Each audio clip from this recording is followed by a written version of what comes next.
Welcome back to the GDQ Hotfix. My name is Dangerous. I am normally the host of Crosshair here on the GDQ Hotfix. However, this weekend we're bringing you something very special. Normally we feature a lot of speedrun content here on Games Done Quick. However, this weekend we're going to be featuring a little bit of speedrun content, but largely I wanted to show off a little bit of high-level competitive gameplay in anticipation of Doom: The Dark Ages coming out next month on May 15th. I wanted to feature some 1v1 PvP competition between some of the top Doom Eternal runners. And for those of you that are familiar with Doom Eternal, back in 2020 when it released, it came out with a multiplayer mode called Battle Mode, where one Slayer could queue up against two demons and go head-to-head to see who could win. Well, the modding community decided to say, what if we had two Slayers compete head-to-head? And they ended up making that happen. They modded the game, and now you can have two Slayers in a single match in Doom Eternal. And so we're going to be featuring a tournament of Slayer versus Slayer this weekend. We'll be doing the upper bracket today for the first part of today, and we'll be showing off the lower bracket and the finals tomorrow. So we'll be going the whole weekend of Doom Eternal. So it's going to be big excite. In order to help cast this match and all this whole tournament, I'm going to have some of our competitors coming in, switching out periodically depending on who's competing and who's watching. And for commentary for these first couple of matches, I brought in Brax781. Brax, hello and welcome to the Games Done Quick Hotfix. I am really happy to be here. Heck yeah. And alrighty. This match is awesome. This whole mod is awesome. All multiplayer modding is awesome. And I'm happy we get to showcase it here. Yeah, I was super excited to do this. I did another event a while back that featured Slayer vs. Slayer, and I thought we definitely got to bring this to GDQ Hotfix at some point. And this weekend, we're making it happen. Our first two competitors for this tournament that we're hosting are going to be Boston Guard and Vacalin. Boston Guard, hello. Yo, yo, yo. And Vacalin, how are you? Right. Oh. Sweet. All righty. Well, we're going to get this thing started. Slayers, are you ready? Let's go. All righty. Again, guys. Good luck. So we're readying up the game, and we are good to go as soon as you begin.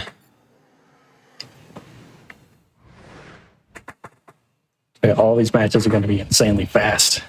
It's kind of hard to keep up with them, but it's going to be for all of them because everyone in this tournament, they're all really good. And they're really fast at this game. Here we go. Yeah, so for folks out there that haven't seen Slayer vs. Slayer before, the third competitor, because battle mode matches typically have 3 people, the third competitor is still a demon, but that person's basically the host of the match. So right now we have Severio Style, who's hosting a competition between these two. One thing you're going to notice pretty quickly is that these players play with a very high field of view, higher than even I'm used to.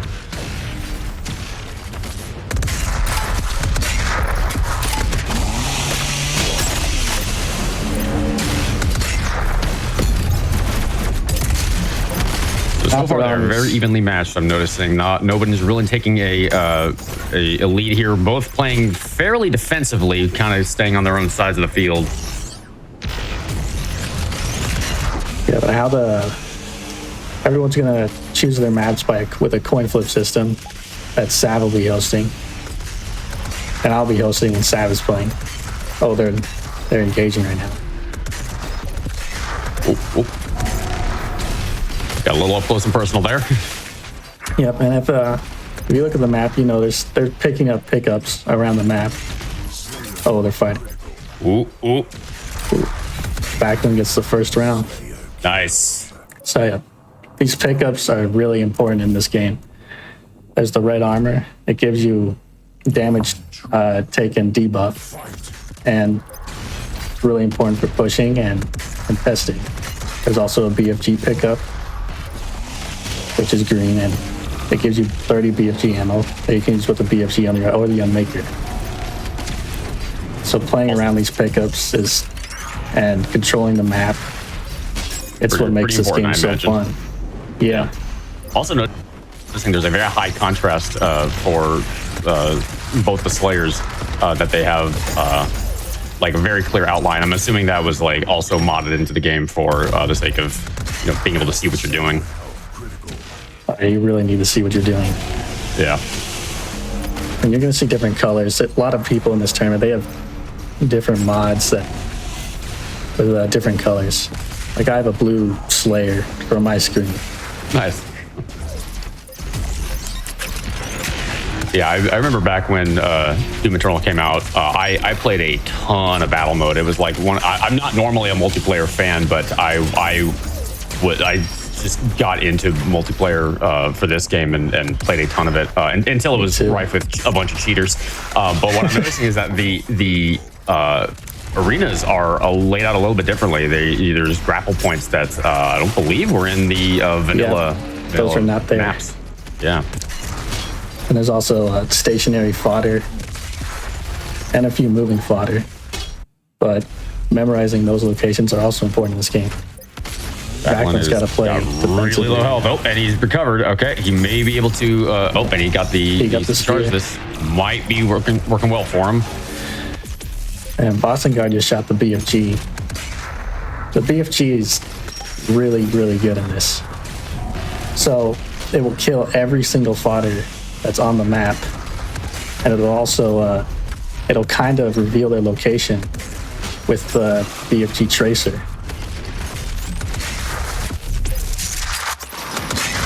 Doc is putting a little pressure down. Yep, some of you might have saw catch his breath there. On backland screen, you might have saw the microwave beam. It was a lightning gun. Yeah, I was gonna say that looks different than it does in the vanilla game. Yep. There's a few different mods we have for these guns. Like we don't have the chain gun shield. We have something called the frag shot. It's similar to the heat blast mod. And Backlund takes another round. And Backlund wins 2-0. Well done. All right, and we've got one more round. Let's hope Boston Guard can claw it back a little bit.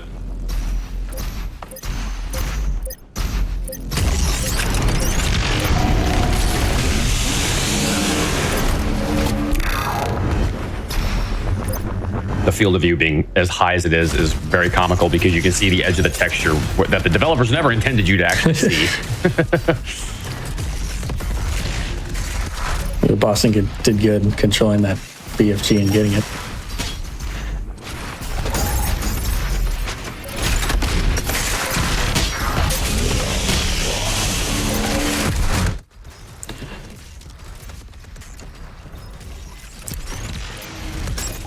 Seeing good damage. Boston might get this one. Yep, Backlund got very low. Oh, he picked up some health, so he may be okay. Boston still has a good lead. Oh, he got behind him. There, that was really good. Boston Guard's going to get this, I think. Yep, there we go. And there it is. Boston took one back. Let's go. And there's also those. There was some new weapon upgrades too. Yeah, so every round gives you access to new upgrades that you don't get from the previous rounds. Yeah, my favorite one is the rocket jumper upgrade. Yeah, it's classic really Doom. fun. Ooh, Backlund's low. Oh, ooh, Boston took a very decisive grip on that one. He almost got the sphere. We are 2-2. Let's see final round.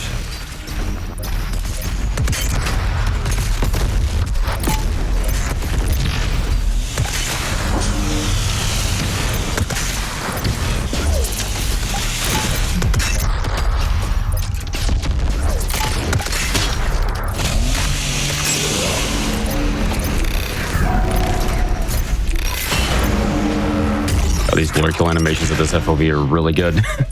It's just like you can barely see the demon. All right, Boston guy got the red armor, so hopefully he can get a push. Yeah, Vox still holding strong at full health, so we'll see if he can maintain that. They both picked a Sentinel Hammer.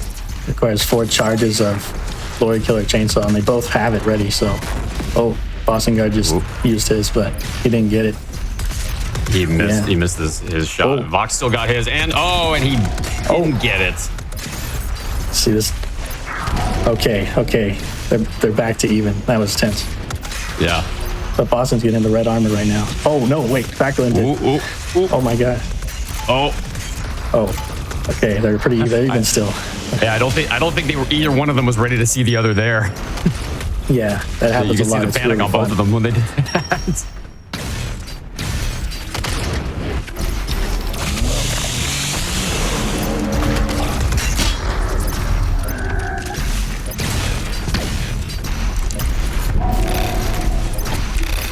Awesome, he wants to get the red armor again. It seems. Yep, he got it. Very nice. But Backlund got the BFG. Let's see if he uses that. See how this plays out. They're being really This is, defensive. I think, our longest match yet. These are two very evenly matched competitors, and he used the Sentinel Hammer and he missed. Oh, Oh. they're both really low.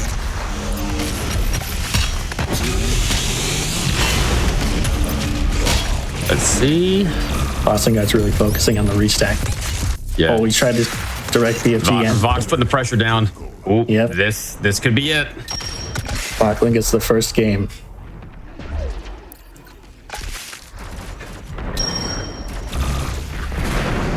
Oh, where's Sav? Uh-oh.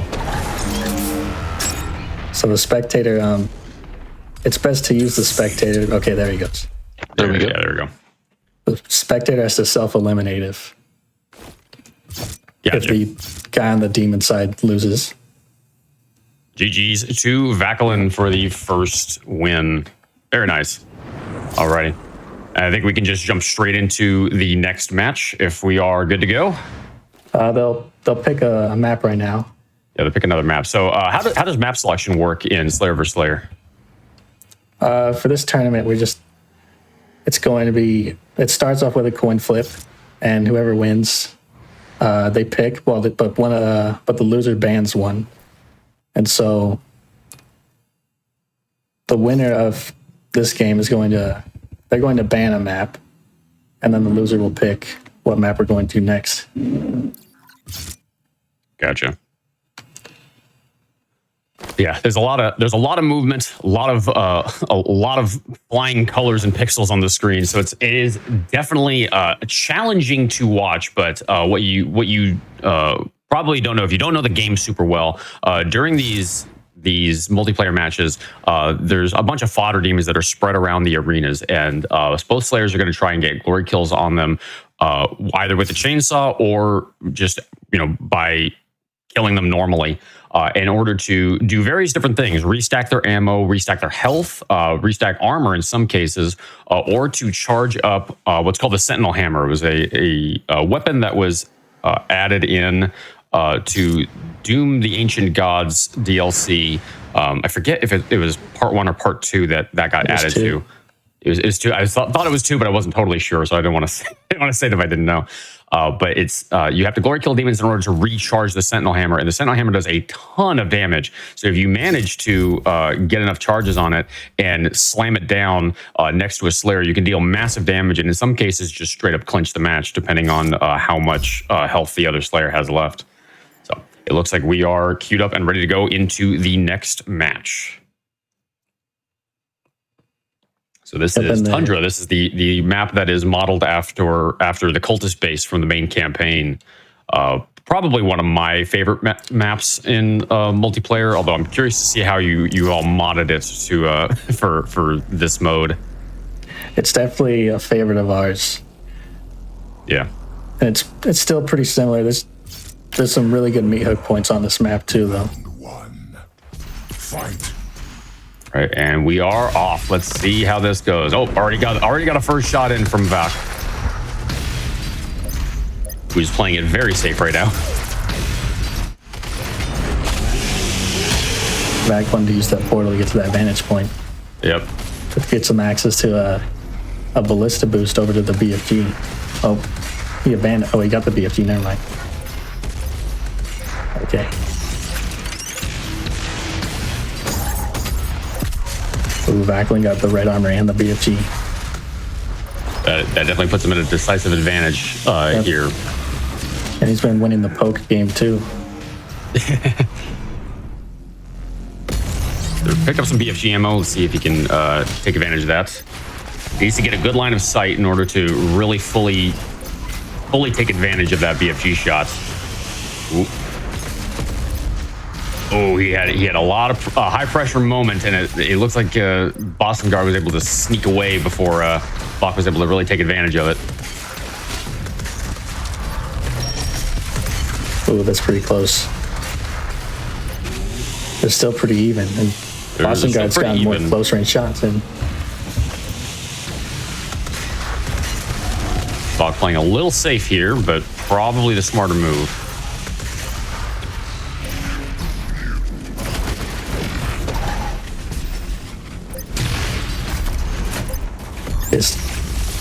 Oh, tried for the BFG and missed. I think he hit the splash damage, which does 75. That's still something, yeah. You definitely want the projectile to be the main thing that hits the Slayer, but it moves very, very slowly, and it's very easy to sidestep it. So if a player gets hit by it, that's a ton of damage. The splash damage does do some, but it definitely is not what you're going for when it comes to using that BFG. It has a massive splash radius that does 75 damage. It's something. Still a lot. Yeah, it's still a lot. Yeah, it's really valuable.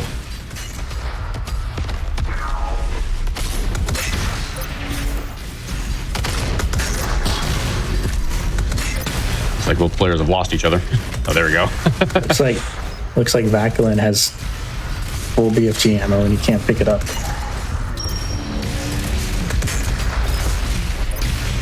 He just did a dash boost to get to the red armor spot. Vacalin. Yeah, clever. Oh. He did an ARB and a shotgun, and neither of them got an armor. They mistimed it. Yep. That was almost the end of the match, but they both decided to back off and restack before going back in for another round. This could be it right here.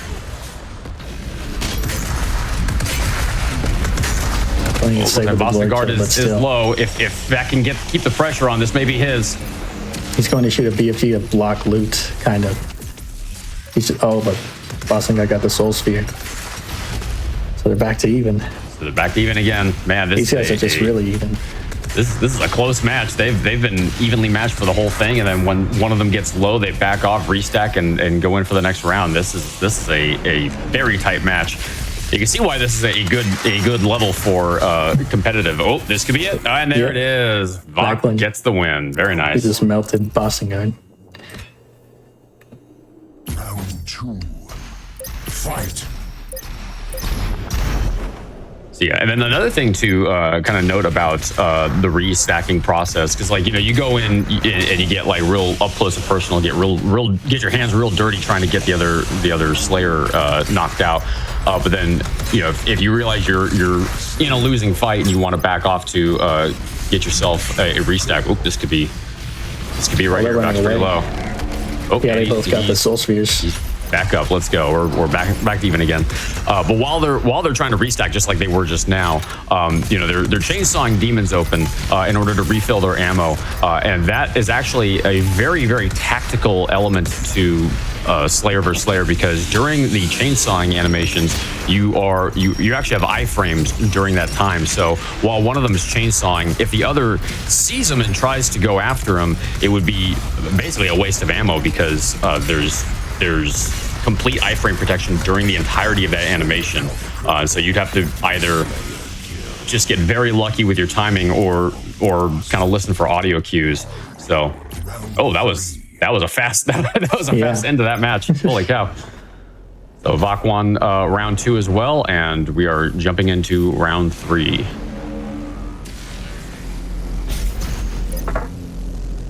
Franklin's trying to get an Arbalist, but he just doesn't know where he is. Oh, and they're just on each other. Boston Guard putting a lot of pressure down. Vak decided it was probably best to back off there. Vaclin's trying to... Oh, he didn't grab the red armor. And now Boston Guard stole it from him. Yep. But... They're still pretty evenly matched, though. This is still kind of anyone's fight. Backman got the BFG.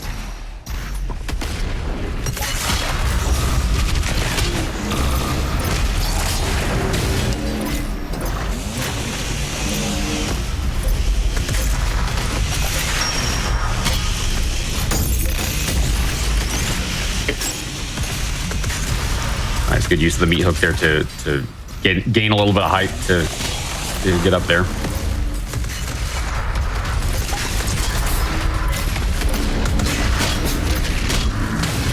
All right, they both have BFGs. It's gonna be interesting to see who can actually queue up their shot to get the other. Looks like Bachman's about to go for his. He's probably going to wait for him to try and jump to the red armor and then shoot it. Oh. Yep. Oh, he dropped from the red armor. Shot.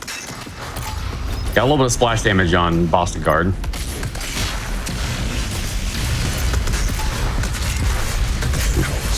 Oh. So they're locked in. Oh, but they both are one shot. Bachman's And they're back getting in the health back. restack. Boston Guard's struggling right now. Backlund got both of the soul spheres, so Backlund's in a bad spot. Vok is completely back. Boston Guard is just struggling to restack. If Back wants to take this one, he can move in real quick right now and take this spot, but he's got to find him first. There it is. Boston Guard got another soul sphere, so little bit more work now. They're back to even again. Man, that was probably Vak's opportunity to clinch the match right there. If he's going to take it again, he's going to have to. Oh, that was close. Oh man. So that was a wonderful ballista jump. He got both of the spheres and saved his life. Yeah, he landed some really precise shots just now and took Boston Guard down to almost zero, like instantly. Oh, and this might be it. And that's the match. Let's go. Vok with a 3-0. GG's. Well done.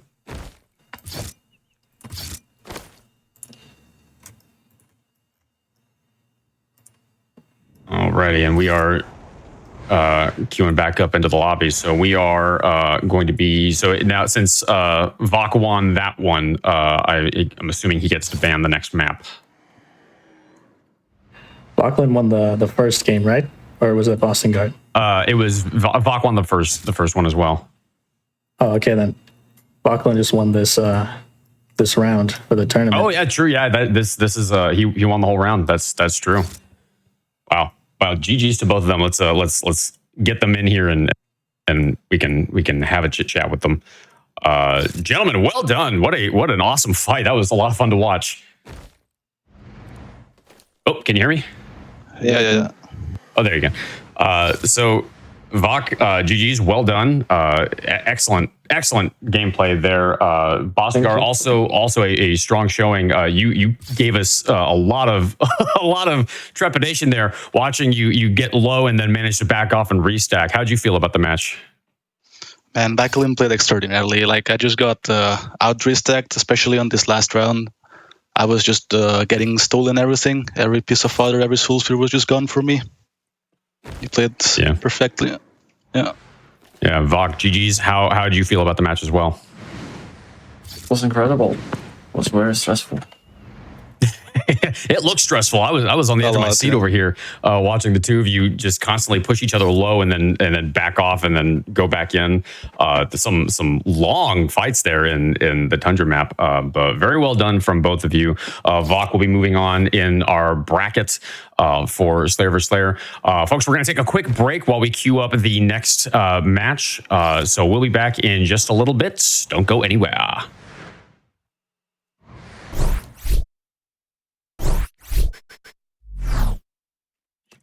Welcome back to the GDQ Hotfix Doom Eternal Slayer vs. Slayer special. Before we jump into the next match, I want to let you all know that if you are a streamer with a community that loves to support charitable causes, you can apply to become an SGDQ ambassador. Join our group of creators that will be raising money for Doctors Without Borders this upcoming June. Selected streamers will raise money for the charity and have a chance to attend the event as a guest of GDQ and MSF. Use !SGDQ ambassadors in chat for more info and apply by April 20th. 27th. That is tomorrow. So you have until tomorrow to apply for that program. We just finished watching Boston Garden Vauquelin compete in round 1. Vok taking a decisive victory. Very good job to him. We're going to be seeing him returning in the next match, competing against Saverio Style. Sav, how are you? Yo, what's up, man? What's going on? Yeah, it's good to have you here. Good to have Slayer vs. Slayer on the thing. Sav was my main point of contact in trying to get this whole thing organized, and I have to give big props to him for helping bring you all this content this weekend. So big thank you to Sav. Competitors, are we ready? Ready to go. I'm ready. Alrighty, Good luck, we're guys. gonna send you in. Let's do this. Go. All right. Find this.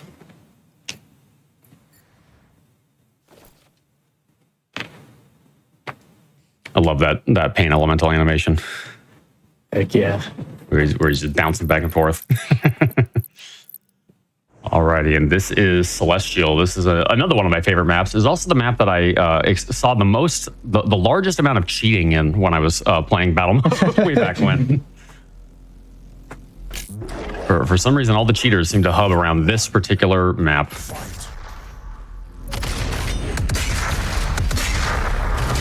Back when starting out with poke.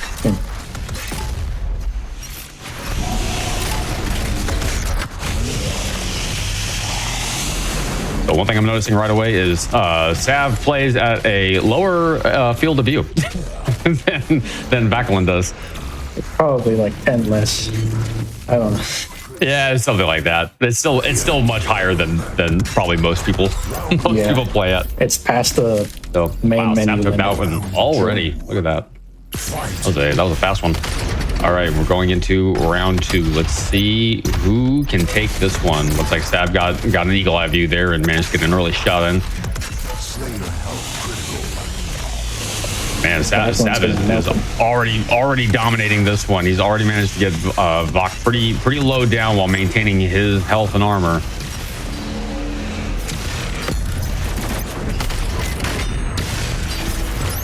They're both contesting the Ooh, nice use of the BFG. Didn't quite get the projectile, but he got it pretty close. So definitely well placed shot.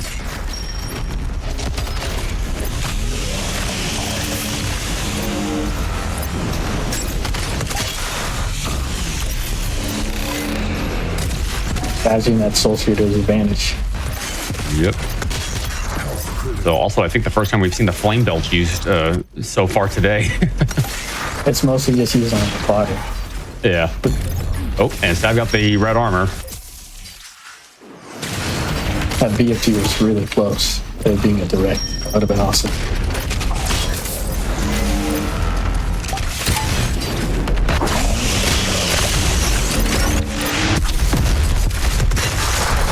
So both are playing the dance game right here. Oops, Sav's low. This could be it for him.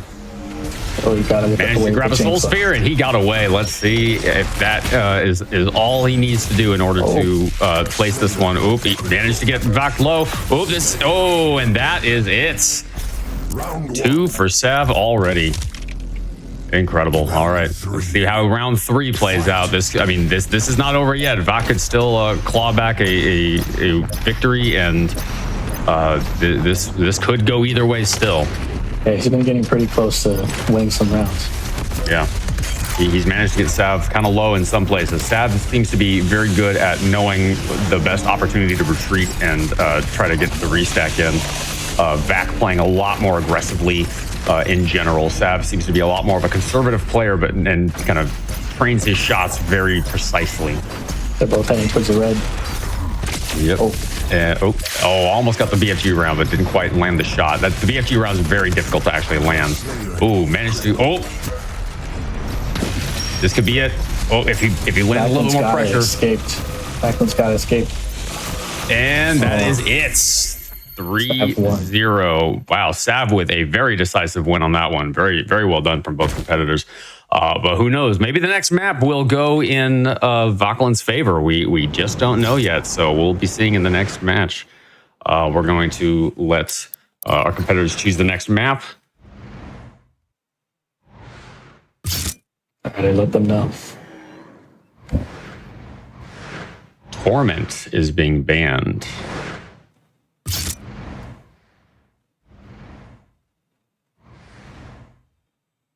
Right. And then the corrosion. And corrosion is up next. Probably my least favorite map in battle mode, if I'm being honest. Those are cheaters on this one too. Oh, I mean, this I just don't like the layout of this map. Is all. Yeah, fair enough. I found myself constantly getting flanked in this arena when I played as a Slayer.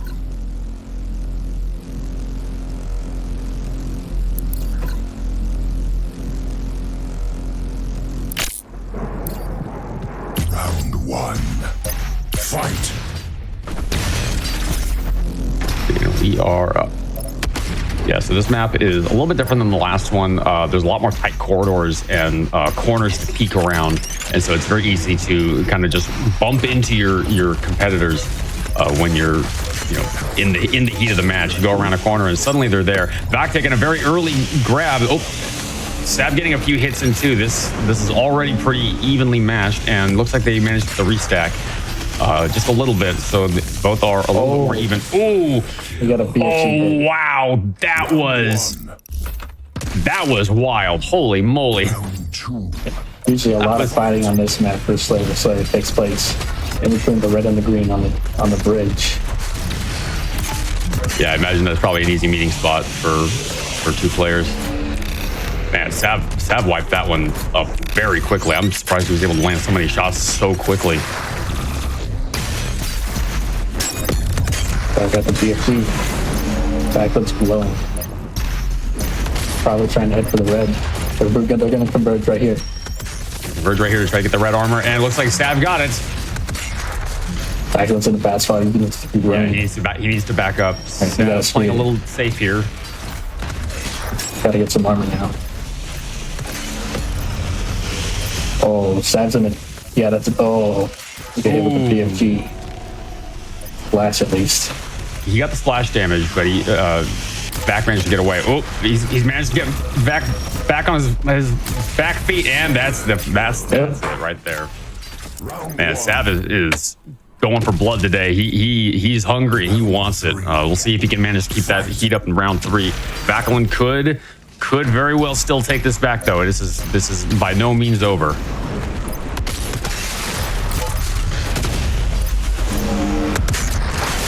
That going for precision strike there. Very risky move in managing to stay still. He makes himself an easy target by doing that, but doing it to try to land a very clean headshot. Didn't quite land it, but Vacalin didn't exactly get to take advantage of that either. And Sav's got the red armor. Oh, he got With the shot. So he's restacking. Voc's playing a lot more safe now versus the first match where he played a lot more aggressively. Now he's trying to hang back and kind of wait for his opportunities. Yeah, and that's definitely working out better for him right now. Yeah, he's managed to keep this fight up a lot longer. It does mean that he's going to have a little bit more trouble taking Sav down. Oh, by like 3 health. Oh, wow. That was, I mean, you can see it on the screen. 5 hit points left and managed to still clinch it out. Voc playing very, very high level there, but Sav was hungry. And that is 2-0. That is the second match. So let's get our players back in here and talk to them.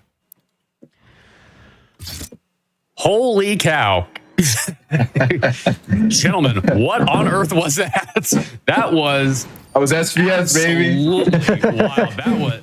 That was some of the highest level gameplay. My God.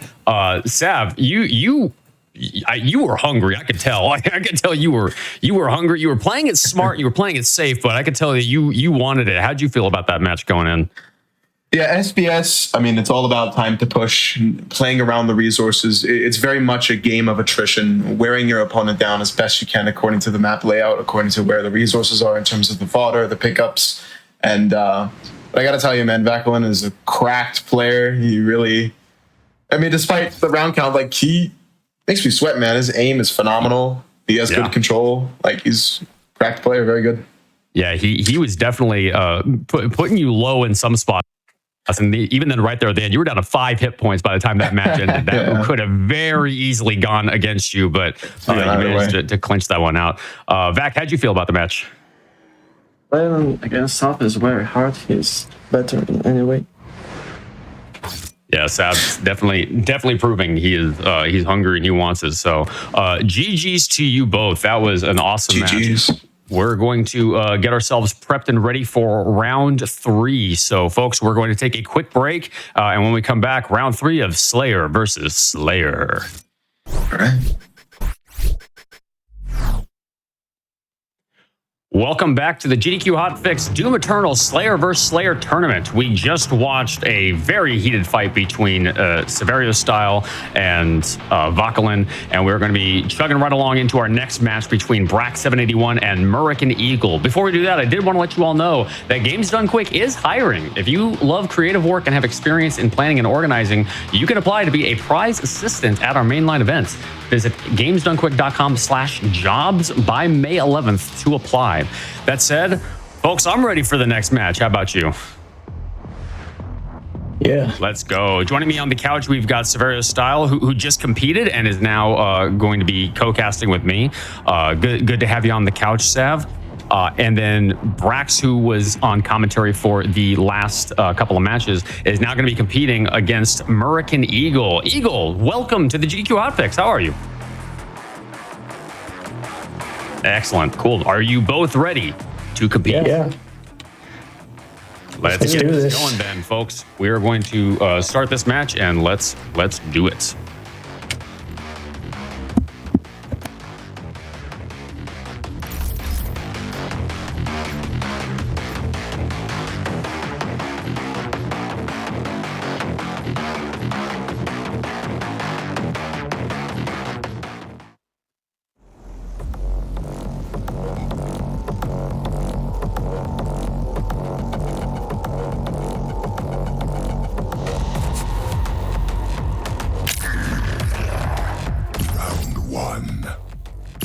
I heard a horn.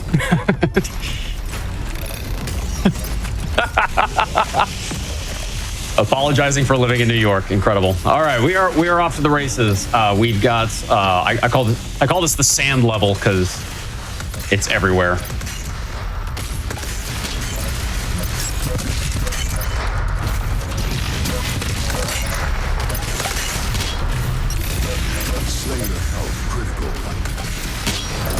Top, so the player in control is usually on the top level, and granted that could be pretty snowbally given that that's the case, but there's always a chance to come back. There's fodder on the bottom a little bit, but not too much. So yeah, trying to pry your way back to the top layer is kind of how this map plays sometimes.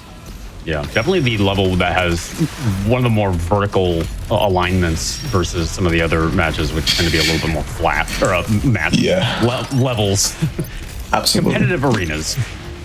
Yeah. All right, Brack's trying to hold the position on the red armor, gets it. Very nice positioning from him. Breaking on the other hand on the defensive, shooting an ARB, but does not connect. ARB is a very, very risky tool to use. It's high risk, high reward, because you do leave yourself vulnerable when you shoot it. It's very hard to hit because it is a projectile that you have to lead, but it does 90 damage, so absolutely worth going for in the given scenario. Okay, Brack's really low, can't escape. Eagle managed to snatch that one up. Nice, very well done. Gets it, nice. And going into round 2, let's see how this plays out. Both choosing to fight. Brack's at the bottom half of the level at bottom mid. Getting a meetup in from Murican. Yeah, the poke game is really important in a game like SVS, using your long range options like Ballista and Precision Bolt, because you can get damage in from really far away without having to commit too much. Murican gets the BFG cell. Let's see what he can do with it. Might save it. Holding his position. Kills Brax. Very good defensive one. SSGs. Very, very fast matches. Eagle playing defensively, but playing smart defensively, not like cowardly defensively. But he knows when to take his shot. And an interesting thing about this map is that there's some lines of sight, but there's not that many. There's a lot of crap in the way that makes it hard to get an actual line of sight sometimes. Yeah, certainly a lot of cover. And using things like grenades and remote pet rockets. Any form of splash. Oh my god, the PBS is huge from Brax. The push is real. Clinching one out. Very well done from Brax. Very nice. Good stuff. Lost.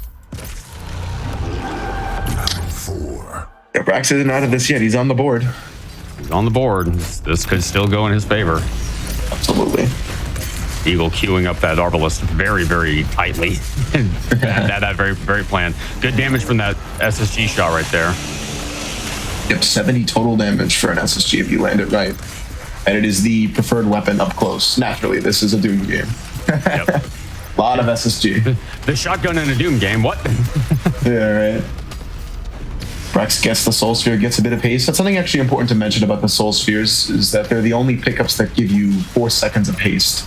Because you usually get them when you're running on a restack at a disadvantage. So that little bit of a speed buff can be very helpful. So. And also, Soul Spheres are things that can be used aggressively. If you want to deny a sphere, you can just take it, and you, as the player in control, have a ton of speed now. It's kind of like it could be a double-edged sword, because taking it could also just screw you over if you're not careful enough with your own shots. Brax gets the red armor.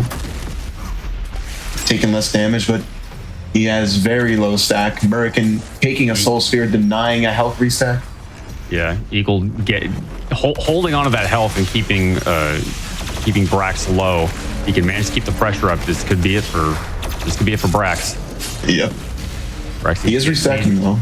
Yeah, he got his restack. He needs to get into a position where he can take a few shots without getting hit himself. Oh my god, that was beautiful. The way he cut him off. Nice, wow. Clean ending right there. Well done, both competitors.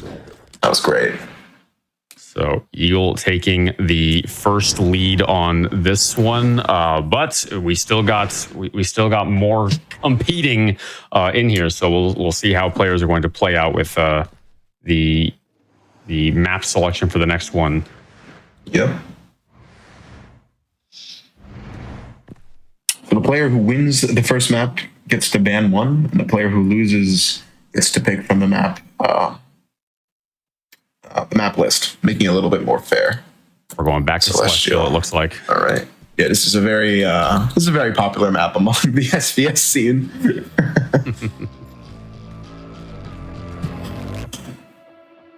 It's a good map, modeled after Urdak from the main campaign. Yeah, very beautiful environment. But mainly just the reason people love this map is because of the long sight lines on this map. There's a lot of different spots for heavy combat. As you can see, like this open environment where the jump pad is, a lot of fights break out where the red armor is, just a lot of different flat surfaces where you can poke and push, and it's wild stuff. Already poke coming out from Murican. Yep, Murican taking an early opportunity to do some damage. Yep. Ooh, managing to land some really good shots there. Yeah, Brax is on the run a bit right now, trying to cover space with his Arbalest and splash grenades. This could be it already. Oh, no. He does get a sphere, but it's not a lot of stack. Glory killing, getting a little bit of chip health. He does have BFG, but he has to be careful with how he uses that BFG, because they're very, very... It's a high damage weapon, but it does kill all of the fodder, meaning he cannot restack with them for a period of time.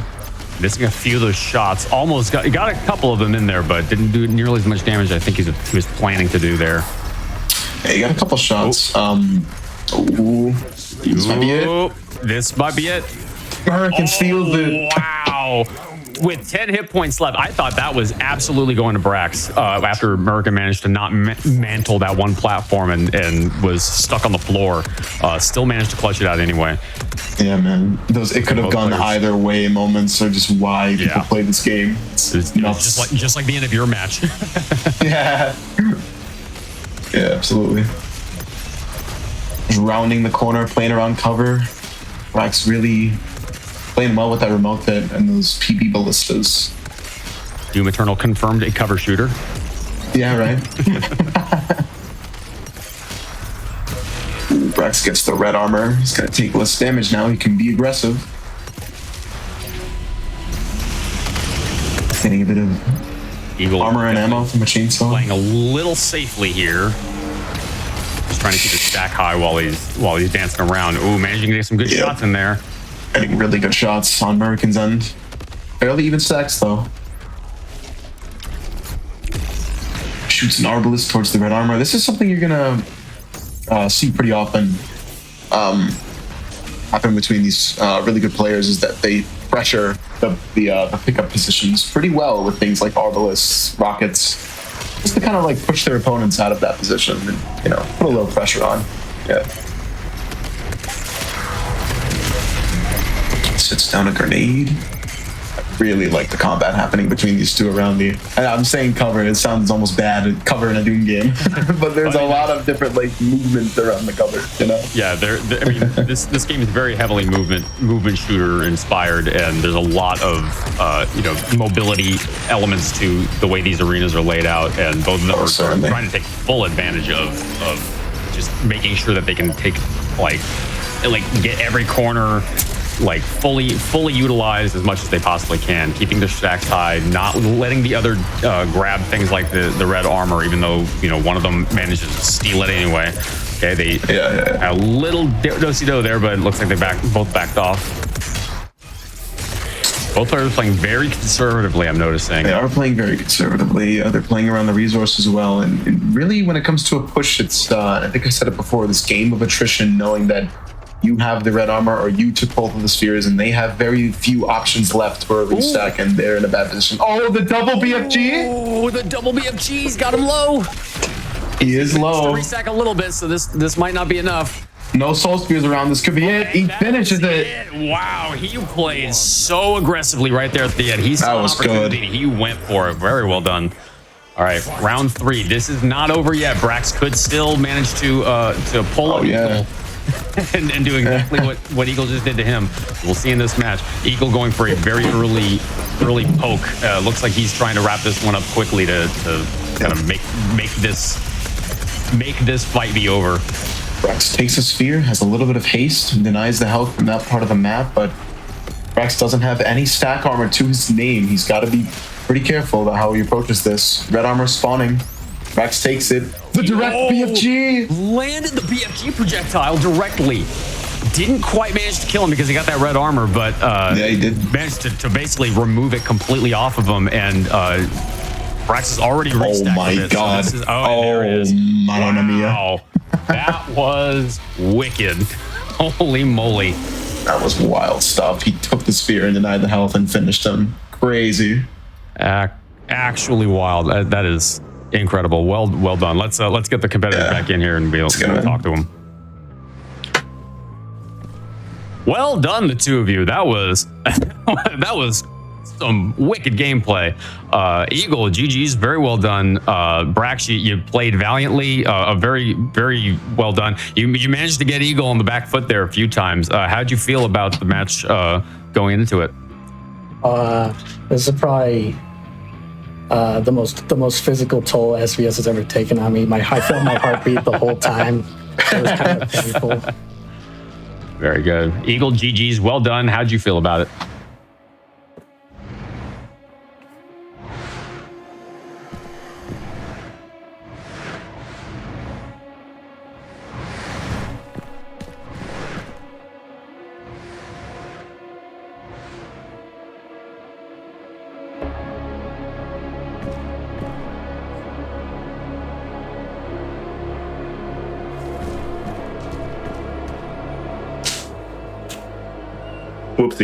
Whoopsie, my bad.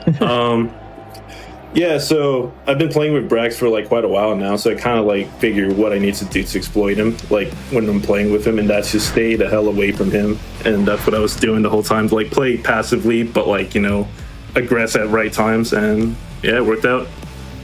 Yeah, the way you were like, because Brax took the red armor many single different time. times. Yeah, Yeah. and you, like the way you played around that position, throwing arbalists, throwing grenades, even using the other power pickup in the form of the BFG to like that direct BFG right in his face. I was going to comment on that as well. That was like grab the red armor and then immediately denied it by hitting him directly with the BFG round. That was beautiful good stuff. gameplay. Yeah. Yeah, but you both played awesome. This was a treat to watch. Yeah. Very, very good. Well, Good thank you both for doing that. We are going to queue up our next match coming up in a bit with Zertix and Pasta. So, folks, we're going to take another quick stretch break, and we will be back in just a little bit.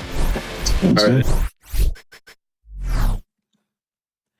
Welcome back to the GDQ Hotfix Doom Eternal Slayer vs. Slayer tournament. We just watched an awesome match between Murican Eagle and Brax 781, with Eagle taking a decisive victory. And we are moving on to our next match between Pasta Guy and Zertix. Before we get to that, I want to let you all know that Summer Games Done Quick 2025 will be live in Minneapolis from July 6th to the 13th.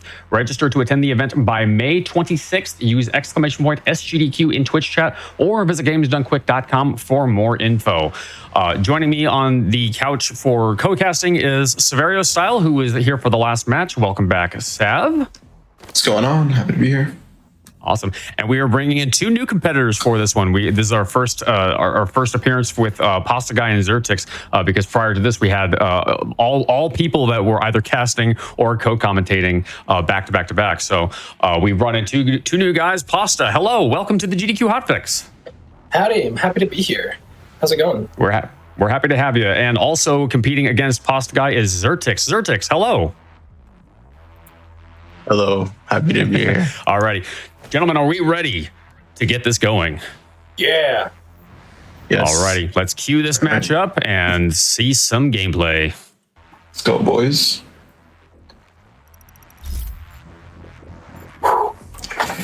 All right. So, you know, just like every other player in this tournament, these guys are nuts at the game.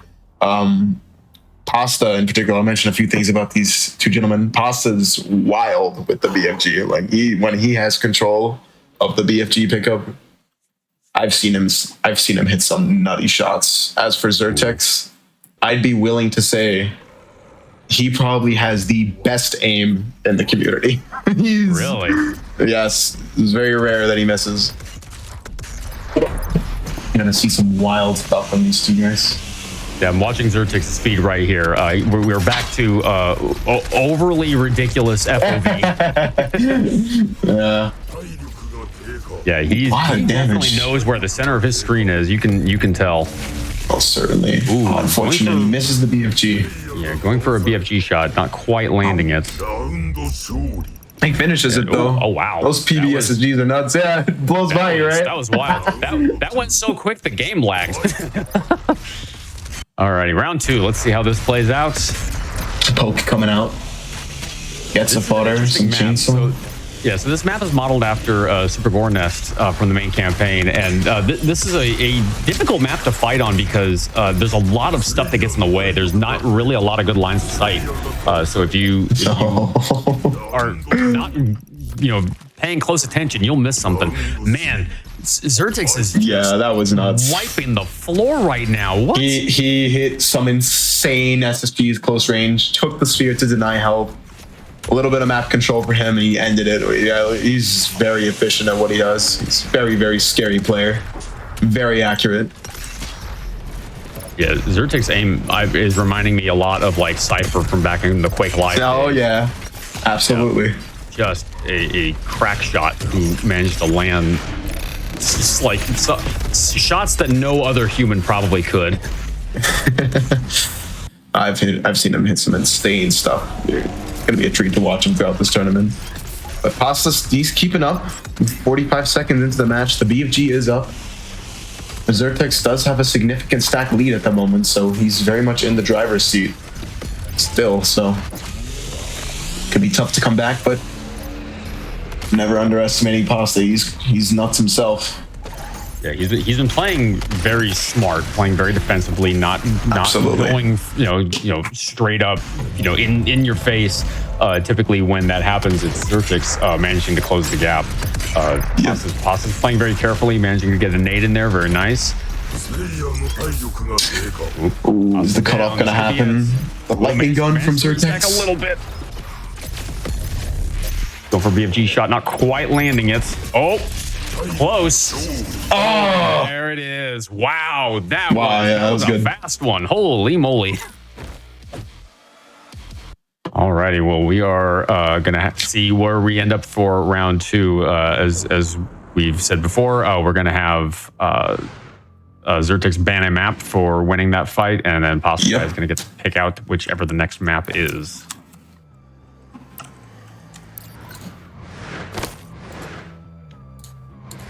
Yeah, I mean, just the way Zertix cut off Pasta, like killing the fodder too. It's a very important thing to mention. Outside of the pickups, even just sniping the fodder with a precision bolt denies resources. Just kind of like deprives your opponent of any health gain, armor gain, ammo gain, and can leave them in a very bad spot. And he did that beautifully. Back to Celestial. Right. I'm not going to lie to you. I read that as I banned Zertix. I banned Zertix. Get him out of here. Zertix is banned. All right. All right, we're going back to Celestial. Definitely a favorite, I'm noticing. Yeah.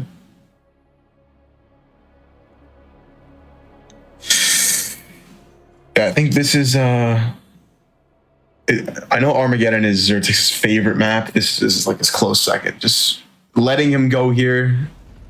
I don't know, man. This is gonna be nuts. Yeah, I'm curious to see how they'll play out because that last map definitely doesn't have a lot of opportunity for good lines of sight, but this is a map that does. So we'll see where their placement manages to give one of them an advantage or not. It's pretty interesting. Zertix opting to go for a chainsaw at round start. So something important to mention: you start with limited ammo at round start, and usually using that little bit of ammo to get in a few shots is good, but he goes for the chainsaw right away. I think he wants to be aggressive. He wants all the ammo, all the time. Trying to play from a good vantage point, managed to sneak a couple shots in there. Gets the armor, waiting for the jump pad. A little cheeky snipe. got a couple good shots in there. Yeah, certainly. Pasta does get the soldier, but he still is on the run. He has no armor. It's going to be hard to come back from. It's not as this map recovery is much easier than a map like Extraction where everything is on the top layer. Again, against a player like Zertix, it can be very difficult no matter what map. Ooh, Pasta doing a lot of damage himself. Ooh, and there 25 health.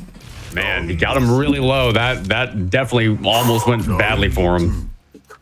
Yeah, that was nuts. It was close. See how round 2 plays out. Scoping in to see where Pasta might be. Pasta's on top of the little glass building. Landing some really good shots in there to take an early lead.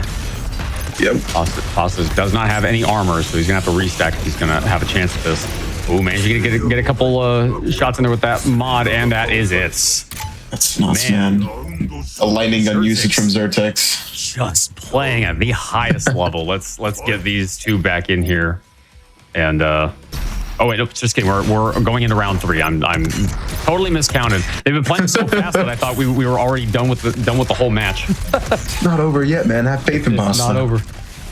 It's right. It's not over. It's not over yet. Near the middle of the map, Zertix takes the BFG. But he does have less stack than Pasta. It's important to mention.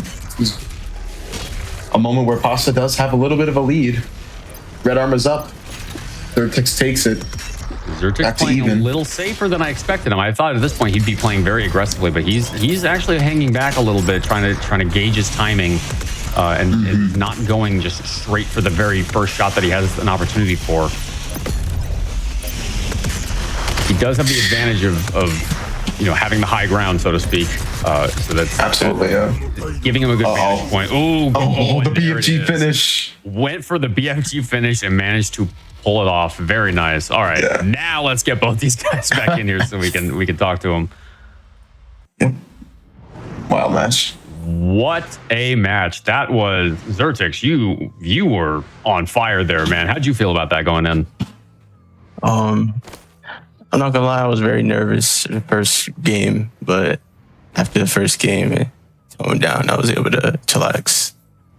Yeah, you were playing very, very aggressively, but still hanging back a lot, I noticed, and not going for every opportunity that you possibly could, which is probably the smarter play. Pasta, you put up a good fight. You had him really low at a few points. How'd you feel about that? Thanks. I have to admit, I was nervous for all of those games, but man, it's something I love about SVS is how sometimes it's kind of a back and forth where you're like thinking, okay, I might win if I do this, and then, oh shoot, I'm going to lose. Oh shoot, I might win. And a lot of matches are very, very close. Yeah, absolutely. Yeah, you put up a good fight, man. Yeah, you put up a great fight. Zertix just going in with that absolutely cracked aim. Like some of those shots you were pulling off are like, I mentioned this to Sav during the match. This reminded me a lot of like watching Cypher do Quake Live back in the day, just hitting some ridiculous shots. So well played from the both of you. So Yeah, well done, gentlemen. Good Thank you. stuff. yeah, well done. Alrighty, we are going to chug into our next match between Disf and Joker O-Dog. So we'll be taking a quick break, and then we'll be back in just a little bit with more Slayer vs. Slayer.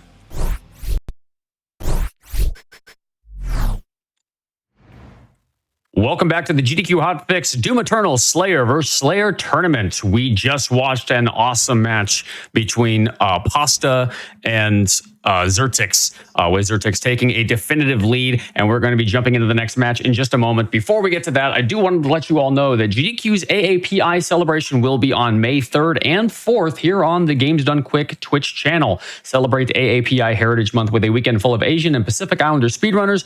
Use !AAPI in chat for more info. Folks, I'm ready for this next match. We've got two more high-octane players coming in to compete. On the one side, we have Disf. Disf, welcome to the Games Done Quick Hotfix. Hi to you all, guys. And also competing against Disf, we have Joker O-Dog. Joker, welcome. Hello, thank you. I'm glad to be here. Heck yeah, we're glad to have you here. We're glad to have you both here. And I am ready to get this match going. Joining me on the couch today for these next two matches is one of our earlier competitors, Boston Guard. Boston Guard, welcome back. Welcome. Back here again, I guess. Yep. All right, so we are going to get this match going. Competitors, are you ready? Absolutely. All righty, let's get this match going.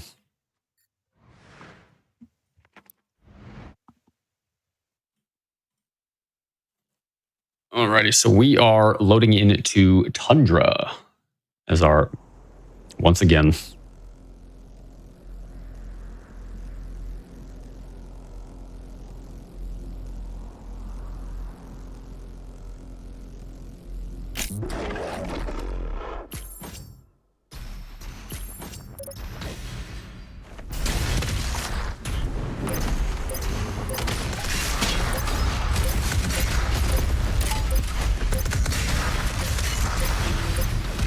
All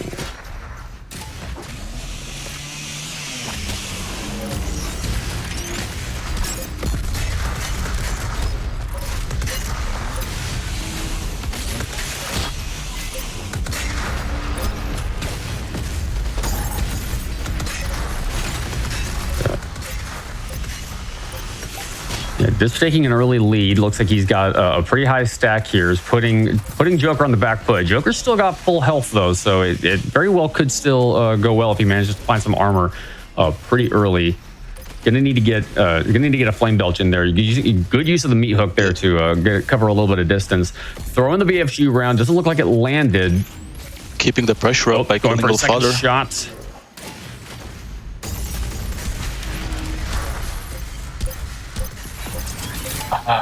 Divs closes Take it. it out in time. Good push from this.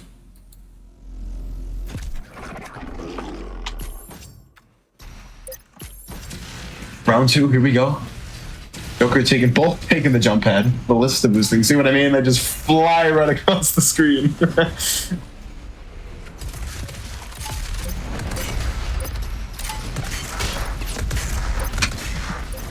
Both players hanging back, it looks like. Looks like Joker went in a little bit there, but just backed off and kind of try to get some footing. He's low in the arena, so he's definitely at a disadvantage there from his vantage point.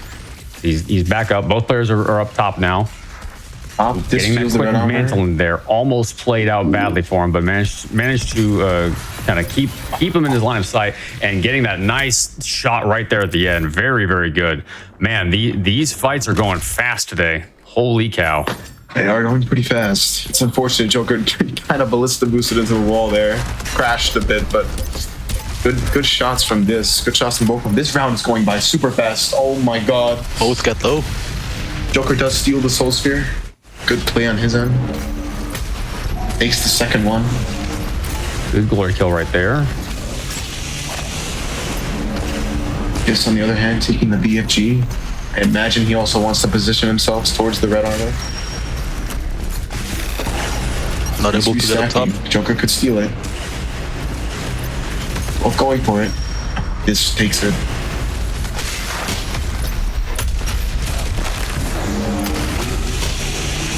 The meat hook into the chainsaw, optimizing his restack, getting armor and ammo.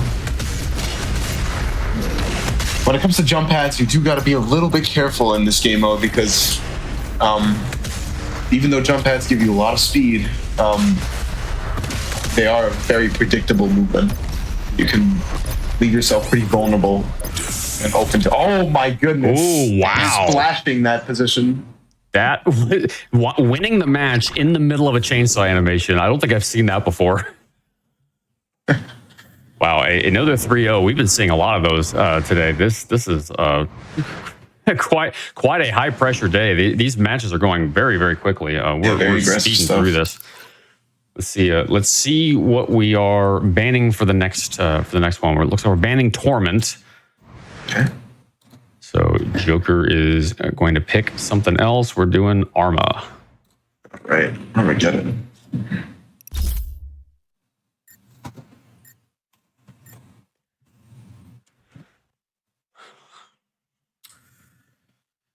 We're back in. Also, the second time we're seeing art that you Armageddon put in here. Oh yeah. The art's so good. Yeah, you'll actually see a lot of the modern multiplayer modes have custom art. It's pretty good stuff. Yeah. And Armageddon is that arena that we saw earlier where there's not a lot of good lines of sight in here. This is the level that's modeled after Super War Nest, and it's definitely a tricky level to get a good vantage point on your opponent because you got this giant building right here in the middle of the arena that just gets completely in the way of everything. So it's going to be, competitors are going to have to be moving around a lot in order to make sure that they kind of keep their vantage points strong. They both are pretty evenly stacked. Just getting the Soul Sphere just there. The bunny hops and the ballista boost from Dis, you just gotta love it, man. Agreed.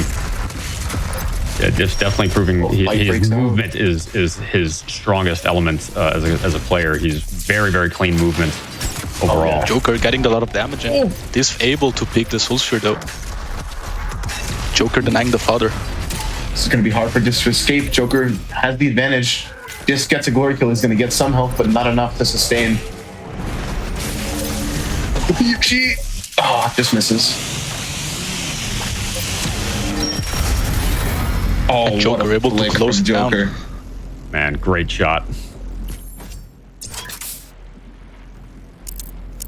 Waiting out those iframes and just being patient with his shot. Joker feels it. Taking round one. Good stuff.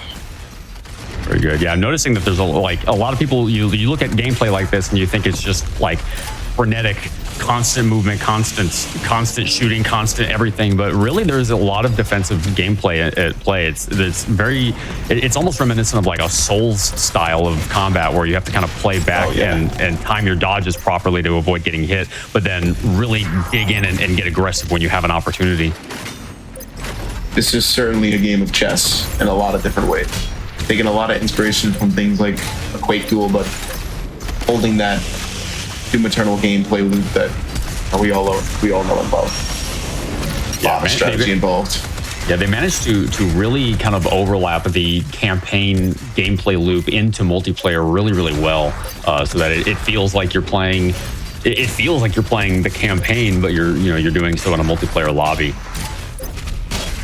Joker running for his life. It's unfortunate. Very risky shot there. Kill.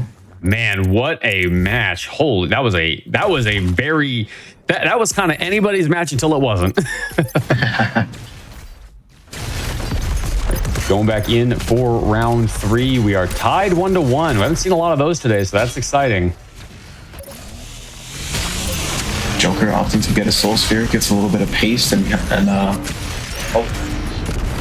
even waiting out the BFG. The BFG, I'll mention, spawns at 20 seconds, and the red armor spawns at 30. So a lot of these very high skilled players tend to look at the round time clock above and time it accordingly.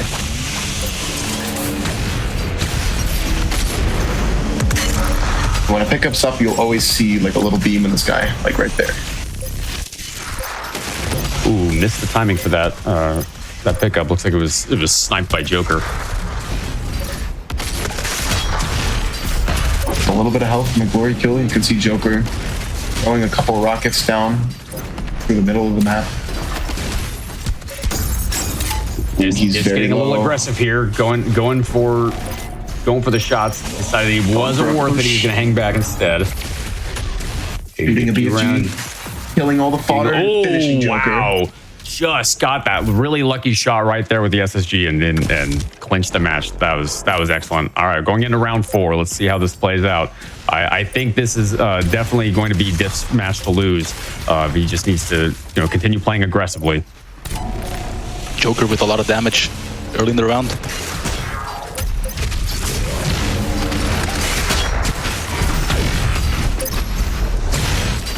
Both meet up. Still able to restack. The Soul Sphere. Joker definitely playing a little bit safer right now because I think he knows he's on the back foot, so he's trying to get his footing a little bit more solid before he goes in for like a real aggressive shot. That's a little wall boost there from Diff. Yes, certainly. Takes a sphere, denies a fodder. Joker does have the red armor though. But it runs out. So it's important to mention red armor lasts for 10 seconds. So a lot of different ways you can play around it. You can poke it from afar. You can chainsaw to use your iframes to escape it, but generally you don't want to fight it up close. You really only want to fight it up close when you have a significant stack lead against the player with the armor.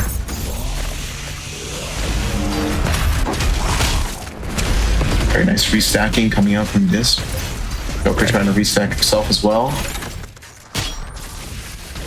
Throwing the BFG round, didn't land. I think he got a little bit of splash damage in there. He's got him low. If he can manage to find him again, this could be it.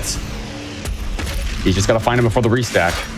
Gets a glory kill and some armor. Joker's getting a little bit of health back. This Joker's doing a really good job playing hide and seek. He's got him in his sights again. It was a very, very cheeky attempt at some damage from Joker, peeking through the little blood fall. Get an Arbalist. Oh, the BFG does Joker went for the BFG round, managed to hit him a little bit. Oh, and there it is. Doesn't matter. Man, managed to just find the right opportunity to spin that camera around and land his shot. Very, very solid attempt from both of them. Alrighty. Well, that is 2-0, I believe, if I'm not mistaken. That is 2-0. That is 2-0. Let's get our competitors back in here and talk to them. So, fellas, that was a heated match. It definitely looked like it was going to Joker's favor there at the beginning, but this managed to get aggressive and play things out. Joker, how'd you feel about that one?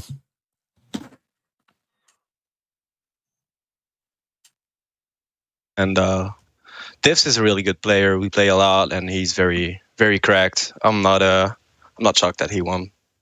I give it my best shot. I noticed that Diff's movement was very, very clean. Managed to get a lot of really, really cheeky dash boosts in there and pull off some really good movement stuff to keep himself kind of mobile in order to get his shots. Diff, how did you feel about that match? This match was really impressive, very enjoyable, and of course, I would say that Joker is a great player. He's very experienced, but he's on his way of growing. So that's Absolutely. it. Yeah, both high octane. I mean, I haven't seen a bad competitor yet. Even the people that have lost these matches are still playing. I mean, if you were to go head to head with me, you'd wipe the floor with me, any one of you, because I got decently acceptable, not high octane like this. So you're all leagues better than me. So even if you're not coming out of these matches victorious, you're still playing at a very, very high level. So well done to the both of you. That was excellent.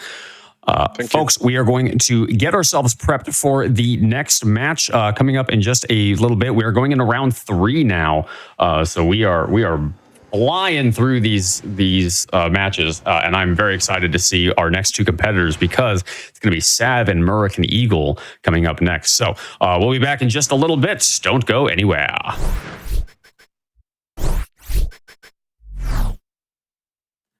Welcome back to the Games Done Quick Hotfix Doom Eternal Slayer vs. Slayer tournament. We just saw an awesome match between Disf and Joker O-Dog. I almost said the wrong names just now.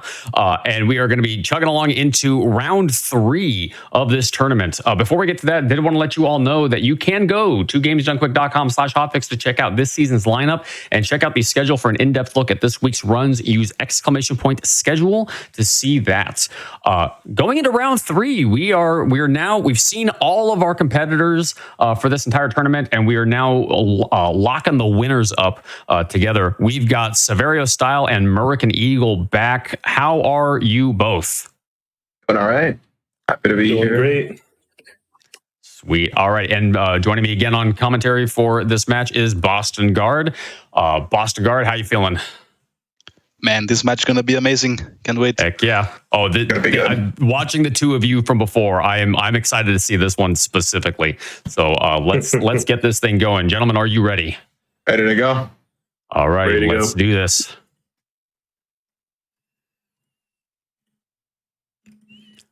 So we are queuing up, and it looks like we're going back into Armageddon yet again. This is the probably one of the more challenging maps in Slayer vs. Slayer. Let's see how these 2 competitors manage to handle this.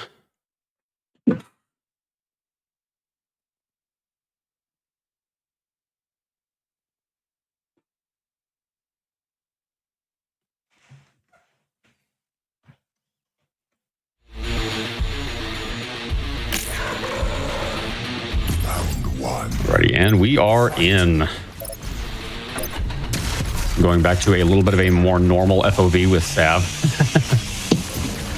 Sav pushing in, waiting for the chainsaw. Not restacking just yet. Now gets the chainsaw.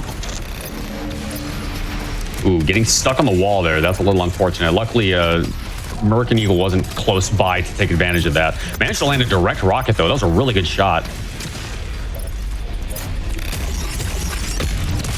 Good Arbalest. Blasting the BFG. Yeah, managed to get a little bit of an area of denial there. And, oh, wow, one well-placed SSG shot, and that was it. That was a fast one with Sav taking the lead. Very nice. Going into round 2. Let's see if Sav can keep that same energy up. He's getting a nice early clean shot with the ballista. And then timing out this shot. Oh, he's getting very aggressive here. Oh, this paying off. He's managed to keep him low. He took a lot of damage himself, so he's restacking real quick before things play out badly for him. Yeah, probably decided that it was smarter to back off and restack than try to push in too much. Murik following around, trying to get as much damage as possible. The Sav is very low, and he's able to close it up. There it is. Eagle gets a snipe in there right at the very end. Very nice shot. This is going to be a close match. I have a feeling we're going to be looking at a 2-3 outcome on this one.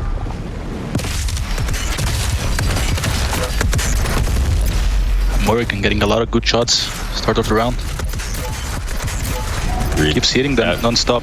Yeah, Sav going for that cheeky SSG shot. He was kind of not the greatest range for it, but it was probably his best option in that moment. He's definitely trying to play a little safer right now. I think he got a little bit nervous from Eagle getting that snipe in right at the very end. He's trying to play a little cautiously so he doesn't make that same mistake. Hurricane gets the red armor. Tries to push Sav. Sav able to throw him back. Continuously poking.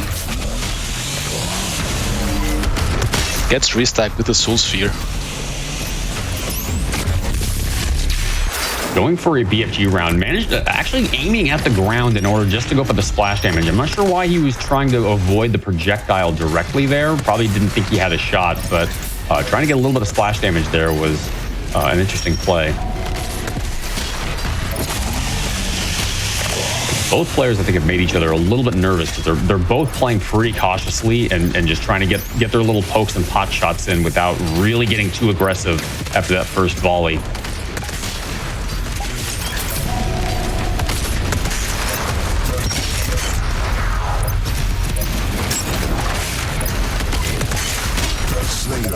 Both trying to restacks. Sav able to pick the BFG and hits a splash on it. Gets a Soul Sphere back to full HP. Just missing armor.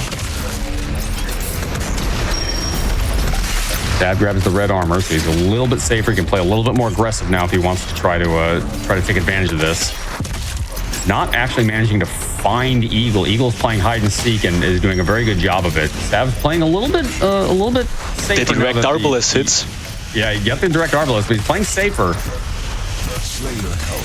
Ooh, and getting a shot in there, and that's it. That was the one for Sav. Look at that. Sav playing very patiently. Yeah, waiting for Hurricane to do the moves and punishing him for it. Yeah, very, very much so.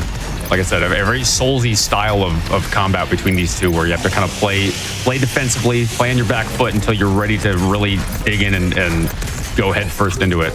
You're playing aggressive right there at the very, very early in the match, going straight for a just volley, a winner-take-all volley, and Sav managed to take it. That was actually a ridiculous match. Very, very good. Let's see how we play out in round 2, what we're banning, what we're picking. Since Eagle lost, he's going to get to pick the map. Sav, I was curious what Sav is going to be banning.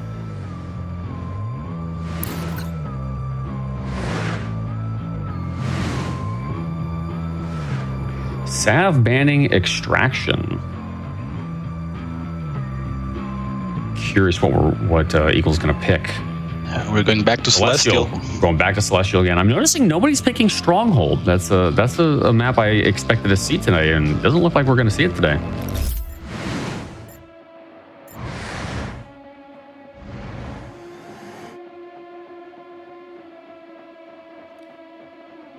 Yeah, Celestial is the map that we believe we started the day on Celestial, and we're going back to it again for the 140th time for today.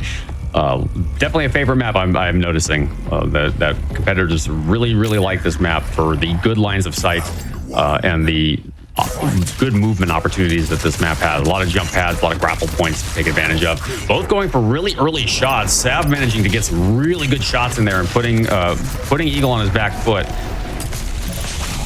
Very heavy trade into the match. Now it's all about who's going to be able to restart fastest. Yeah, and while not getting hit. Eagle backed off was the smartest play he could have done there, trying to make sure that he was able to get his restack done. He's managed to restack some, probably not enough to really make this a safe play for him. He's going to need to really get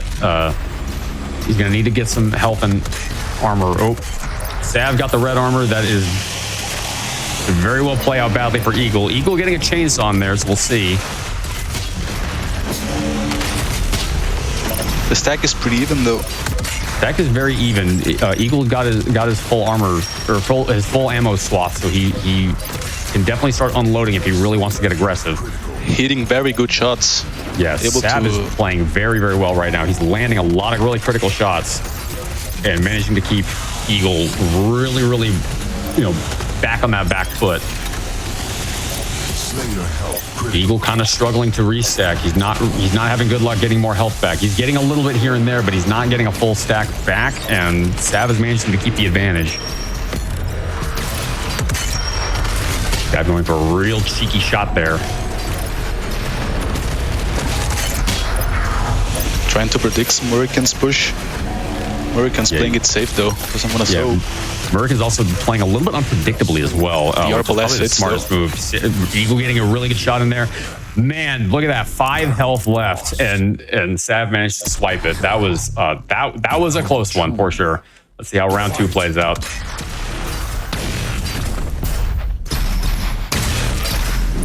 So neither player going for a volley trade right there at the beginning. Instead, both opting to dance around a little bit and stack up before going toe-to-toe. Look at the damage Evil's been able to output in this little time.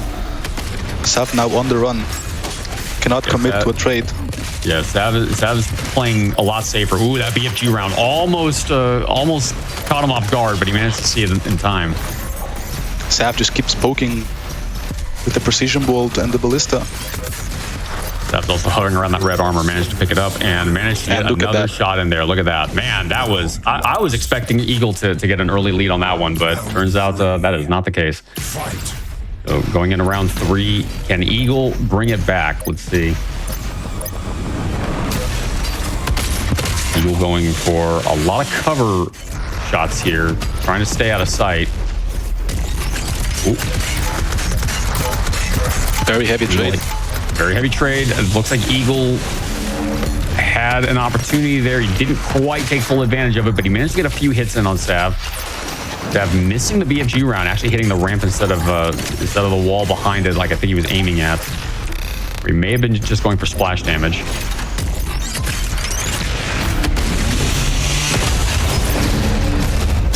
Sav going for a lot of AoE shots, I'm noticing, trying to just deny area around wherever Eagle's standing.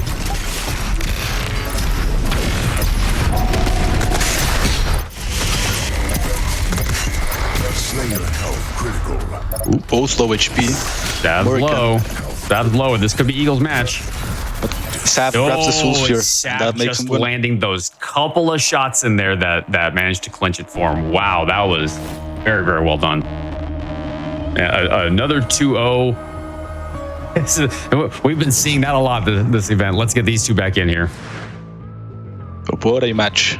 What a match. That was wild. Sav, well done. Eagle, you put up a heck of a fight. I saw you getting pushy there at some points and trying to just snap that damage back up, doing some early trades. How'd you feel about that one? With Sav, it's like I can really only match him in like aim duels sometimes, but like he's got me outplayed in like all the tactics, like game sense and stuff. So like, yeah, it's tough to play him like always. I would honestly compare it to like Rafa from Quake. Like he's really that good. Like even if he's not out aiming you, he's like outplaying you with the little bits. So yeah. Yeah, Sav definitely, I've noticed is very good at using the full kit to try to like do area of denial and try to like kind of flush his opponent into the right spots. And I was noticing it a lot more in that last fight where he was like really trying to push Eagle into like a certain spot to get a good shot on him. Sav, that was excellent gameplay. I saw you took a loss right there at the beginning, but managed to claw that back. How'd you feel about that one? I mean, I gotta really just give it up to my opponent, Mergen. You know, he's just plays out of his mind no matter what. Like, and he really put up a really good fight. It made me sweat. Like, his aim is really just fantastic. And, you know, even though he talks about the whole game sense thing, he's got really good game sense of his own. Like, I mean, the way he, like, on that one round, I forget which round it was exactly on Celestial, where he pressured the red armor really well. I, like, even hit an ARB, which is a lot of damage in and of itself. And I was only at, like, 5 health at the end. Like, he knows how to pressure things. He knows how to hit his shots. Like, he's nuts. I really enjoyed playing him. Yeah, some of those fights were definitely really close. I saw another five health victory. We've seen a couple of those. It's making for some great viewing content. I'm having a lot of fun watching this and seeing these really close matchups with very equally skilled players. So I'm happy to hear that. Both of you. Sav is going to be pushed through to the semifinals, and we have got 2 more matches for today. Up next is going to be Zertix and Disf from our previous round 2. We'll be coming back in just a little bit to watch that match. So, folks, we'll be back in just a bit. Welcome back to the GDQ Hotfix Doom Eternal Slayer vs. Slayer tournament. We've been breezing through all of the upper bracket today. We just saw an awesome match between Severio Style and Murican Eagle, with Severio taking the lead. A very high octane, very entertaining match to watch. Very, very well done to both of those players. We're going to be jumping into the next match between Zertix and Disf. This is our second match of round 3. And joining us on the couch is a competitor from earlier in the day, Pasta. Welcome back. Hey, happy to be here, and I can't wait to see this next match. Oh, heck yeah. And as we saw from earlier, Zertix and Diffs, both very, very strong players. Zertix, welcome back. Hello. I'm glad to be back. Heck yeah. And Disf, welcome back to you as well. I'm glad to be here again. Heck yeah. I'm happy to have you both here. I am ready to see this match because knowing the two of you and your play styles, this is, I think, going to be a good one. Are we ready to get this rolling? Yes. Let's do this. Oh.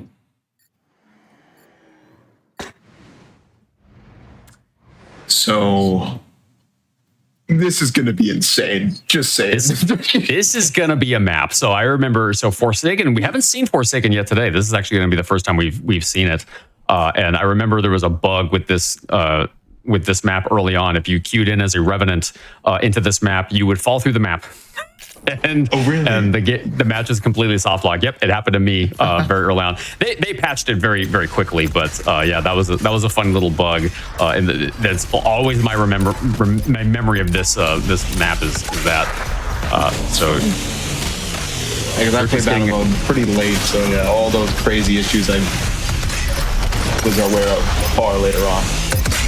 Yeah. Yeah, this map, Forsaken, very, very open, but you got the big structure in the middle. A lot of good shots coming out from this. The PBSSG flicks, gets the red armor too. Very nice timing. These are some of the best players we have. Easily top 3 in my opinion. And yeah, absolutely. They're just gonna clean up. It's gonna be nuts.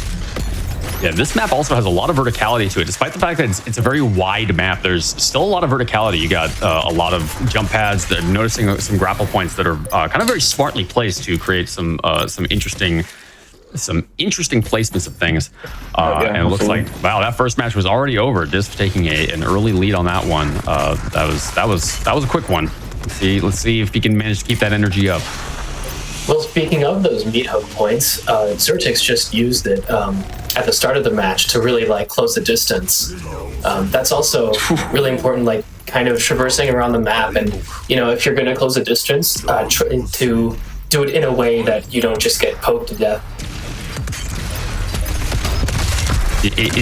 That match went so fast that possibly you didn't even have time to get through that whole statement before that match was over. It's just cleaning up, very aggressively, playing much more aggressively this time than he did in the last round. I'm noticing.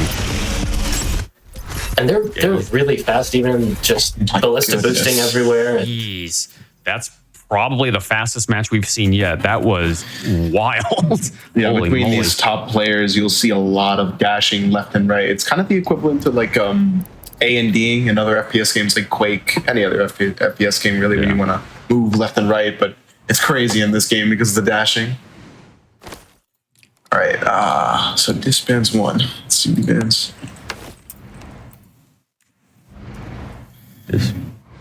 This is banning. Let's see it. Tundra. Okay. Up to Zertix. I'm gonna guess either Armageddon or Corrosion. Oh, okay, Torment. Torment, okay. Wrong. We're probably not going to see Stronghold today then.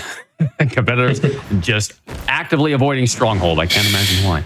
There are favorites, for sure, and maps that people just don't like. Yeah.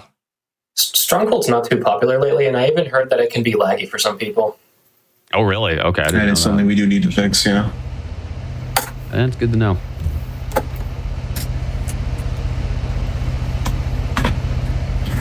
So I'm just going to say it.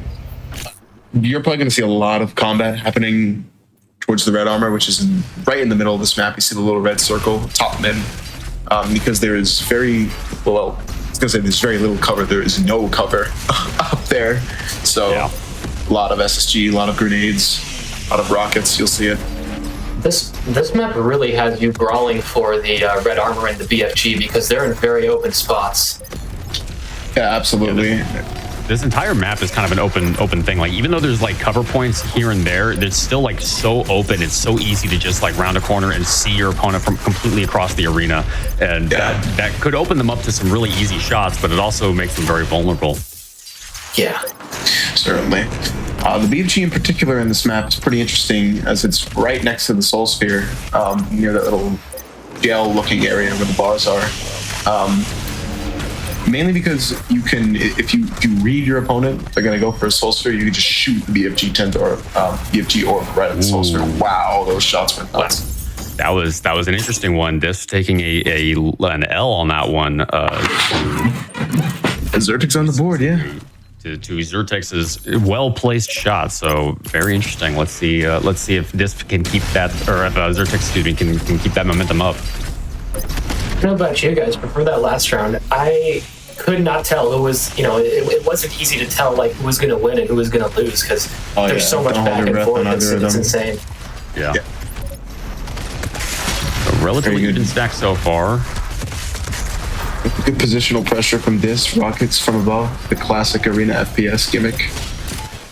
And you'll see a lot of that in this game because it is arena FPS. You have your rockets, you have your rail, you have your shotgun. Just the dynamic of this game is you can combo certain weapons, but it definitely still holds true in terms of the utility where you want to use your rail, long range, rockets to pressure from above, SSG close range and rockets too. So that classic dynamic is very much still present.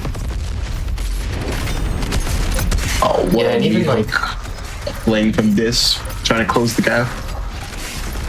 And like item control too, with like the BFG and the armor especially, it's a really big point in matches. Oh, he hit everything. Oh my god. Holy moly. Look at that.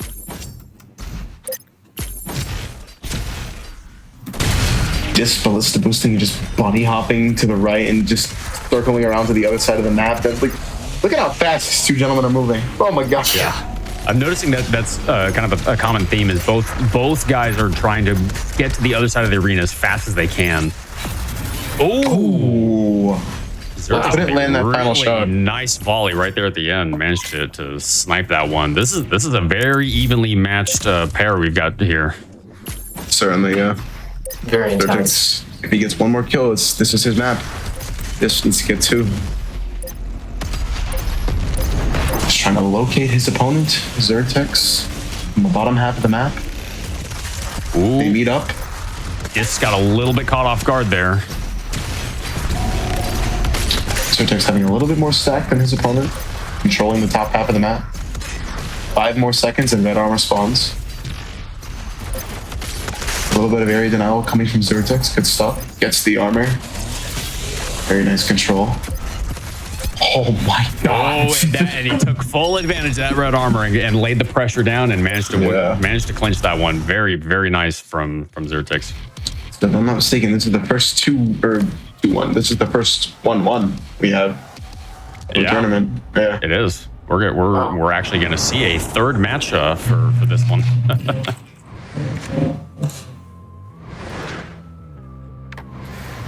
Yeah, these matches go by so quickly, but it's so intense. Like you never know who's gonna win.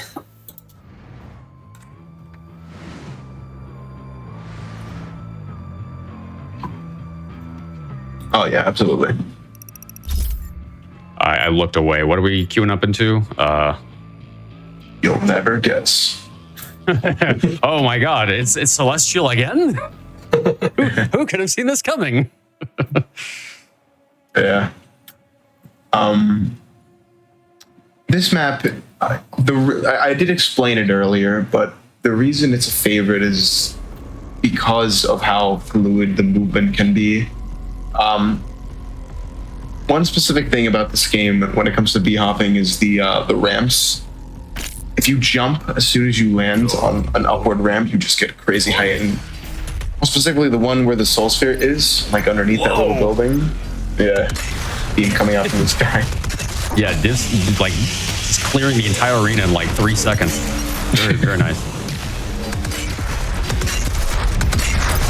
Zertek's backing off with some PBSSG defensive shots. Ooh, on a grenade. Defensive, but got a few got a nade in there and managed to do some area of denial. Ooh, that was great. Yeah. Man, Zertek's really laid the pressure on that one. Very well done. Absolutely. Also, really like how as we've said to folks watching, this is modded content. This isn't the vanilla game. And one change I've noticed is that you've really expedited the time between rounds. Oh yes, Whoa. the countdown. Holy cow! That was already over. Hope you didn't. The winning shot. My goodness. Hope you didn't blink. That was an insanely fast round. Yeah, no kidding.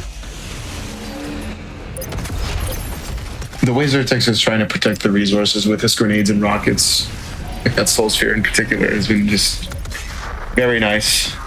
Oh, that was a great read with the portal. The teleport. The LG. Getting a lot of pressure in there. This managed to restack a little bit.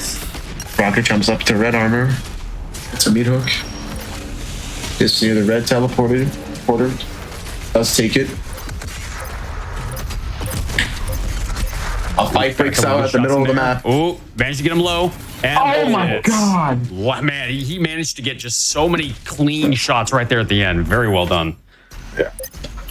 A little tracking in between with the lightning gun, followed up by the SSG finish. Awesome. This with these wall boosts, man. Yeah.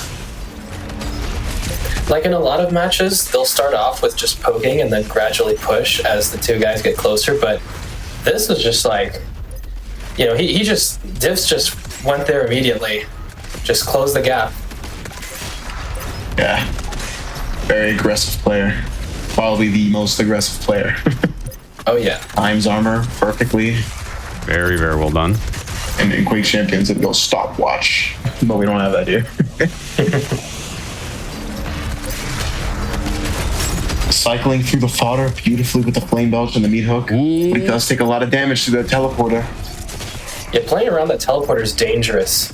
Sometimes your opponent will set up a bunch of, like, an arbalest or grenades and...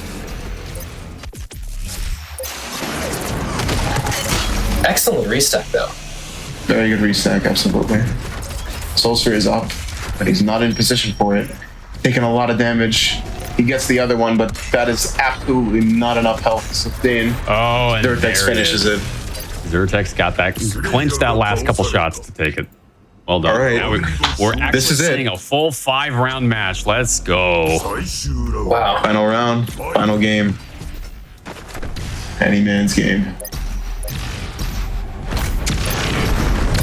Just on top of the glass building, trying to poke a little bit, sets down a grenade to cover space. It's a little ammo for himself.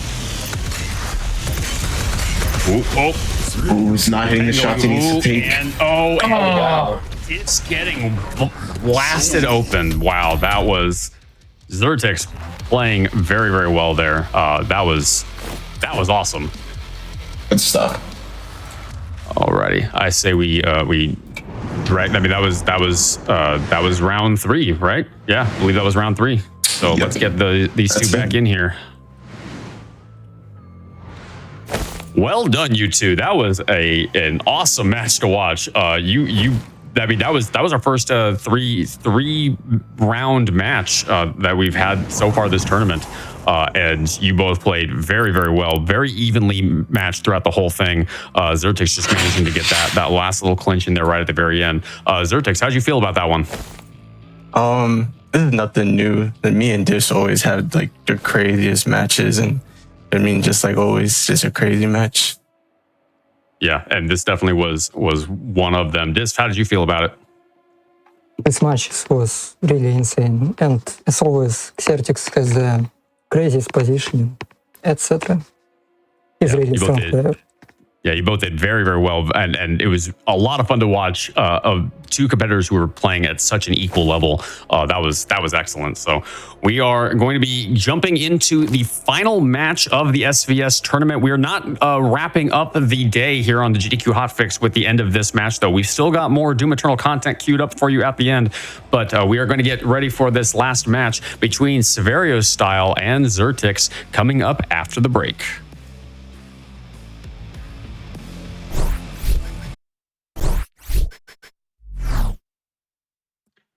Welcome back to the GDQ Hotfix Doom Eternal Slayer vs. Slayer tournament. We just watched an awesome match between two high-level competitors, Zertix and Disf. Zertix taking a commanding lead in that one. Not a commanding lead, I should say, but taking a lead and going up against our other winner from round 3, Severio Style. So we've got Sav and Zertix in here. Gentlemen, how are you both feeling? Oh, boy. That's it. Feeling great. I'm ready. It's gonna be nuts. Nervous at all? Yeah. Surprisingly not right now, but when the match starts, it's gonna be a different story. Yeah, we're seeing the two of you competing over the last few hours has been a treat and a joy, and I can't wait to see how the two of you are going to play this one out. Joining us on the couch again is Pasta. Welcome back. Howdy, man. I'm nervous just watching this. I know this is going to be another insane match. Agreed. Yeah, I'm not gonna lie. I'm a little nervous watching this too. As I'm like, who's gonna win this one? It really could go either way. So I'm ready to see how this plays out. Are you two ready? Good to go. Yep. Can't wait. Sweet. Let's cue this bad boy up. Yeah.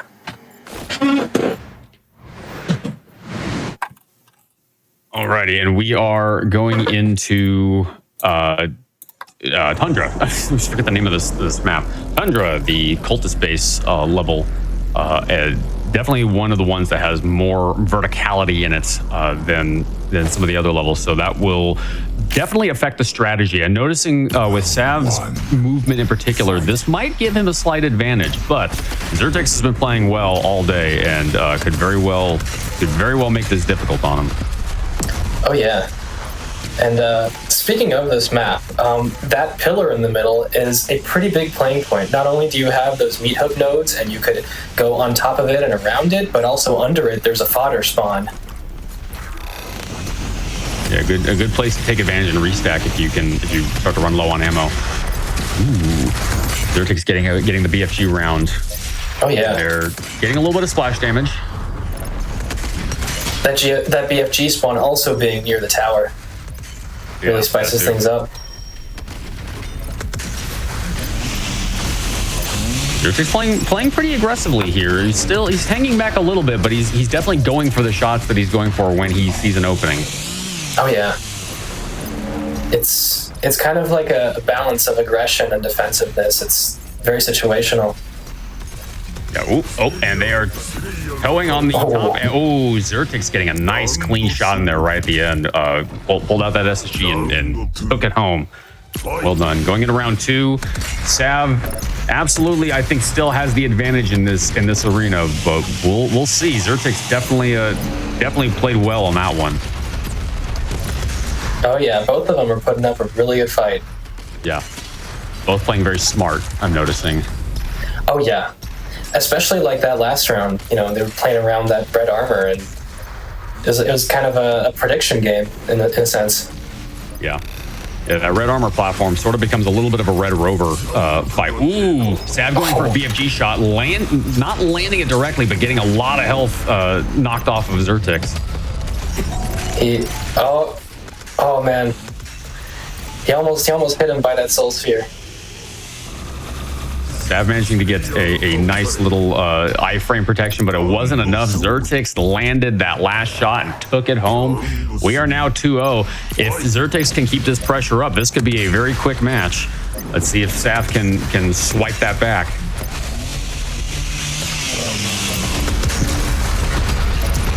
He's definitely playing a bit more defensively. Yep. Trying to poke it out. Sav, I think, is a little bit nervous. He's playing very cautiously. If Zertix can get a little bit of pressure on him, he could make this a quick one. Ooh, that direct hit arm that he just got while when Zertix got that BFG, that was insane. That was good. Zertix a little higher right now. Sav, and Sav got a clean shot in there right at the end. Managed to drop all that health off before Zertix could react. Very, very nice one.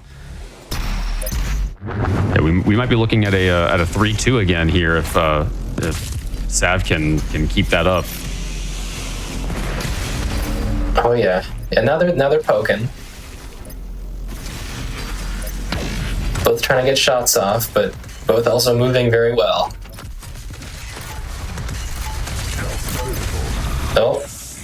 Oh, excellent push. It is. Very, very good match from Zertix.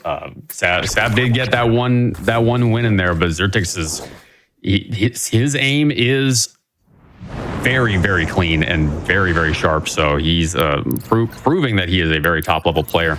We're gonna jump into that next match. Let's see what we're banning.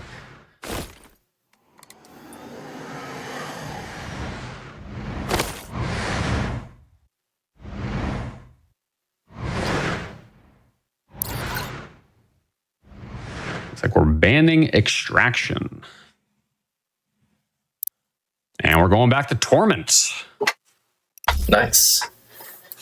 Torment's got a lot of tight hallways.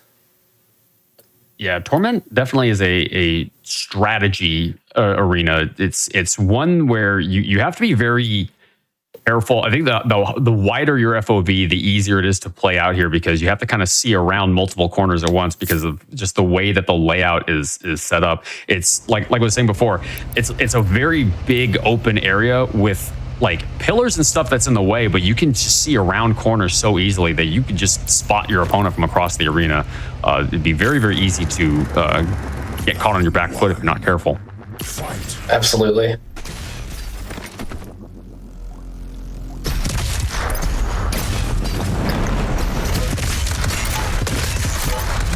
Oh, Stav's trying to push. Took some damage, he's restacking. He's being very cautious, just trying to deal some damage and then go for a push. Yeah, definitely backing off. Ooh, with that BFG shot.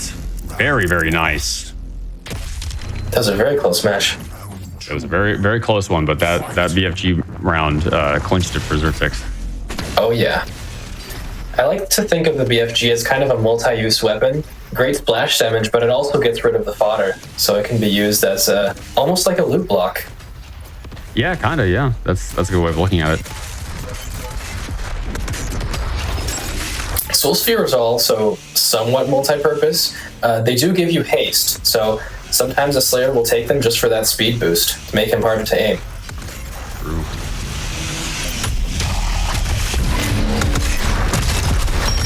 Ooh, played very, very defensively there. Straight up tried to back off and not get caught off guard.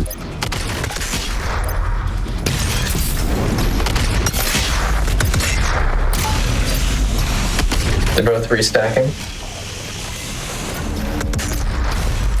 I think Sav might be waiting for that second red arm. Oh, that was a great BFG. Yep, Zertix needs to back off if he's gonna have a hope at winning this. Ooh, this is got a little dicey there. Zertix, good movement, was able to get out of there. Oh, but managed to land that last shot anyway. Very nice. And that gets us 1-1. Round 3. Yep. Oh yeah, this early shots from Zertix, nice. This is a very poke-heavy map. Yeah, it's easy to have it be that when you can see across the entire arena and just round a corner, there they are, and you can get some real clean pokes in before you have to kind of duck out of sight and restack. Yeah. Both are pretty even right now. Sav's got a slight lead on armor, but Oh, he's got the red armor now. backed up. Yeah, he's got the red armor, so if you can find him to see. Yeah, Zertix is playing it smart. He's backing up, using that teleporter to keep his distance until that damage buff expires. Getting some really good shots in there on Sav.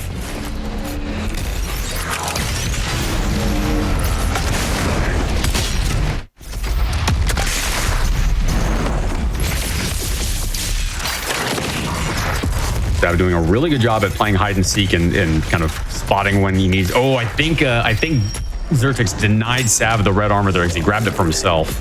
Yeah.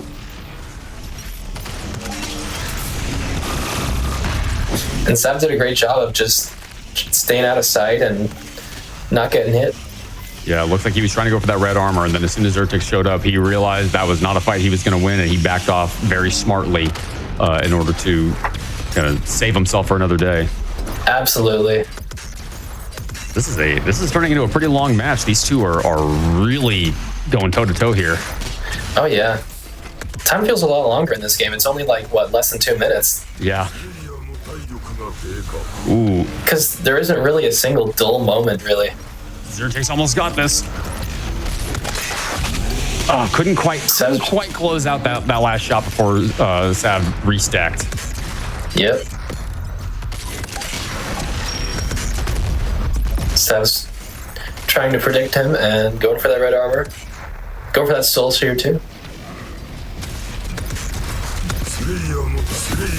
Ooh, oh, this is intense. BFG shot. Look at that.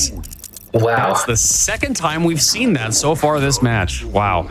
Zertix just really taking his time, figuring out his right moment to grab that BFG round and throw that out. Playing very, very smart. Absolutely. And the BFG is it's very hard to find really good moments to use it. Sometimes when I play, I'll grab it and then just use it right away and just waste it. But both Slayers are being very strategic with their BFGs here.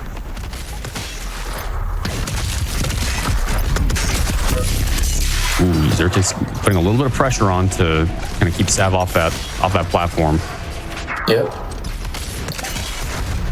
Sav's playing it safe now that Zertix has armor.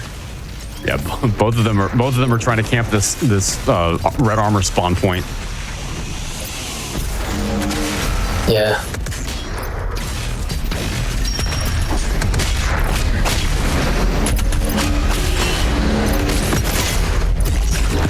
Sav's got his hammer ready. Oh, we've got and there it is.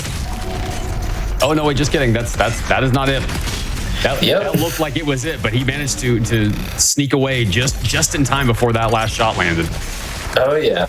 And now he's got a restack in there. Looked like that might have been an iframe save. Ooh, good BFG round. Got a lot of splash damage in there. This could be it. If he can get aggressive. Oh, Sav's getting some of his armor back. Sav's back to a really good stack. Sav's back to full stack. He managed to sneak away and dude, this is turning into a very high level match. Oh yeah.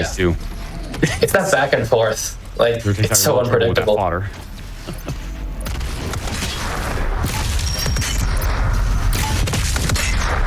They're both poking. Just trying to get the other one to a less stack.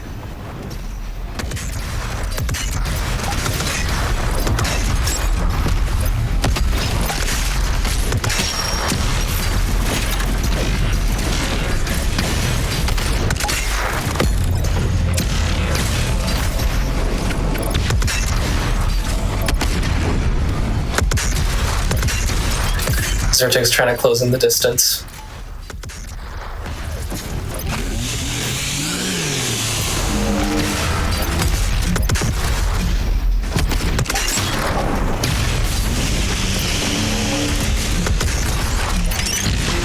And we are this is one of the longest matches we've seen so far today. They are both just knowing when to back off, knowing when to restack, knowing when to get their ammo refilled, not playing as aggressively as they probably could get away with, but knowing that they could probably wrap it up, but also don't want to necessarily risk it. Getting a last BFG shot in there. This could be it. Oh, it's got the soul sphere. Sav is playing it so smart. He managed to back off, managed to get his health back. That is the second time he's taken a BFG shot this match and managed to survive that last shot and restack himself to fight another day. Oh yeah, and he was playing some good mind games with that portal, going in and out to cause that sound cue. Absolutely, yeah.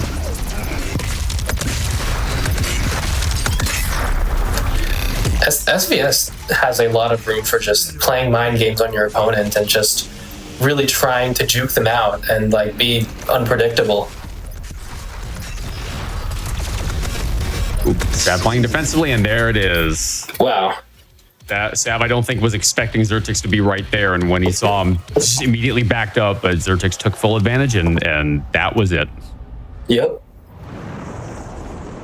So very nice. That is 2-0 if I'm not mistaken. That's Xertix wins the semifinals. Am I correct? Yep. I believe that is what it is. So let's get these two back in here.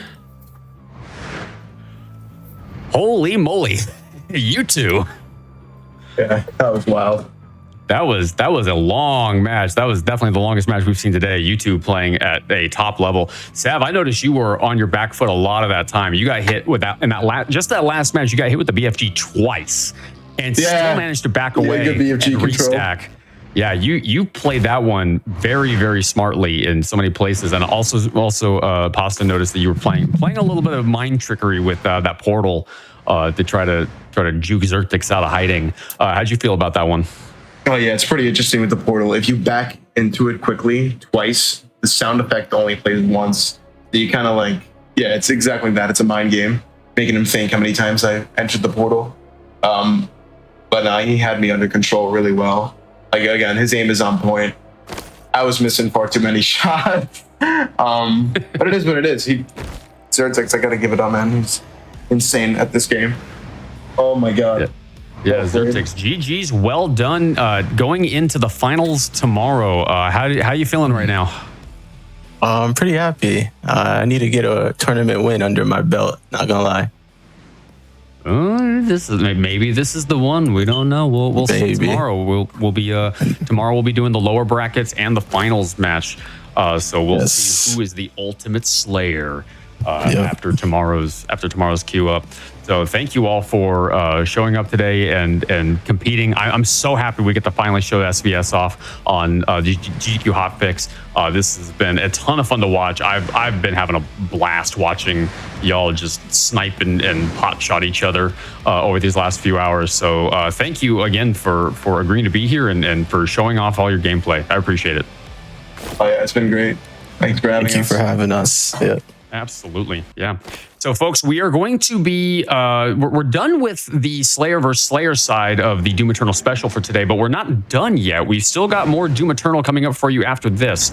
We're going to be showing off a 100% speed run from MMA Fro coming up right after the break. And then tomorrow, we'll be back again, same time, 1 p.m. Eastern, 10 a.m. Pacific, to show off more Doom Eternal content for you. We'll be beginning tomorrow with some interesting modded content. Sav, do you want to tell us about invasion mode and co-op campaigns?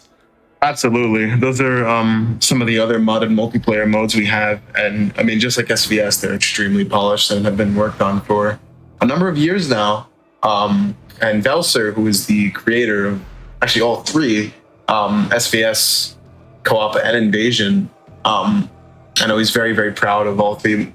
More specifically, Invasion, he's very, very proud of it, and it's a really interesting game of well, I'll put it as battle mode and campaign. Basically, Slayer's trying to get to the end of the level and manage the two demons, and the two demons are really trying to put stress on the Slayer and kill him. And co-op is exactly what it sounds like. It's just two Slayers, or you could even play as a demon across many different levels, or even like horde mode style arenas you can play with your friends. It's all just a blast.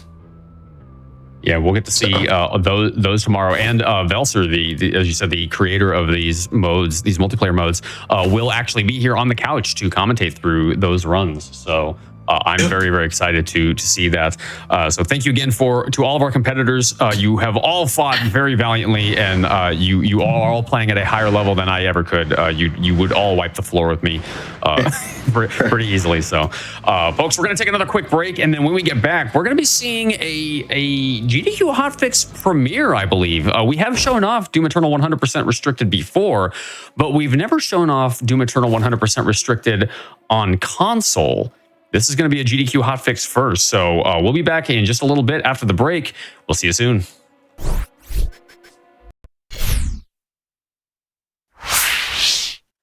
Welcome back to the Games Done Quick Hotfix weekend special featuring Doom Eternal. We just watched an awesome upper bracket of Slayer vs. Slayer head-to-head fierce PvP competition. And we'll be doing the second half of that tournament tomorrow, along with some other modded content. But for today, I wanted to feature a little bit of speedrun content, because that is what we're known for here on the GDQ Hotfix. And MMA Fro here has been trying to push Doom Eternal 100% on me for a little while, and I've been wanting to show it off, and we finally had a good opportunity with this weekend special. This is a GDQ Hotfix first, because while we have featured Doom Eternal 100% restricted in the past, we've never shown it on console before. So this is going to be a first. So MMA Fro, would you like to introduce yourself and tell us all about how you approach running Doom Eternal? One day at a time, Dane. But yeah, my name is MMA Fro. Been grinding this category, this game for like 4 years now, a little over 5,000 hours. Wow. Yeah, I've been on it. We've been on it. Also been very fun, very exciting, very into it. You can tell that. But yeah, I love this game. You know, I love all the stuff you can do with it, whether it's combat or movement. And I'm still trying to go with that perfect run, you know, that I'm maybe 1 or 2 minutes away compared to some of best. So today will be a little more, you know, try to have fun and showcase as much of my current updated route as I can. Along with me, Kashuni, another longtime runner of this category. Hello. Hello. Hello. Thanks for having me. Thank you for coming on. Yeah, should we get into it? Yep, I am ready when you are. Just give us a countdown and let's do this. All right, are we watching the cutscene? Selecting Nightmare? That's up to you. Yeah, let's do it. It's a cool cutscene. It is a cool cutscene. All right, so 100% we gotta, obviously, gotta complete all weapon masteries. Gotta get everything upgraded and mastered. Half of them we get with mastery tokens, the other half manual, like the meat hook, precision bolt, arbalest, micro missiles, destroyer blade, energy shield, and I think that's it. The rest is gonna be done with mastery tokens that we find and pick up throughout the run. We gotta grab all collectibles, whether it's cheat codes, toys, or music albums. We gotta complete every in-game tracked combat encounter, which we are not gonna worry about in Hell on Earth, because there's no demonic corruption meter there. So we just finish what we need to finish in terms of like staying inbounds for the restricted category. Other than that, we're just gonna be flying around and punch boosting past some unnecessary enemies. Am I forgetting something? Nope. We got mission challenges. Mission challenges as well. Oh, mission challenges as well, yes? Yeah, they're gonna be fun in the Necrovals. With the one shot at a glory kill. Type of Archvile, Tyrant, bunch of other stuff, but yeah, been doing this. Hopefully this goes as smooth as it can, which it probably won't. I believe. Do you want to explain it's restricted at all? Say again? Restricted? You mean out of bounds stuff? We can go over, you may see me go over an invisible wall here and there.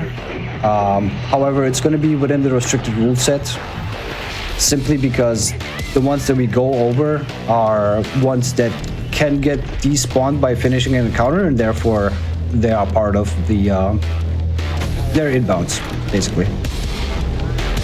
What else? Yeah, so restricted, basically, there's a handful of glitches and tricks that are not allowed to be used, like wait, we got a timer coming in after Doom Eternal. Yeah. Timer starts whenever we got Slayer control, 3 seconds after this fadeaway. God, it's such a cool little moment in that cutscene. Oh, I love it. I love it too. All right, 3, 2, 1. Good luck. Thank you. Yeah, so restricted basically is a handful of glitches and tricks that we're not allowed to use, like zips or invincibility tricks or some ammo tricks as well. But mostly for us, it's that you can't go out of bounds, and you can't despawn encounters to earn combat rating. But like Fro said, there'll be some like invisible walls that you might think are out of bounds, but are technically not out of bounds per the community standards. First collectible skip right there is done with a punch and a melee. It's the only one we do it on because we have no mods to swap to yet, or weapons. The rest of them is gonna be easier. Barge, Garbarge, 17 kills. It's all a little random. Just listen to sound, pay attention to where they spawn, be accurate, unlike me right there. Hope for some double kills. Enemies grouping up at barrels. Definitely one of the more reset heavy parts of the run, just due to the RNG and wanting to get a good run started. Yep. We're through. 17 kills right there. Very nice.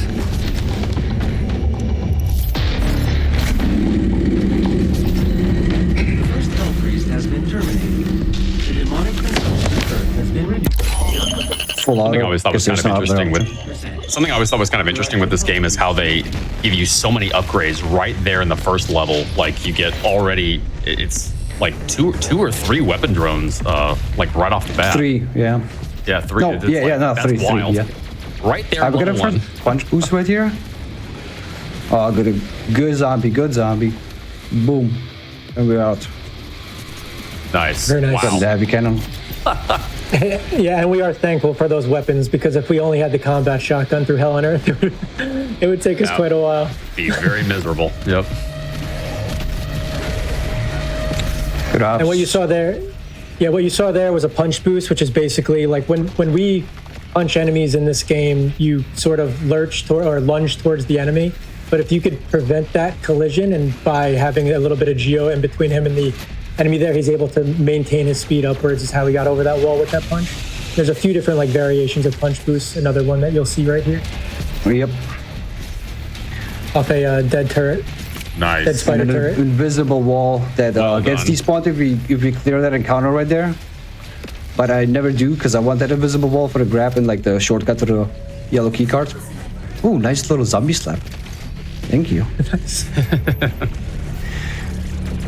Arachnotron, you chop it. That turret still has some magnetic melee pull effect, but Arachnotron is dead. So it cannot like body block you. I almost died. That was another punch boost off an invisible entity that was remaining in that train.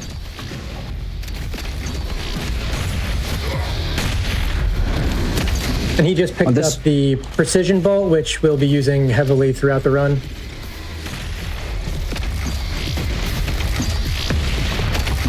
Don't restagger. Oh wow, we're done. That was a good downtown. Except for very nice. Almost dying. So viewers probably don't quite know what punch boosting is. So would you like to explain what the punch boost tech is to the folks at home?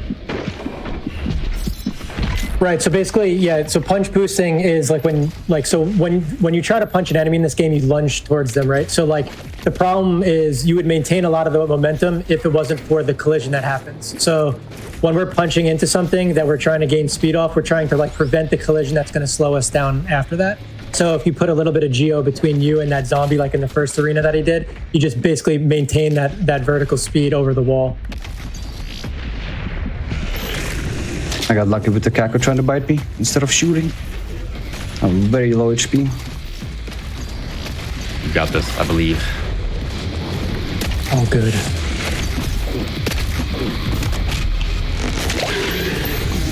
I see one staggered imp. Quick full auto strat on the... Oh no! We don't have extra lives yet. We don't have extra lives throughout the entirety of Hell on Earth. I'm clinching. One here, one there. Okay, we're out. All good. Nice. There are extra lives in this level, but they're so out of the way that yeah, right. You can't be bothered to go grab them. Exactly. One good thing about current patch is these demons in the first phase of this fight tend to infight more, allowing them to clear it a little bit quicker. Oh, really? I did not actually know that about current patch. Interesting. Yeah. And then Fro has a little bit of a difference in his route here. We typically would occasionally chainsaw the spider inside the mall. Fro waits till this final spider to potentially get another turret boost to this portal, but it needs to be set up correctly. Yeah, the spider can't jump too far through right there, like spikes right behind him. My scans indicate there is a lift at the center of this. You also see Fro here attempting to get bunny hops or lurch hops. Basically, when the Slayer hits the ground, he lurches forward a little bit. If you press that jump input during that lurch animation, you will get some good horizontal speed. It is FPS dependent and a little bit easier with on a scroll wheel with a mouse. Fro is running on console at 120 FPS, while the category allows up to 250 FPS for PC runners. I think that was a good haul all around. Hell on Earth. Very good. I'm sorry. I apologize. We got Loot Magnet armor over here. Loot Magnet, for one, especially on the higher difficulties, very good Sentinel Crystal perk. But also, like, we unlock it in Exaltia, refilling ammo right away. Right before the Slayer gate, so we'll go in there with 3 chainsaws and a full stack of ammo on all 3 weapons.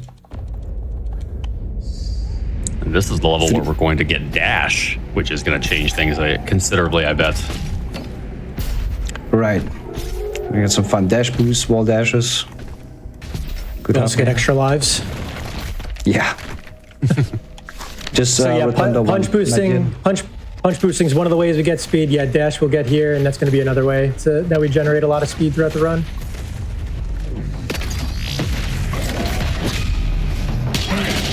This is another patch difference on 1.1. This Kako will die due to not having pathing. On current patch, Fro has to kill that Kako first arena.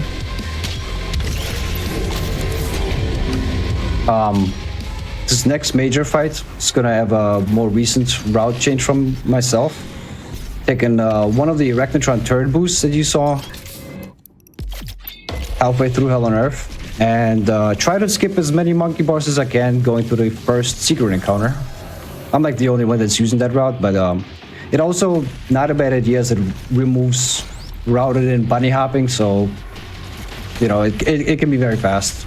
I've golded like the first section of this level already with the new route.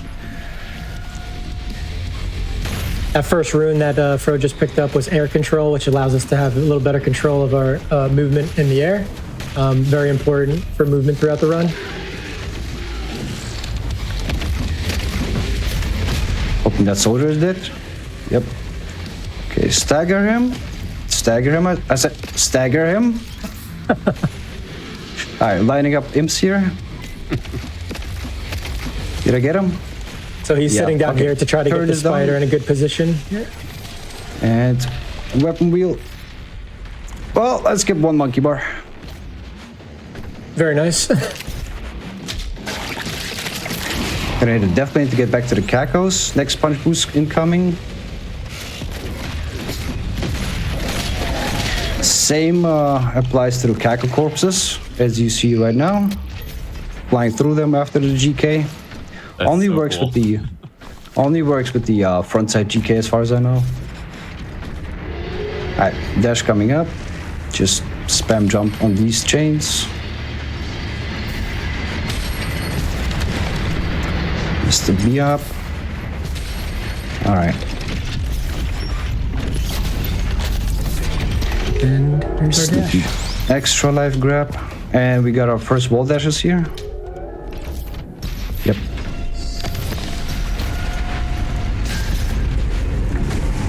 Good hops, good hops. Now this fight can get a little tricky.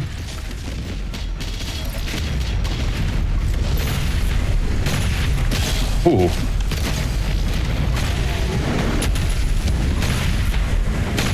Nice. You'll also notice that Fro is punching after shooting the precision bolt quite a bit, and that's called punch canceling, and what he's basically doing is removing the cooldown off the weapon, helping him fire quicker. And it's very easy to do. All you do is fire, punch, reselect that weapon, and fire again. And that was actually in the game at release, and then later on they patched it out, but everybody complained enough that they put it back into the game. I do remember when it was found, all the speedrunners were learning it like crazy because they knew it was going to change the run like significantly. Yeah. Oh wow, I missed both gargoyles here. That's not good. That grenade should have taken care of them. All right, so this is a major time loss, but I'm still gonna showcase this. Hell Knight, don't need to shoot him, just box him.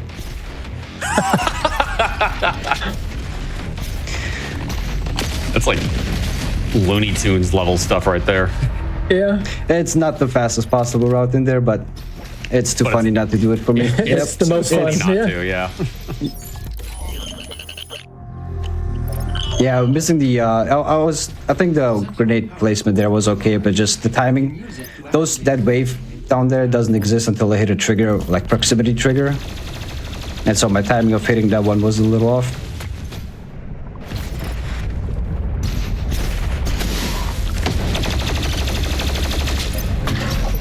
He's also charging the plasma rifle right now to show another tech coming up called Yeet Blasting.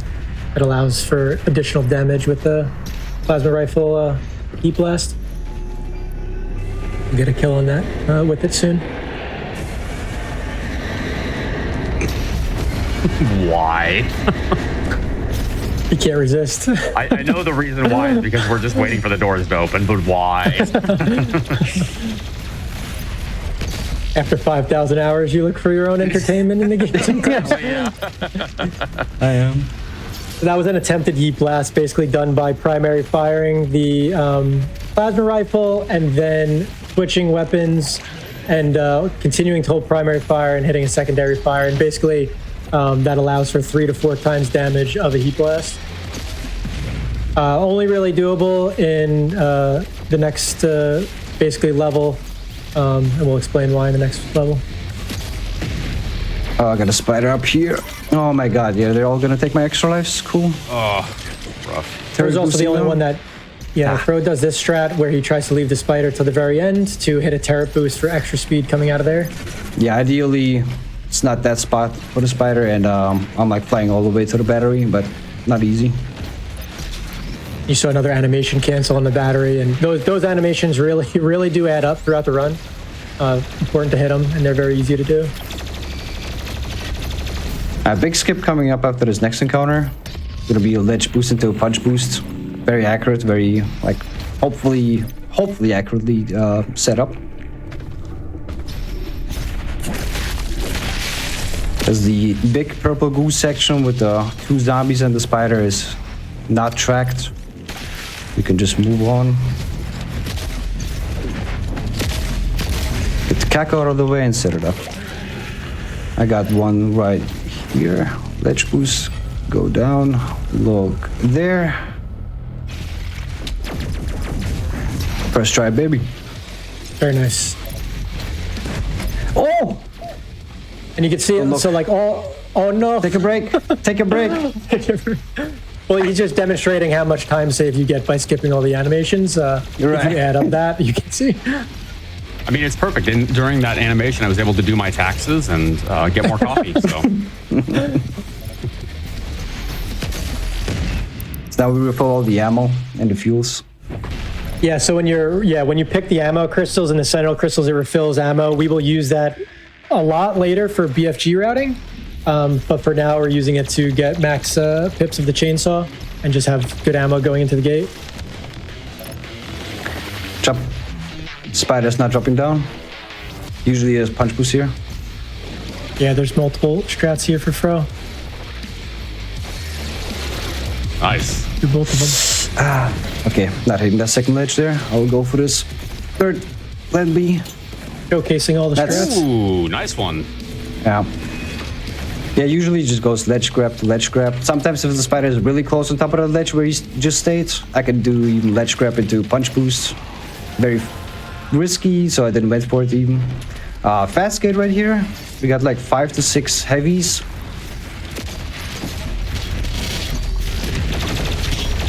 That we can skip the majority of if we kill everything in sight after the first Revenant and first Dread Knight spawned. We'll be back after this commercial break. Oh no. The barrel's exploded behind me. Yep. I'll get you. Luckily, those barrels could be doesn't matter so much. I mean, loses time, but it's not like you lose the run. Those barrels can be tricky too because sometimes they do not blow up together. It's very easy to blow up one and not the other. I've done that numerous times. I think we're coming close to the heavy wave here. No, we're not. Now we are. I hear gargoyles behind me. One jump down, quickly. Okay.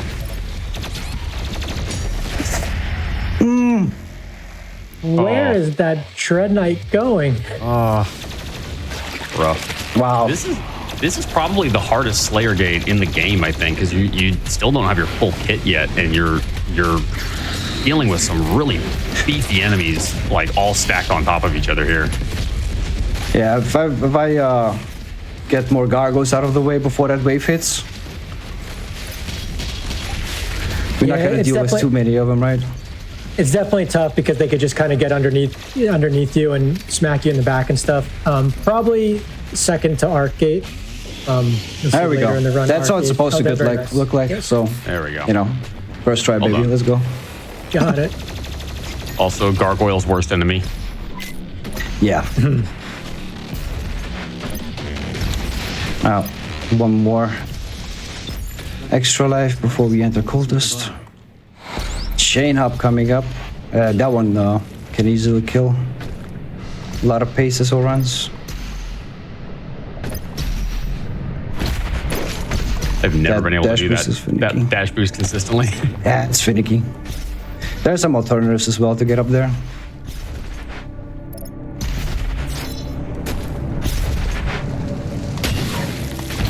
Am I making it? Yeah, okay. Well, didn't be up on top of that platform, but at least I didn't fall off anywhere and didn't get my double jump drop.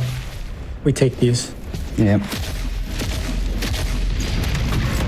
Quad damage. Very tightly routed. Pretty consistent usually.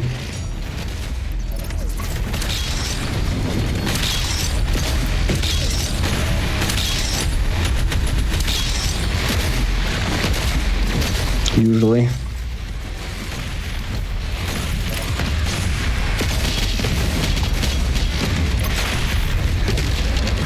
If you are able to hit Chain Hop clean, you can have a few less fodder spawn in this arena, which makes it a little easier. Yeah, I would say this, in my opinion, this is the hardest level in the speedrun, Exultia. It really is. To me, it really is. A lot of like raw movement. You don't have ballistas yet. You don't have meat hook for like the swings. It's all accurate wall dashing, dash boost, punch boost, a little bit of enemy behavior. You get punished very hardly if you are inaccurate with your shots. And there's just a lot of sequences that can go wrong very easily.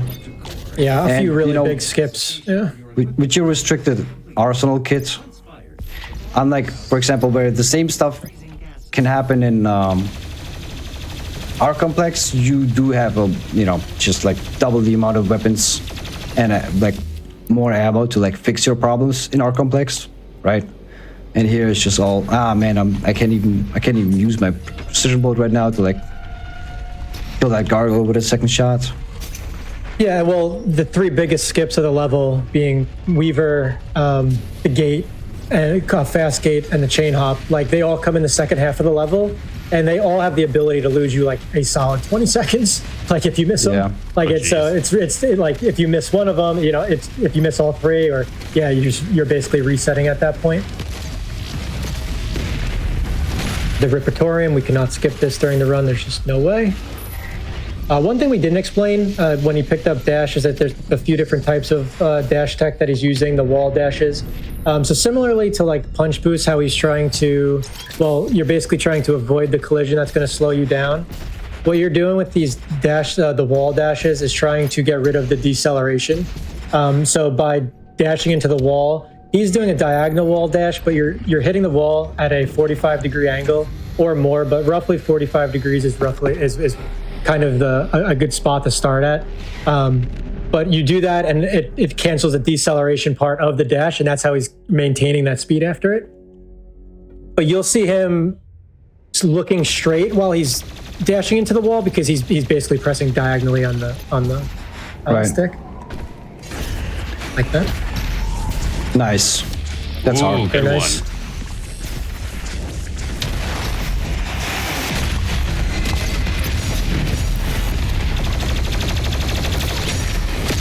Had a heat blast on this Revenant, but it wasn't fully charged yet.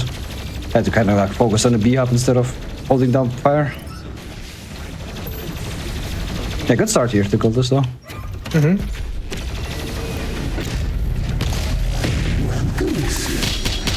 Is my time at the end. Let's see if you're strong enough to The survive Slayer this has test. arrived. All mortal challenge personnel, please be advised. Heat blasting is about to be Weakened. Weakened after we get Hot Swapper here at this next soup point. There's 3 Megs, just let them run into the traps. That's a little small patch difference as well. Like that one doesn't drop as consistently or at all, I think, on 1.1. To make the spawns up there. Yeah, on 1.1 you have to kill the Mank up top.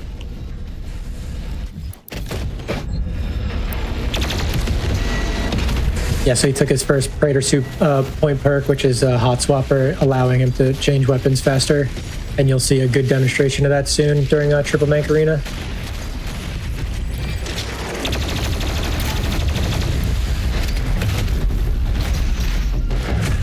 Accidentally threw an ice bomb there. Cannot squeeze the shield soldier coming up for the punch boost, but still get him. Yo. Nice. Nice. Wow. God, some of these punch boosts are so cool. Now we get our rocket launcher. And you can see the PB rockets going off now, which are, it's having Hot Swapper is like night and day trying to PB rocket. Makes it very much easier. Damage output is wild. And that's how, if you ever like forget to do it, ever forget to upgrade Hot Swapper, you know it very quickly going into this arena. And if you're on UN, you know, because you're probably dead. Yeah, that's true. Yeah, the gargoyles are hard to get you. So are the Minks. The second rune, he just took Blood Fueled, which gives you a speed boost after Glur Kill and Chainsaw. Also important to gain speed in a speed run. It's neat.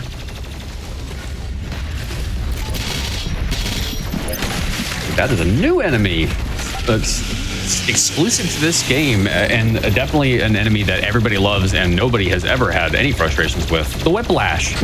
The Whiplash. Lock-on burst here, for obvious reasons. Yeah, one of the most OP mods in the game. Yep. Yep. I've only upgraded one of the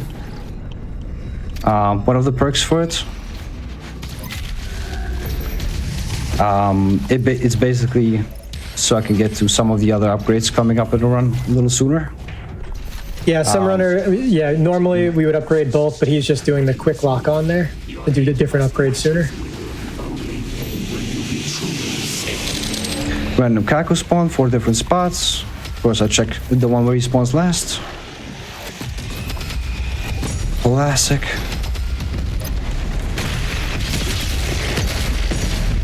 It's also a very choreographed fight, as you can see. Yeah, I would say he knows exactly where everything's going to spawn the moment it does, and he's got everything queued up and ready to launch. Yep, good fight. Hold on. And we got our first, well, it's not the first one, but it's a cut speed. Mid-level cutscenes, you can store dash speed as you go into them. And the game will just keep you in it, like in that, in those active frames of the dash after the cutscene. Do you have to do anything coming out of the cutscene? Like we hold macro coming out of the cutscene typically? Not on that one. Jump or anything? Okay. No, it's all about what I do before. I get the flame belt challenge in this spot, very easy, very reliant. Next punch boost, frozen zombies. Ooh, I even got a good variation on that. Ooh, nice. That was a clean Skip one. an elevator. Yeah, this is the first level. First level with mission challenges as well. Right. Hell on Earth and Exultia did not have those, and he has already done all 3 of the mission challenges. Well, 2 of them. He's going to get the 3rd one, which is going to be easy. Yeah, to ignite 4 demons with a single flame belch and destroy a spider turret.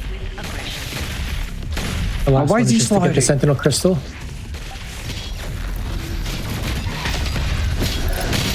Okay, that shield soldier was scary.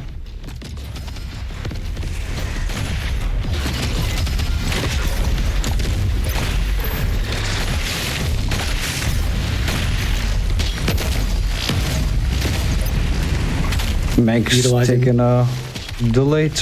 Okay, we're done. Utilizing Delayed entrance the element. cue balls. Hold on. Kill the Megs. Yep. Yeah, the fight is usually very choreographed as well, but I believe for some FPS reasons, sometimes the enemies just get stuck in the air. Is it dropping in all the way from above? And that can cause some issues, like be out of the flow. Yeah, on PC, there's a few parts of the run where we'll actually cap FPS down to 100 just to try to get enemies to drop in as expected. We're running on a small timer here for this entire encounter, and then this movement, trying to get to this elevator. Nice. Got it before it leaves without us. Well done. There's also a more optimal elevator cycle skip coming up here, where from this grabbable wall you can go to the death plane instead of taking the elevator. But then it only makes sense if you then get into the elevator on the other side ASAP, and I cannot get that one to save my life, so I just don't even bother anymore. I've tried, I've practiced, I can't do it. But it's a big 7-second difference. Ooh, nice dash off that hanging revenant. Nice. It's also not very common.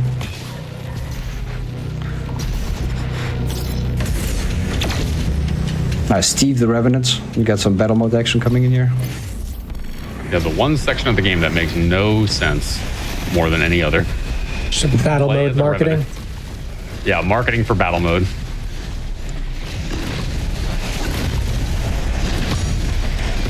He's just fighting for a super shotgun right now. That's all he's doing. You saw that spider right there hanging in the air. It's something similar to what I mentioned a minute ago. Kako and 2 less revenants. The mecha zombies are not required for this encounter as well, but oh, I missed the soldier. Okay. Small time loss, very small. Very, very small. This next fight is fun if it goes well. Box opening, unboxing. This room has killed me so many times.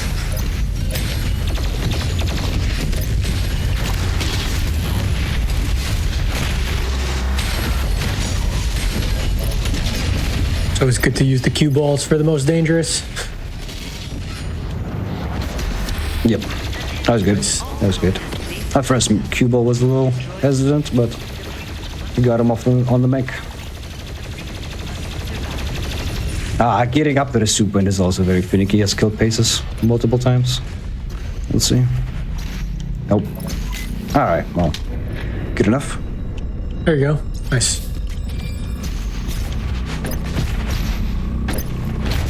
Secret encounter. The whiplashes are gonna come in randomly, left or right. But either way, like planting one frag with the backside one is pretty good. She's already hurt, only needs 2 rockets, done. And then you just get up close and personal to the make at the end. Me took, not as good. Wall dash, back up.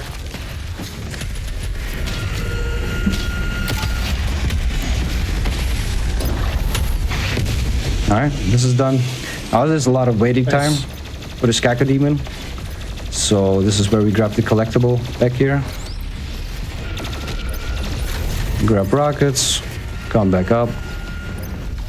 There's also a route to like cue-ball that one. Hysterical.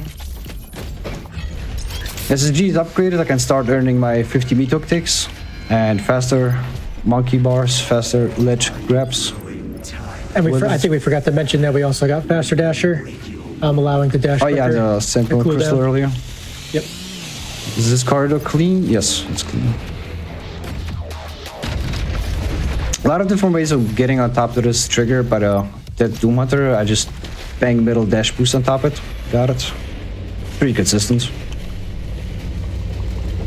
And then we just go for the Slayer Key and Slayer Gate. This is a tough gate too. Yep. It's fun though. I like it.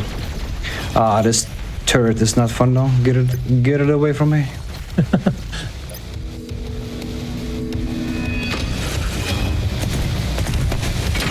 He's throwing balls.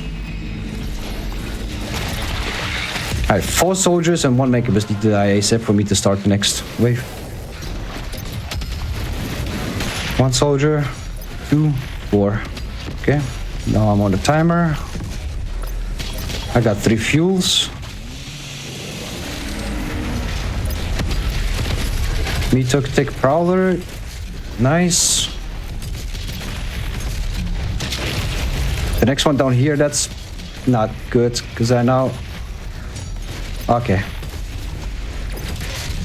We're good, we're back on track. Yep, all good. And then, yeah, the Prowlers are probably the biggest RNG in this arena, just because they could just teleport all over the place and you could be chasing them around.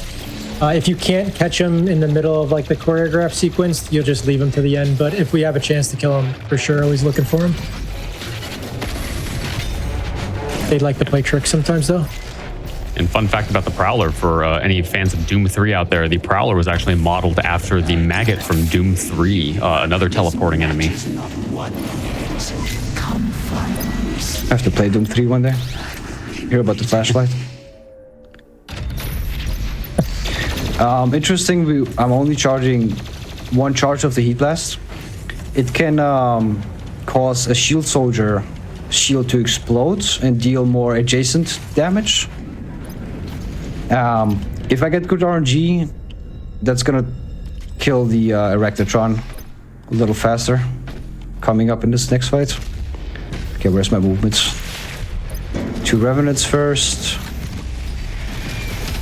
Yep. Nice. Helm Knight. I see Shield Soldier. And Erectatron dead. Good RNG. Nice. Hold on. Yeah, constantly trying to pick off soldiers in the middle of the fight as well. All focusing heavies.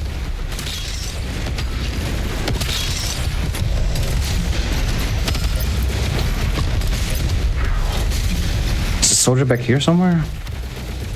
Where? There. I shot his foot. Alright. Think we're good. Cut speed, maybe? I'm not sure if I hit it. Nah, yeah, I did. Nice.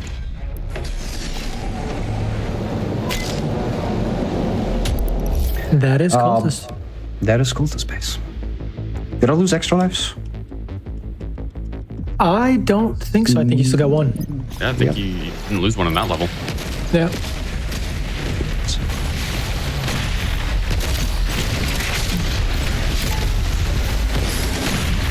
I should have beat up them for a tick. I mean, SSG them. Oh, by the way, we didn't touch on this. Killing an enemy with a chainsaw is gonna mark them dead, like confirm them dead for the encounter sooner than, let's say, glory kills. So the second we enter the chainsaw animation, they're gonna be already confirmed dead. So it's not bad to either finish fights off while we have like waiting time for like gates or doors afterwards. Small punch boost here. Oh, I had no idea. Or just just proceed waves of fights as well. Like I'm about to with the second Revenant here. Remote detonation, simply because I can now swap weapons off of shot lock-on burst a little sooner. Yeah, so there's a small cooldown after you fire lock-on burst that if you have remote det, you could switch the mod and switch to a different weapon, and it'll remove that cooldown without actually taking lock-on burst off the weapon. So like right there. All right. This timer for the spider is a bit lengthy, so I routed that one in. This fight is actually crazy. This arena is much harder on current patch. There's actually 3 additional heavies, an extra Pinky, Arachnotron, and Hell Knight.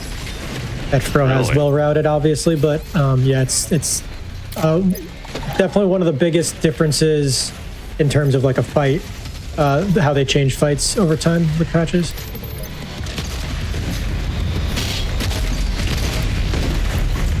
I even remember like on a an average, just not a speed run, but just trying to like clear UN.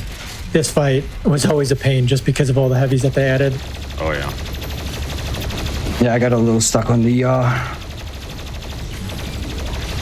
Arachnotron, but I also tried to improv the frag grenade challenge for this level. On my way to make sure they've done that mistake.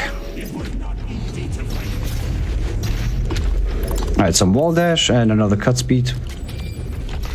Nice. Nice. Nice. And auto maps are not a collectible we need to collect during the run, but it is a mission challenge in Doom Hunter base, so this will be the only auto map that we pick up. That is different from 2016, because in 2016 they count as codex entries, but in Doom Eternal for some reason they don't. I don't know. Kind of an odd change, but time save. True.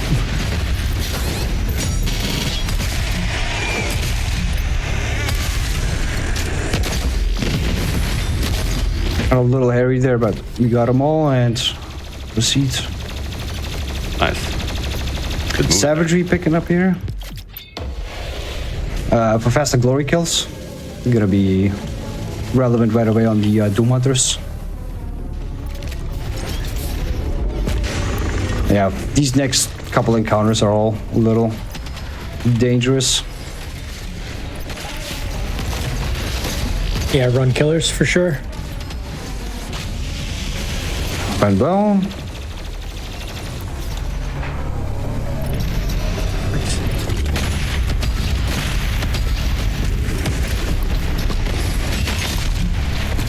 That Megabus stride.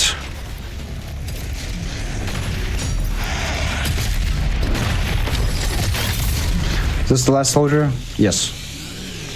Again, waiting time removed by entering that chainsaw animation. There are these platforms around these around this arena. They take a few seconds to come down, so it's not that much of a time loss to enter a chainsaw animation. Especially if he's close to the skull.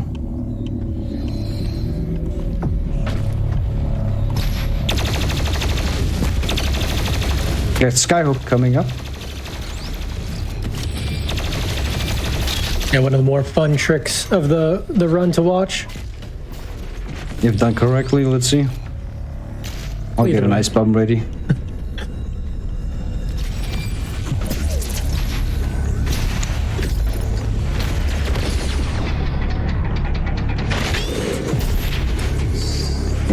Decent. Nice. We'll get there. It's supposed to go all the way to... Perfect. No, I'm supposed to let here, Jane. I'm supposed to let here. No. I was a little low. To me, man, just roll with it. He's a perfectionist. And that's done by, so Meat Hook gives you speed based off of frame rate, and by opening weapon wheel and slowing down time, allows more frames to pass, allowing you more speed. Fro's Sentinel Crystal route is a little different. He's getting health for blood here. Right. For ground pickups will recharge his blood punch, making it a little easier to recharge it. As opposed to quick draw belch, which is to get flame belch back quicker.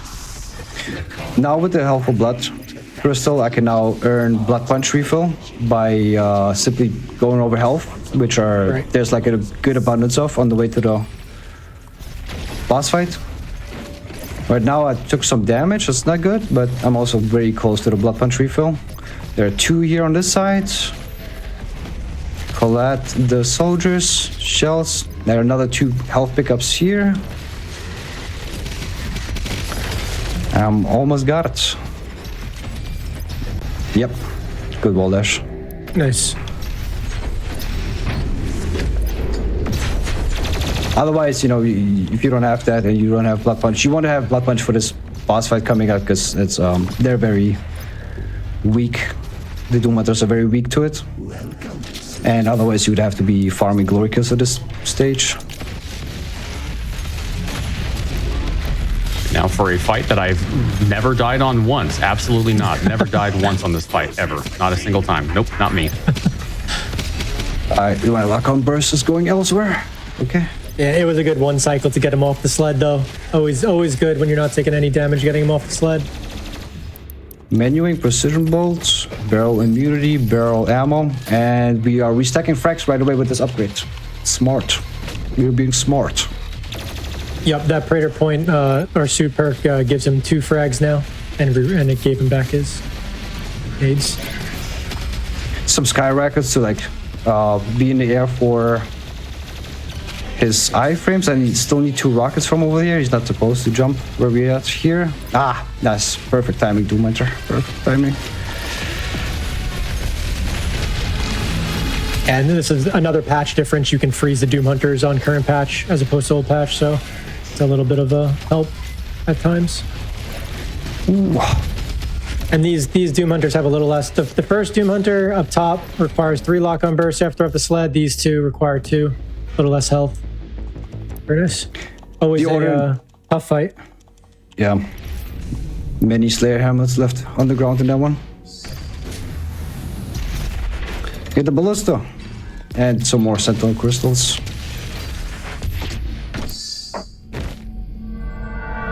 I feel like we're flying through this right now. I mean, you're a beast, you are flying through it. No, I mean, I'm having fun. I'm having fun right now. You did Hook. I thought I'll come on here today. Everything goes bad, sideways, slow. We gotta repeat a bunch of stuff.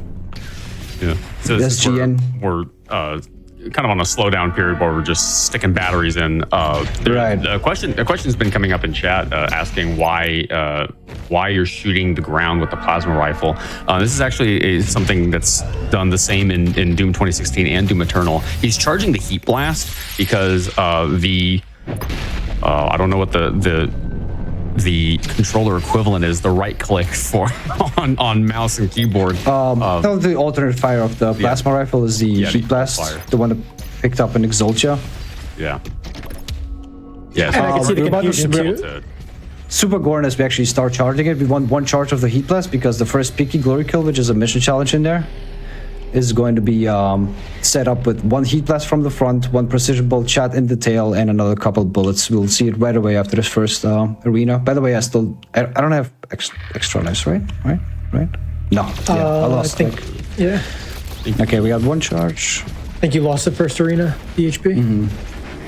He's also using dot crosshair. If we were using default crosshair, you would see that the heat blast is like charging these 3 little bars around like the aim. Around the crosshair, and but yeah, with the dot you can't really see it. Is that making me dead? It's not.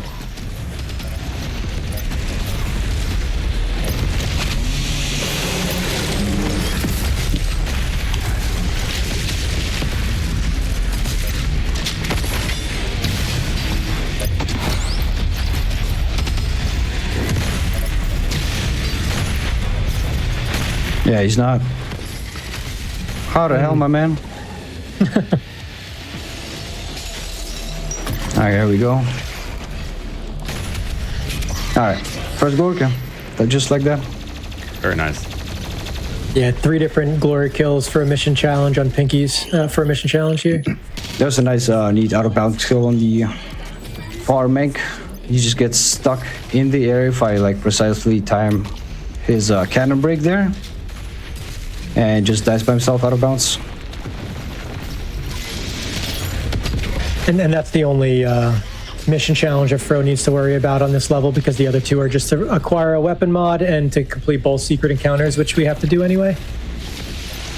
This Destroyer Blade, like this whole routing right now you're seeing, came up with it like maybe half a year ago or something. Saves us 4 to 6 seconds, depending on execution from like previous routes. We used to fast travel for this Pinky. And he did, yeah, he picked up Destroyer Blade, which is another really OP mod. So good. Yep. We'll master that naturally, and honestly, you don't even need to focus on it because it's just the most efficient way to kill things a lot of the times. So it pretty much just masters itself. We've gotten a list of chainsaw animation durations. Tentacles are actually on the faster sides, are like 1.5 seconds if at all. Interesting. Okay. So I like preferring them if possible over like the mecha zombies in this area. Alright, fun fight coming up right now. I got 2 fuel stored up from the relevant how the first arena went. I'm about to hopefully chop the Dread Knight mid-fight. And we got some quad damage action again. Okay. Makes refusing to die in this SGN. I have always had issues with that Mancubus. I had him glitch out on me on multiple Ultra Nightmare attempts. That one seems to be really buggy for some reason. One of the reasons that Pro goes for that Mank as well is it helps draw some imps close to it. Right. And you need to kill a certain amount of fodder to get the fight to proceed. So that Mank helps him go there.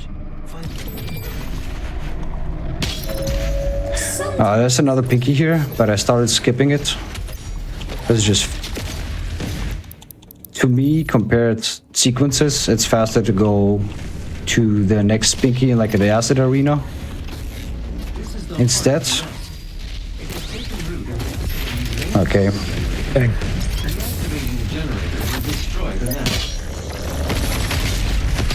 Okay.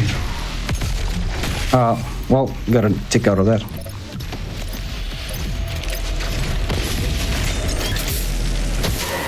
I missed that ammo, didn't I? Yeah. Plasma routing from this point on is very tight. So yeah. We have our ballista boost and our destroyer blades placed in specific spots. It's like having to shoot an extra ballista boost or miss out on some ammo here and there. Not ideal, but I can still grab it right now. It's just not going to be as smooth.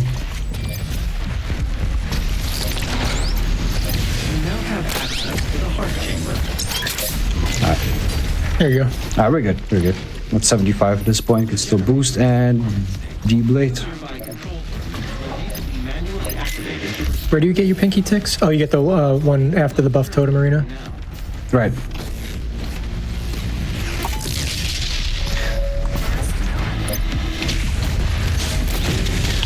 One neat tip with this shield soldier, he can blast you, but the actual safest spot for him is to be as close as possible.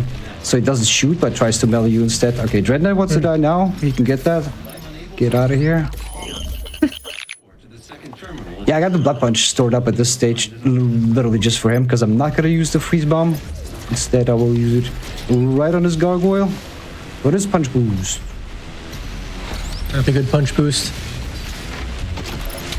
You just picked up Arbalest as well, which will also master naturally throughout the run. Yeah, starting with the end of our complex. Dash boost on that spot. Rune pickup doesn't matter too much, although I'm grabbing equipment. Oh, already did. Never mind. You did on the last one, yeah? Yeah. Alright, so Yeah. that's Pinky coming up for the Glory Kill Challenge. Hopefully, P-Blast strat doesn't fail. Nice. It was a little slower, but just completed it. How consistent is it to get the pinkies to stagger? Because I remember when I was playing through this game, you know, the many times I've played it, I always had trouble getting a stagger. I would either kill them outright, Yeah, or they have they'd kill me. differently. They have strangely some different HP values throughout this level. Like for example, some Spectre you can get with like a rocket and two precision bolts, while the next Spectre like is not even staggerable. I'm not sure why, but if done correctly with the heat blast, it's actually pretty consistent. Like it's just about angles and interesting. Okay. timing. And the good thing, there's glory kill challenges in later levels where we literally only have one attempt to get it. The good thing with this level is that there are multiple extra pinkies. Even though it's not fast, it's still like there's backups if you need. But for the most part, they are consistent. Like sniping that staggered spider after grabbing the Slayer key and the collectibles on top. Alright, Slayer Gate coming up. One of the toughest, but also some of the most random spawns in there sometimes. You can have different intervals in between soldier spawns on the last wave, and that can cause you to like not get a fast gate, like a fast early completion of it. Super ideally, you finish it before the first pinky comes. But yeah. So yeah, it's similar to Exhaustion Gate where you can get out of there if everything's dead before it's spawning in. But the timers are so wide on some of these heavies that you can just get really unlucky at times. Like there could be 15 seconds between Hell Knights, and they could also like basically spawn almost back to back. Oh, fun. At least it feels like it. Yeah.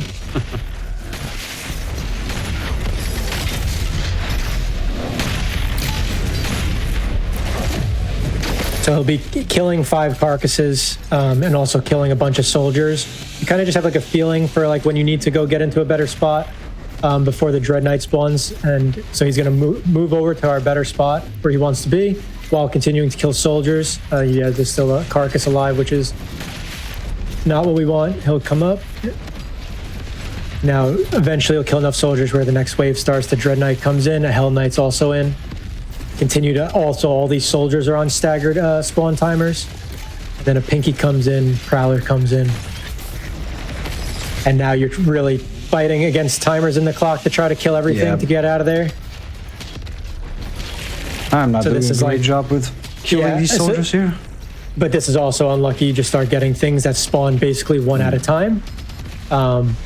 And see, there comes the Hell Knight out of nowhere, right, which now allows the next Picky to come another in. One. Yeah. All right, brother. I had enough of you guys in here. That was like 2 more Hell Knights than ideal. Tough. So good though.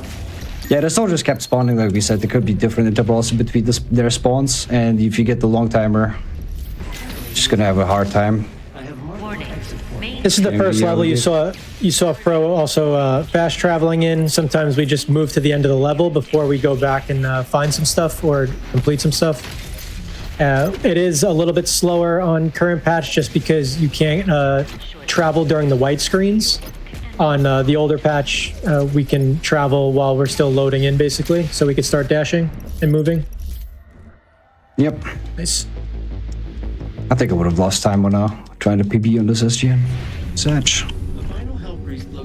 But our complex coming up, my favorite level. Oh, actually. heck yeah. Best level easy.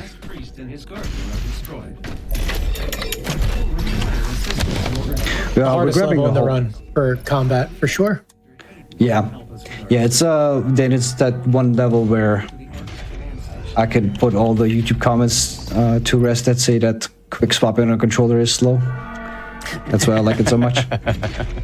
And then what he's doing here is there's a pretty long speech after this level. So between a few different levels with the long speech and stuff, we'll go collect some of the things we need to collect in the fortress. You saw him get some of the crystals after Doom Hunter base. Right. And now he's getting some of the stuff that's more out of the way in the fortress, like that codex underneath and these 2 soup points. And then another collectible outside. We always skip it though, so I'm not sure which one it actually is. It's a cheat code. A cheat code. Yeah. You got a Fatum boost here, hopefully. Yeah. Whenever you hit a death plane respawning on top on it again, you can actually store. I'm not sure how it works exactly, but you had a very precise dash input, well timed to your respawn, and very precise jump input, and you just go flying. It's fun. There's one comment in chat I gotta read because you'll like this one. It says, after seeing this run, it has given me the motivation to uninstall the game. That is Froze Go. Yep. I thought it would be I would have rage quitted and uninstalled by Exaltia. I asked Kashuni to get some backup videos ready. Yeah, backup save files ready. Nice. Our complex, there we go. All right, gonna lock in.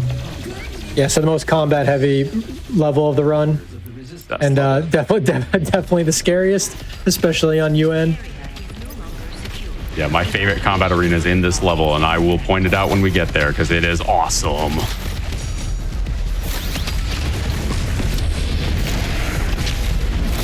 He also took a few upgrades going into this, the lock-on burst upgrade to recharge time decrease, increased damage versus frozen enemies, soup point, and frozen enemies drop health soup point as well for better blood punch refills, and switch from savagery to equipment fiend because it tends to get a lot of kills with equipment. And what equipment fiend is basically if you're getting kills with the grenade or with on enemies that are frozen, those equipment will recharge quicker. This room is really important. One of the challenges is to overload a shield with plasma rifle to kill 6 demons. So that room is extremely important for getting a good start on that challenge. Yeah, we got 5 out of 6 there. That's pretty good. Which is, yeah, awesome because there's a free one later on in the level. So basically 5 out of 6, you're not stressed at all. Another challenge is to knock off 4 of the Revenant shoulder turrets, which he just started that as well. Oh. That challenge can auto clear a lot of time. Oh yeah, good old Carcass just freaking always. Carcass, man. It's always a Carcass. And it doesn't matter where they are. They'll shoot that shield through walls, ceilings, floors, anywhere. Imp.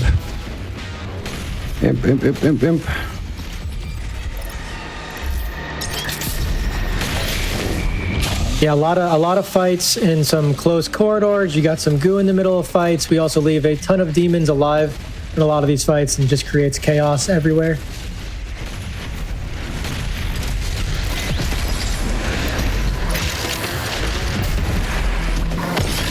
Terrible hook, but okay.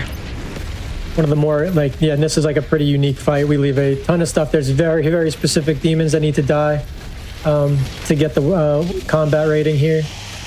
One of the few arenas that actually requires a zombie. This zombie is required.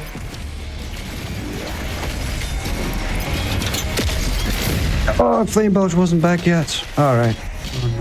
And yeah, now going into the toughest gate of the run. Yeah, we got our first Tyrants. First Cyber. Yep. How sick do they look in Doom the Dark Ages? With the wings? They look so good. I'm so excited for Dark Ages. Me too. Got some falters on him. Yep, so this gate has 2 Tyrants and 3 Heavies to start. You got to kill 2 of the Heavies to spawn in a Baron. You got to kill the Baron and then the last Heavy to spawn in a Doom Hunter. So you got a lot of very dangerous enemies. The 3 Heavies at the beginning can be a combination of Whiplashes and Manx. Depends on your preference on which ones you want. Whiplashes tend to get lost. Manx tend to be dangerous. So no matter what, though, this gate is dangerous. Got our first showing of the double shot destroyer blade right there. It basically allows us to shoot 2 destroyer blades for the charge time of 1. Do I have fodder somewhere lurking about? Imp. You must. It's always an imp. Yeah, using weapon wheel, he's able to do that double D-blade tech. Nobody else. No, he was just waiting from the previous encounter in front of the arcade. Oh yeah, I And know. that- It's They always like, follow it's you. funny. He was just there. And that Hell Knight can really screw up runs occasionally because he will sometimes like ground pound the key right on top of it, and he has made people miss that key, and it's hard to know that you've missed it there.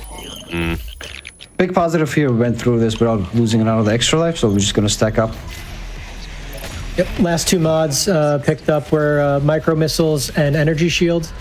Energy shield allows you to survive in some dicey situations at times. Codex up here, Sentinel Seen Crystal. some good meat hook movement over there too. And you'll see him start to stagger the Sentinel crystals, like wondering why does he not finish like that bottom right one? It's because we use those ammo crystals at the end for BFG routing, which really speeds up things. So really leaving the ammo crystals just for the BFG. Dane, have you seen a shield dash yet? Shield boost. Watch out after the super point. Yeah, it's pretty cool. Oh yeah, nice. Got a backward zone there. The Hell Knight always sneaks and stalks up on you. Alright, I'm combining the main encounter with the secret encounter in this one with Destroyer Blade lineups, timing. Let's get on top. That's not enough kills. We got more lined up here. Nice, okay. Dread Knight has spawned in. He should be following me on top to get debladed alongside the Rechnatron. He's already there, my man. And you see there, literally starting the secret encounter in the middle of the fight, while also grabbing the soup point in the middle of the fight. Yep. I'm too Anything scared to save do that. time.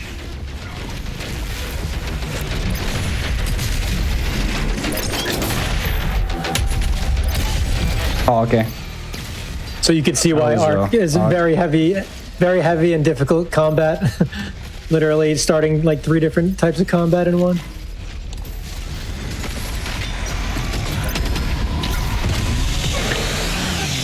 Entering this chainsaw animation, hopefully everybody behind groups up so we can deblade them after. Yes, this is an okay arc so far.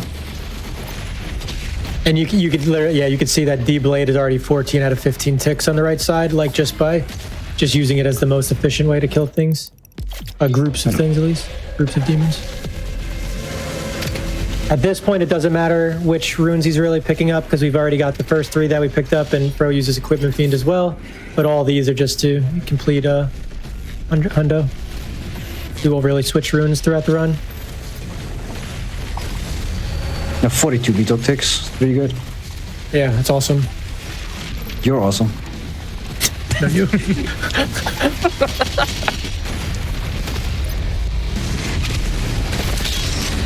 The only berserk in the game. Only berserk in the game, exactly. Only one. You could have some fun, but not too much fun.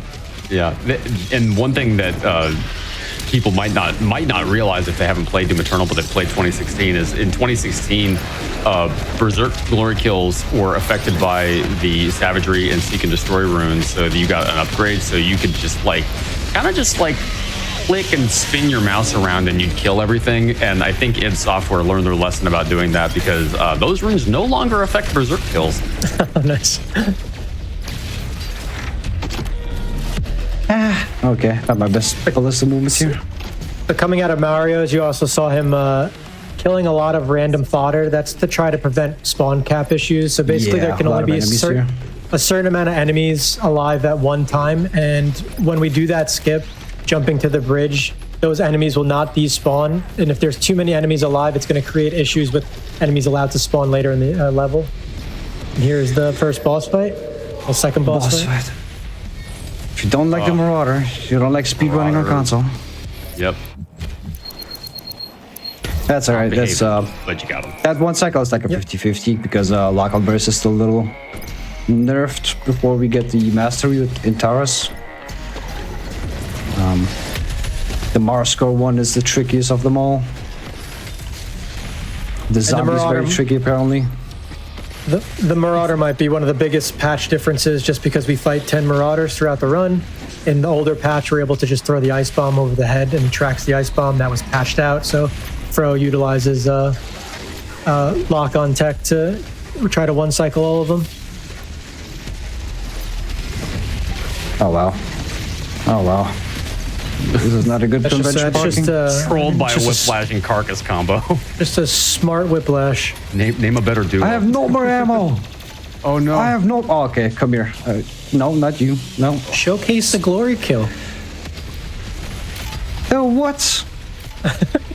Oh, it's the wrong whiplash. Played. Jesus. Yeah, so there is one whiplash that spawned upstairs that's not part of the encounter, and if that one gets involved, sometimes it's difficult to find who's there. Yeah, that was gold for sure. I could have changed out here. Yeah, I don't like it's a little unusual, but the top side carcass was bottom side right there. I messed up a good flow of that encounter. Actually, I cannot afford to list the boost here now. Best arena coming up. Overdrive. Yeah, this arena is actually very fun. Okay.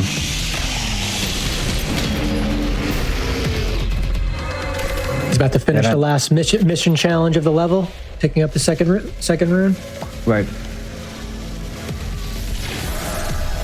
I'm about to grab some fuels while I try to destroy a blade of first enemies here. Megabus hopefully drops down, yeah? Best arena. This fight's okay, I'm a nip. Yep, so kills a certain amount of things that allows the carcass and the Hell Knight to spawn in. After you kill the Hell Knight, a second Hell Knight will spawn in. And now he's going to kill some stuff while he's waiting for Pinky and Whiplashes to spawn in. After this Pinky, another Pinky spawns in. There'll be 3 Whiplashes total. 2 already done. Revenant not required.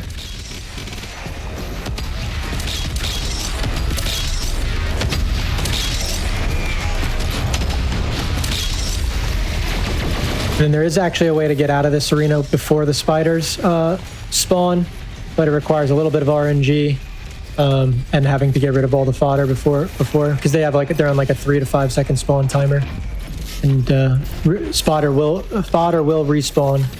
I could not see the last 2 imps by now. That was not that far off. I got the good timer there on them. No, that was good.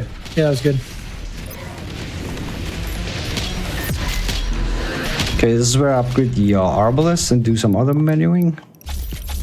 Faster shields. Permafrost and ice, and what's the other frag? Yeah, so permafrost is basically longer frozen times with the ice grenade. The frag grenade one is that enemies killed by frags will now release scatter bombs, helping to falter other enemies.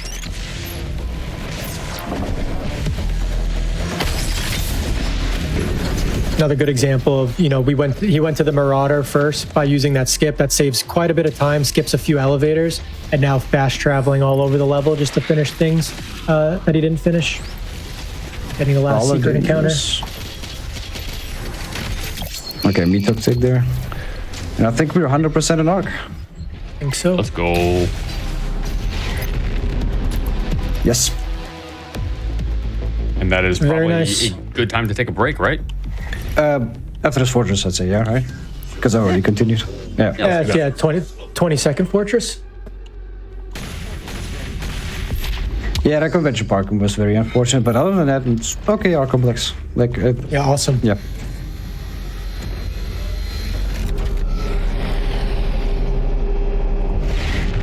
All right, GG first half of the run.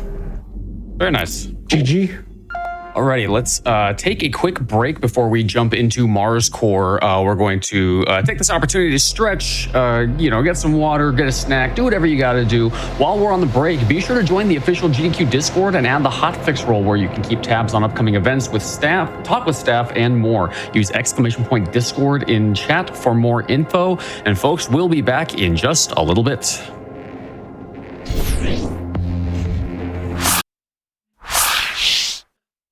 Welcome back to the GDQ Hotfix Doom Eternal Weekend Special. We had an awesome SVS Slayer vs. Slayer tournament at the beginning of the day, and we are rounding out today with a 100% Nightmare Restricted run from MMA Fro on the Xbox Series X, which is a GDQ Hotfix debut. We've only ever seen the PC run in the past, and we've been flying through this Fro, demonstrating what a master of this game he is, and we're going to jump right into the second half of this run. Fro, are you ready?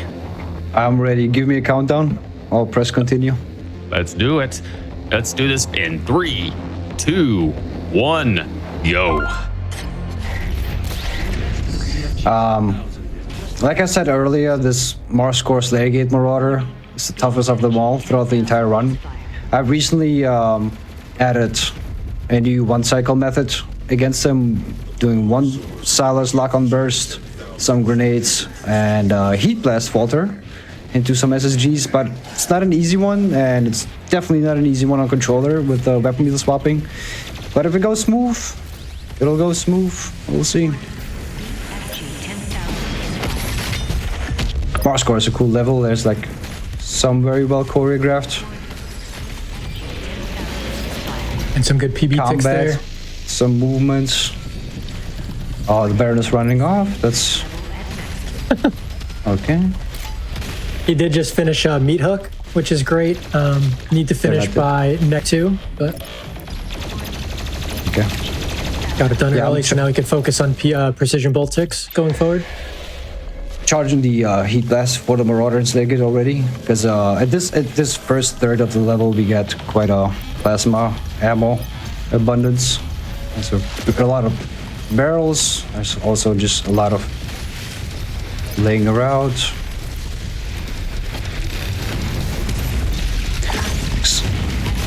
Imps around here. Hopefully getting some close one, and that should be it. Swap the destroyer blades. Cybermink out of the way. Yeah, okay. It's a little delayed. Next, double shot, hopefully. Yep. Hate Elemental never stood a chance. Nice. Very nice.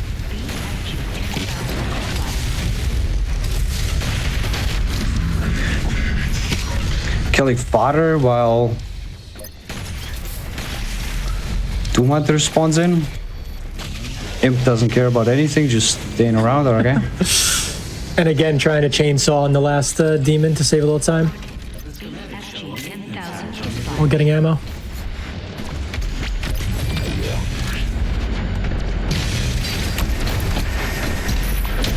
Good ballista movement, or ballista boost movement here. Yeah, I've been practicing the level more recent because of the mentioned Marauder change.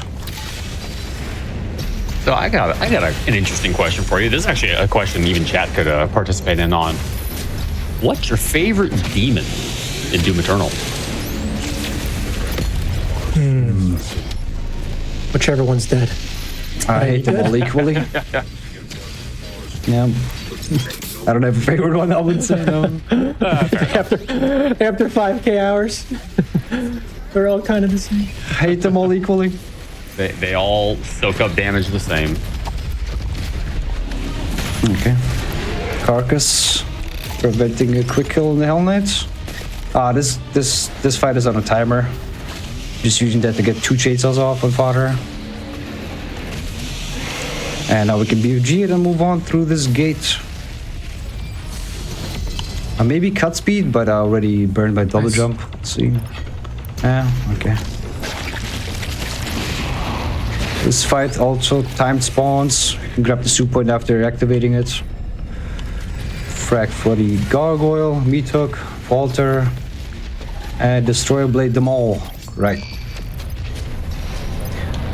Very nice. The mod switches here, they're related to the double shot tech. Destroyer Blade double shots work off of specific mods. Arbalest double shots work off of others. So we gotta be a little careful with what's equipped. The 3 challenges in this level. We just saw Fro in one of the hallways previously knock off both the Manx arms. You have to kill 3 Manx arms. The other 2 will autofill because it's BFG kills and getting the Slayer key.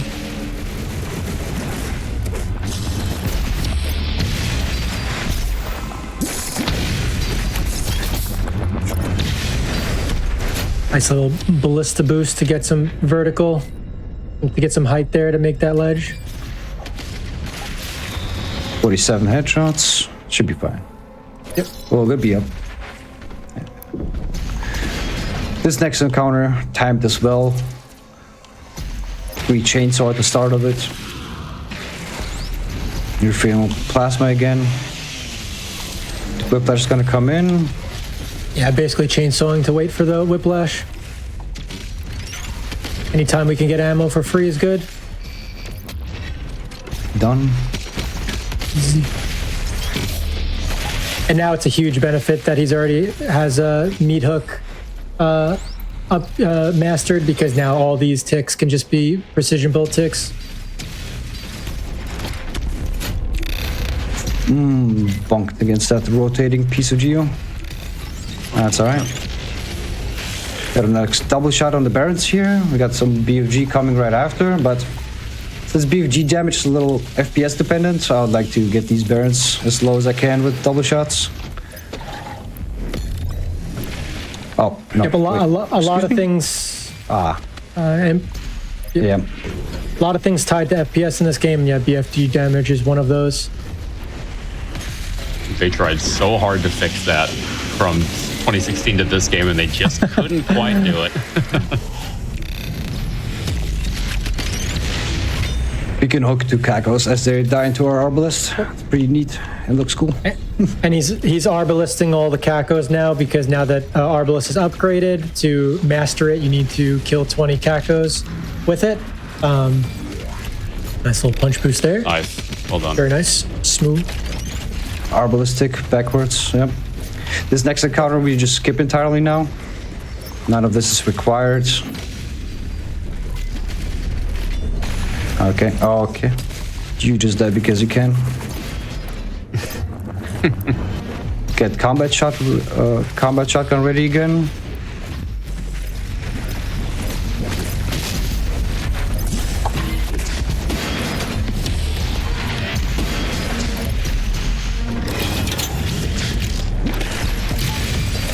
Okay.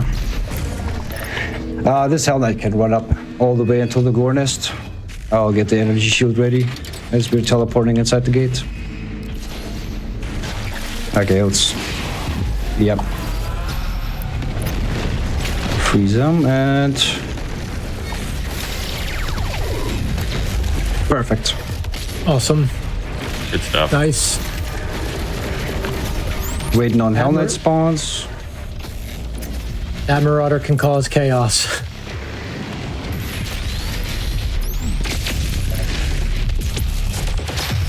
And that's a Slayer gate. Very nice. Yeah, that's easy. As smooth as it gets.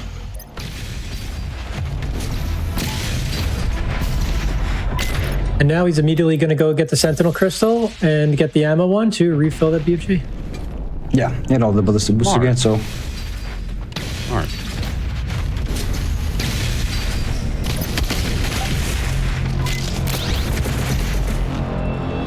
$57.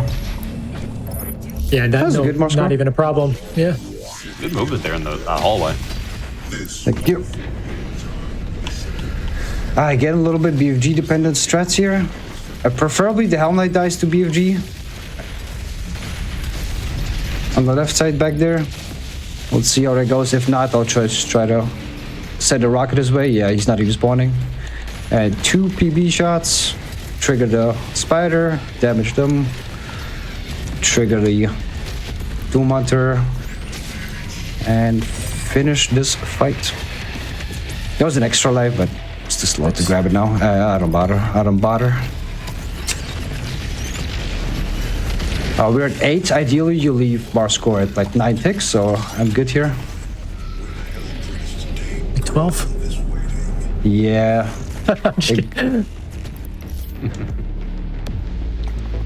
Sentinel Pride, the shortest level of them all.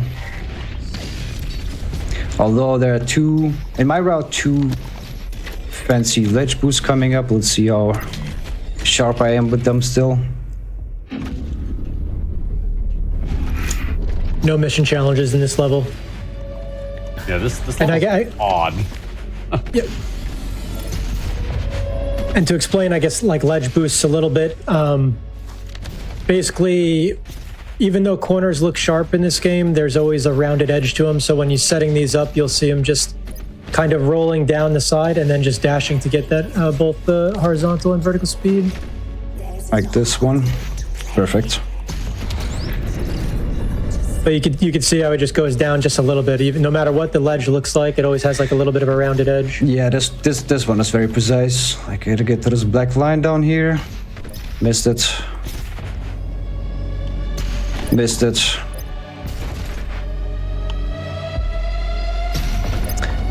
There's no skip there, by the way. I just wanted to just wanted to look around.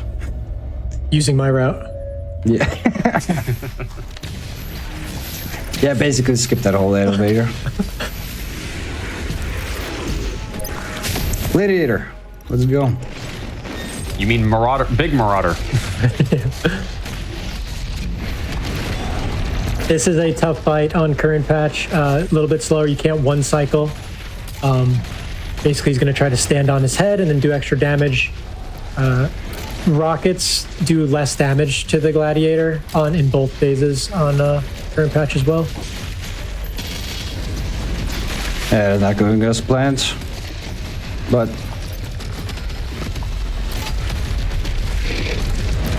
still got a BFG shot. We'll make use of it. Oh, what? Oh man, this guy. It's okay. Okay. Get a sticky bomb behind him. That deals damage too, because he's like literally 1.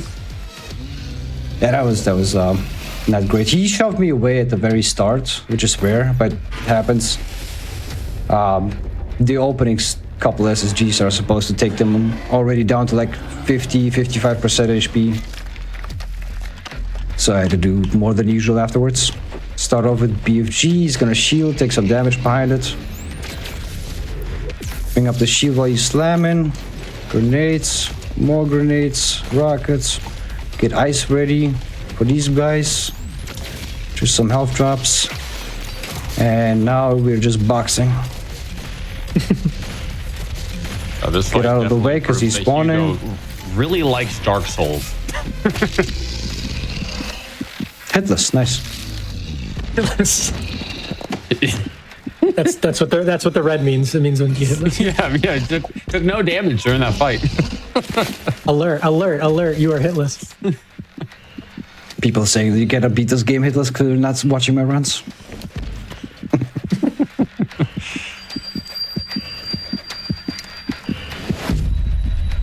You can imagine the stress that we go through in playing Ultra Nightmare in these sort of fights. We have still extra lives. Yeah. So while we're doing first punk here? While we're doing battery inserts for this, like usually got this fight going on. Do you mind if I read off an announcement? Yeah. No. Go ahead.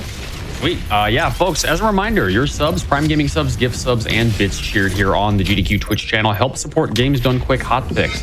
If you enjoy watching speedruns, consider subscribing to the channel to get access to our emotes, have ad-free viewing, and chat with other subscribers during our replays.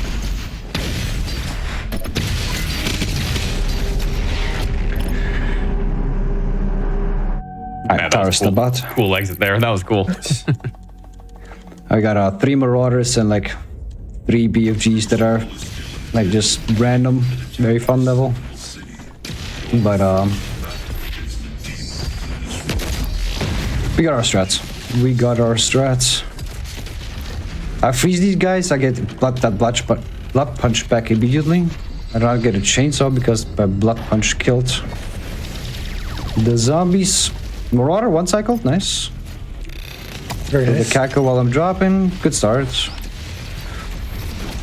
Although I got a chainsaw. No, I can't. Okay.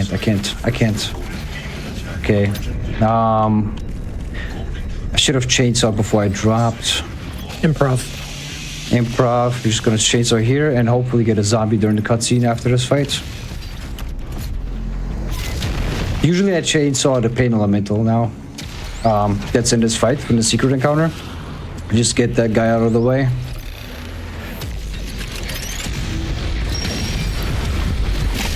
Getting another Arbalest tick there.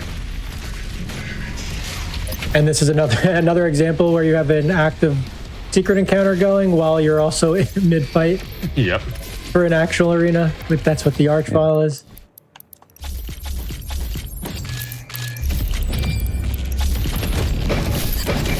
Doing more menuing here.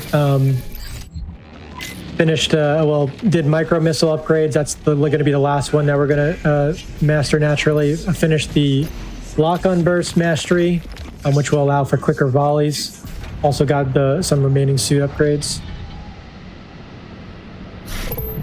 I think you did that button took me so long to find in my casual playthrough. I looked for that thing for hours.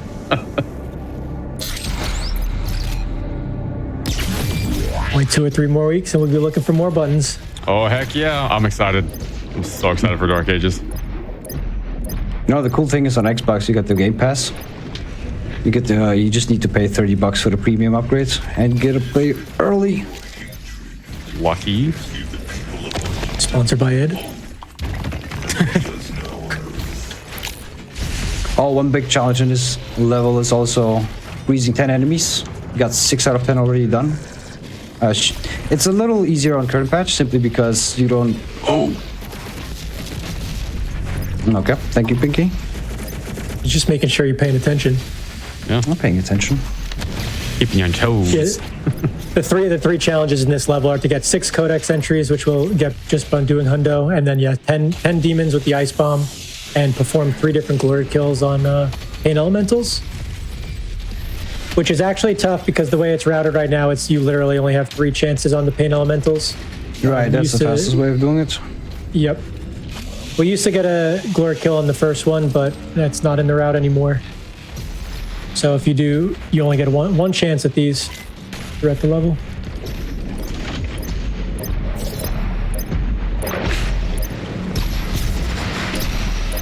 It's a nice dash boost usually there. Yeah, shooting the buttons through water. I guess we didn't mention that. I believe it's because when you're shooting a precision bolt through the water, it has no, it can go through walls. So essentially he's shooting that button through the wall there. As long as you're shooting it into the water. We did that in the first arena as well, the Archvile arena.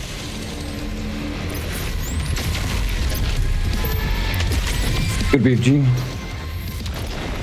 Another tough fight, and it's always nice when everything dies from that BFG.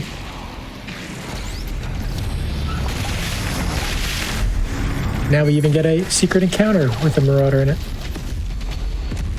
How did you get behind me? Oh, what a Ponzi boy.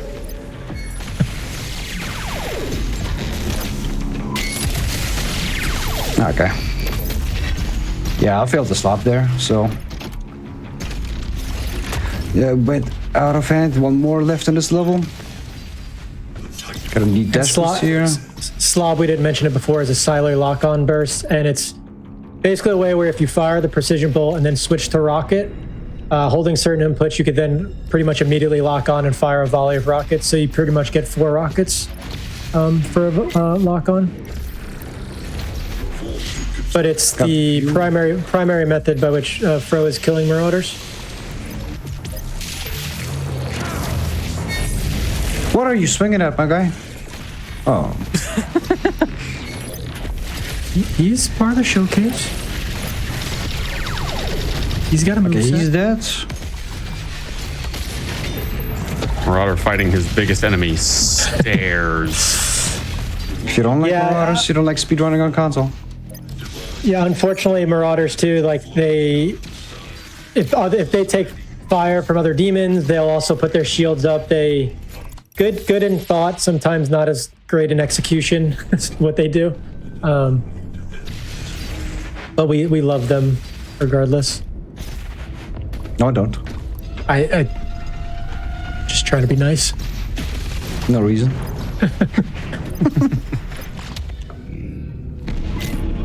There's a bunch of movement and like collectibles on the way to the next fight. We refilled PFG and plasma again with the Sentinel Crystal ammo pickup. Throne room. We got another lead ledge boost to get to the collectible. Let's see how smooth that goes.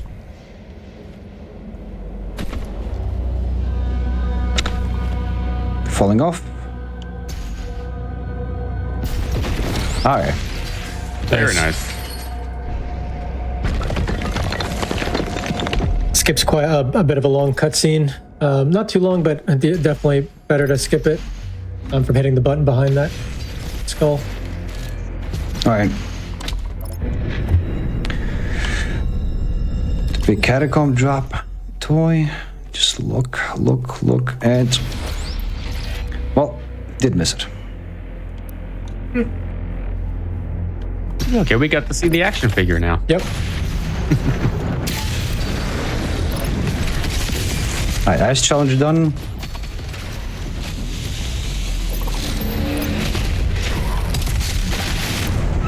That was a good fight. Nice. Crucible arena. Getting a cackle tick. Get the blood punch off there, and pain elemental's already triggered. Lock on burst, 1 precision bolt, 1 ballista.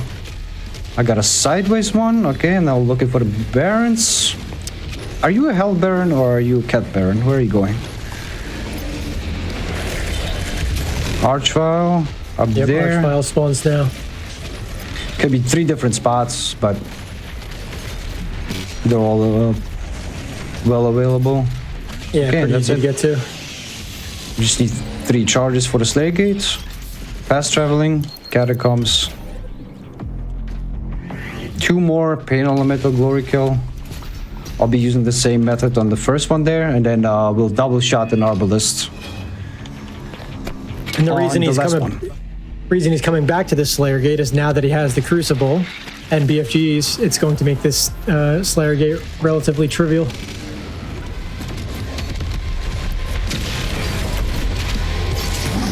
Also make sure to get different GKs. Yep. Nice. Kill 1 zombie, triggers the next wave. BFG, crawlers, fuel pickup. Wait, BFG whiplashers. Get out of the way, dead whiplash, fuel pickup. Tyrant, never spawned, I guess. No, he's already dead, and with the fuels we get the last Menk.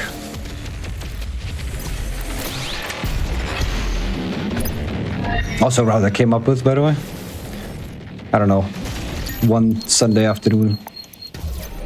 And the reason he chopped at the Tyrant's feet is that allows you to skip the actual animation of the Crucible. Because, either the top of the head or at the feet will allow you to skip it. Or like certain angles, yeah. It's and it's a pretty long animation, so it does help. Right. The Barons, like literally everyone else, I think, are pre one whiff at them in the animation, but the Tyrant one, the Slayer makes it extra painful, chopping him wherever he can on his body parts. Did I get that Crucible? No. Oh no. That's okay. Look, no, I heard the sound. No, I got it. Oh, you did? Look, oh wow, 3. That's good. It only showed 2 going in. Well, that's good. Yeah, but then right after the teleport started, I heard another extra pickup sound. So maybe it's just I haven't seen that yet before. Maybe it's some visual bug with going over it backwards. I don't know. Or during the portal. Bugs in Doom? There are no bugs in Doom. What are you talking about? Sorry, Hugo. I apologize. This game is perfect and has no flaws. There are bugs. Blasphemy. We're collecting the remaining fortress items and the Unmaker. Yep. At this stage. Got 2 soup points and 2 more mod bots. Microwave beam, mobile turret. Never use them other than, again, through double shotting either Arbalest or Destroyer Blade with the, with the tech, with how it works, since it's like a mod swap, weapon wheel mod swap tech. Unmaker, unfortunately useless in current patch, since the overdrive, the ability to shoot it during overdrive pickups and buffs, and not wasting BFG or Unmaker ammo, got patched out. Yep. You'll see that in Neck 2, there's a fight with an overdrive where patch 1.1 runners will use Unmaker and you get unlimited ammo, but unfortunately that was patched out.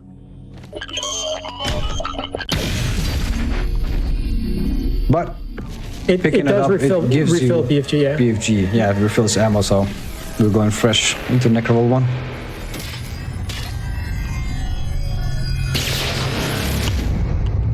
Before we go in there, I'll make sure to swap out all the mods now, so I have them set up correctly for the upcoming sequences. BFG, energy shield. And I also forgot to mention that he went back from Equipment Fiend to Savagery during Taurus, because we're gonna have some with the Glory Kill challenges, starting with the Pain Elemental, now Doom Hunter, and 2 in the next level, Neck 2 as well. Having Savagery will speed everything up since it's quicker Glory Kills. Right. But Equipment Fiend was useful for a few of the levels where you're getting a lot of equipment kills. And now we're back to Glory Kills for the challenges. Okay. Never trying that punch boost ever again. And the challenges the challenges in this level are to kill 2 demons with the Crucible, kill 8 demons with the Crusher, so you'll be seeing him use the Crusher quite a bit. And a left side Glory Kill on the Doom Hunter at the end, which he'll have 2 chances for.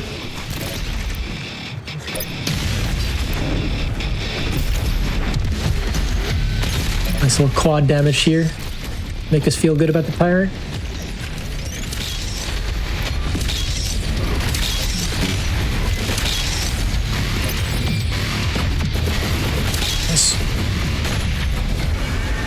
Get some easy PB ticks while standing on the button. Got a dash boost there right before the cutscene hits, maybe cut speed. I'm not sure if that timing was correct. Oh, it was.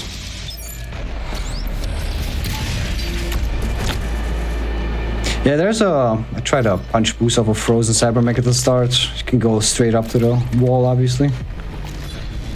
But it's a little RNG with how fast he catches up there.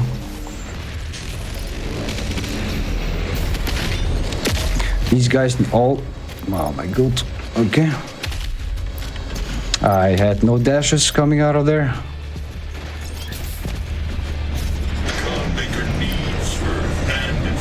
Yeah, you're not supposed to do that intended parkour with the box. Just meat hook next to the cage.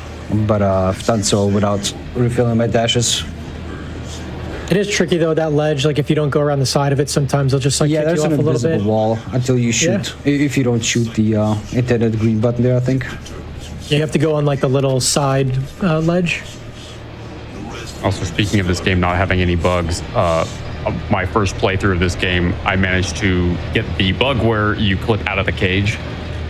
So I rode the whole way with my head poking out. Yeah, it's like a 50-50 actually. It's it happens common. Quite a bit still, yeah. Yeah, even now. These eyes are a little RNG. We can get them with Arbalest double shots quickly. Got one. Okay, and the other one. Left side. One Arbalest, set rocket. Position for the Crucible. Since that doesn't have an animation, you can use Crucible with a quick swap without you losing a charge and kill it. Like deal 10,000 damage technically.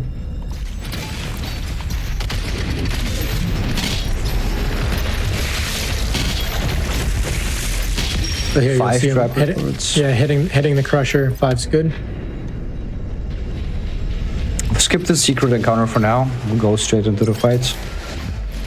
shield boost. Yeah, okay, not the hottest. Dread Knight. Oh, I missed the pickup by the cage. Right. I have to wait with this chainsaw now, with the second chainsaw in here, till the end of this fight. Oh wow, that all came in at the same time. Perfect. Look for the arch vial. Yep, now waiting on an arch vial spawn. Alright, maybe that's it. Yep, just finished some fodder and out of there. I love how you iced the Marauder, or iced the Arch Vial, and then flamed it, and then cut it. No, even if that arch vial is dead, or any arch vial, you can still get like shoved around by him a little bit. I don't like that. Yeah. I don't, yeah. Just losing movement control doesn't feel nice. Buff Totem Arena, go get the buff totem quick, and fire BFG. Nice and easy. Okay. Ledge boost instead of ballista. That was a cool one. I'm trying to prioritize quick elevator cycles tight. Get up there, get up there. Ah, I need to go on a diet. This one is still pretty good. This one is still pretty good. It's not the slow one that is available.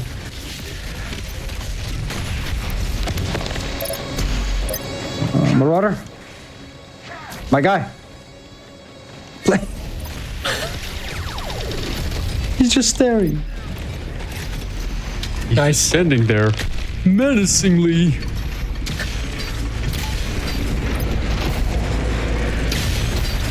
My first macro missile take off the route.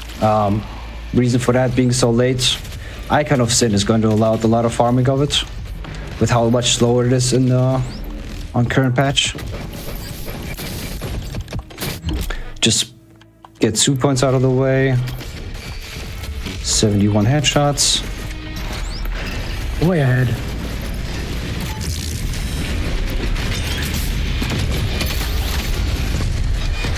Gargoyle, nice.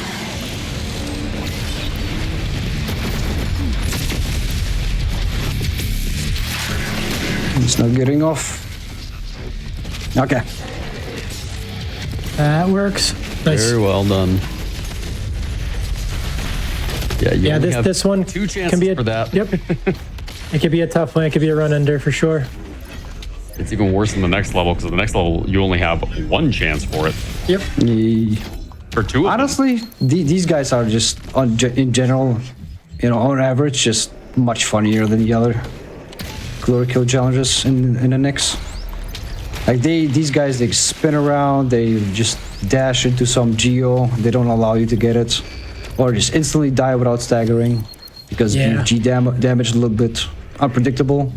Or if you're like on the stairs trying to glory kill them, you'll just sometimes like blood punch them, or just it won't let the glory kill go off. It could be a pain sometimes. Are we still 100? Yeah, it's all 100% still. Yeah, nice. Blood punches in here. Farm 5 ticks, double kill ticks. Yep, so he's going to try to farm as many ticks on the bridge through like a choreographed sequence. Should get 4 out of 5, which he did. Yep. That was also the reason. This is when you need to have Meat Hook mastered by, because you want to be getting the drops to refill your blood punch with the flame from the Meat Hook. I didn't feel like relying on the pain elemental Meat Hook just now. Oh, nice little small D-blade. Got both Carcass and Soldier. Last Sentinel Crystal, we were filling everything again, including BFG. One more Blood Punch tick left. I usually get it right here on the sides. Stagger Mecha, input drops. There we go. The only room where you'll see the Unmaker. Yeah, not on this patch though. Yeah, right. Oh, really? Oh, that's right. That they passed that out. I forgot. Yeah. So that's what we were saying before. Yeah, the Unmaker on 1.1 is when we would use this, because you have unlimited ammo. If Pro tried to use it right now, he would screw up the BFG routing for the rest of the route. Yeah, completely forgot that was a patch thing. That I'm so used to seeing it being used in runs. Did you lose one there? I think you might have. No, I don't think so. I'll use it on the Baron. Oh, my bad. Did I pick that up? Oh, that don't sound. I'm not gonna lose 100% now, am I?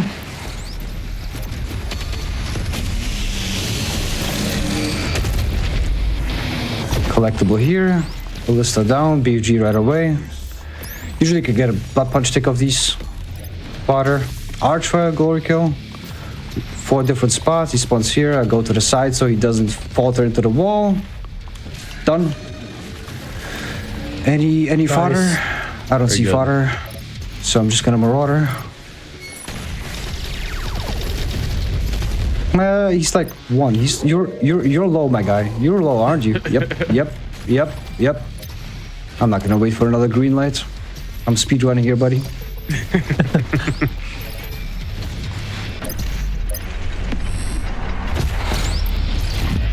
Ledge boost to the very top. Let's see. Ah, nice. That was a cool one. I think Mute or Xai found that one. Well, I think they were both in that area. I remember Mute telling it. Just in that area looking for edge boosts.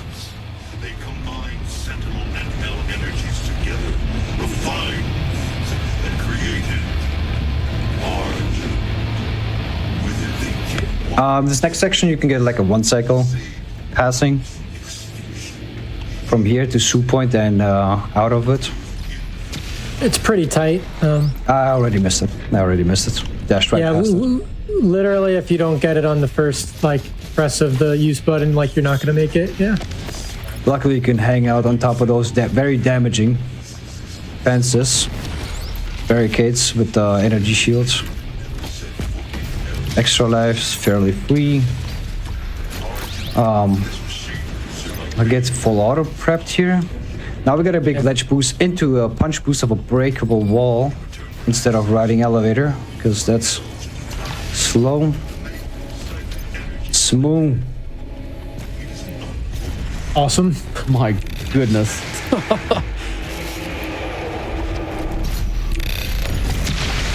Nice.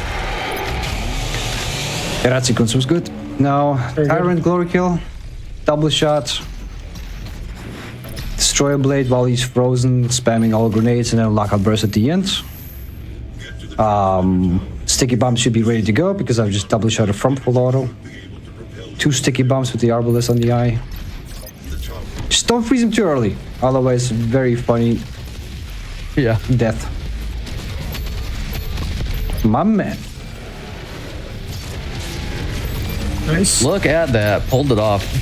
Remember, chat, he only had 1 opportunity for both of the glory kill challenges in this level and managed to get them both. What a pro. Oh, wow. Let this Baronet stagger, but better than killing him too early. Yeah, we want to wait until this first Cackle Demon spawns. Yeah, if you kill that Baron too early, that second Caco Demon can take literally like 20 seconds to spawn. Soft lock, almost. Oh, yeah.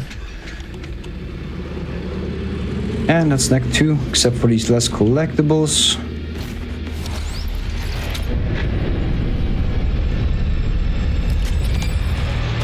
Cheeky little death warps. Into a fib. I think it was a good neck 2. 100%. 2 levels left, boys. Well done. Let's do it. Kashuni, you gotta take over. I'll try. I'm explaining this. Bro's a pretty unique Urdak route.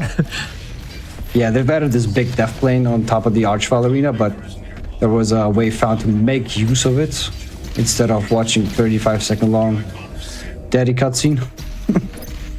He's pretty much skipping all this movement. Those orange rings have like a unique property that if you dash within a certain amount of time after hitting that ring, you can change directions without losing any of your momentum. So that's basically what he did there, was turn to the right, ballista boost backwards while dashing and just get a ton of speed going in that direction. And here he's going to start really farming micro missile ticks. He'll have plenty of time in the Icon of Sin fight at the end, but this is always a good opportunity to do it because we're pretty much just on timers here. He'll kill this Mank to start the get the rest Cyber Mank to get the rest of the arena started, and then yeah, just be farming until he sees certain other demons start coming in. Get a lot of off here because I gotta make sure to leave with a blood punch. Yep. And some health preferably. We'll fire BFG back into this arena. I'll jump in a little bit. That's still a challenge. Yeah, shoot himself down there. Shoot himself down there to try to get some cut speed coming out of that, but just missed it there. Yeah, tough trick. A little too high still. On 1.1, you have like a fast fall mechanic that was patched out as well. You could just line it up and like quickly dash down until the line up with the timing. Gonna go over this arena while it's starting to start the secret encounter. Another one of those arenas where you're pretty much doing the secret encounter while the arena's going on. Freeze them, wait for the rest of the Maker drones to come in. Kill the pain. Hook off the Kako. Then eventually arb the Kako. Getting close to finishing Arbalest now. Gonna come out of into this arena. He's gonna freeze that Maker drone with the super shotgun so that he can get the headshot, kill that spider. Another Maker drone, hit that buff totem, and then go over to the Doom Hunter. Kill the Doom Hunter too, and then we need to kill another Maker drone and Dread Knight to finish the arena. Really, really fun arena to play. Yeah, I don't like my lack of speed from these ballistas, so I'm just gonna meat hook. Yep. Okay. Meat hook. Meat hook, even without doing like a yeet hook with the weapon wheel, is a great way to generate some good speed.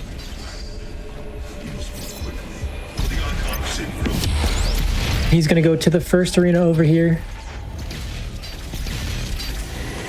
Now this arena. Oh. Oh, nice. Archvile timer starts here. Right, so he's starting this encounter using, he went through the barricade to start this arena, and he's going to do a very particular setup to get that BFG. And then come back to this arena. Spawn capped. Is someone alive? Okay. Well, let's deal with the Marauder now. This would have been the first arena he would have came to, but he went and did something else first to start that counter. I'm not sure I can yeet hook now with that. Maybe.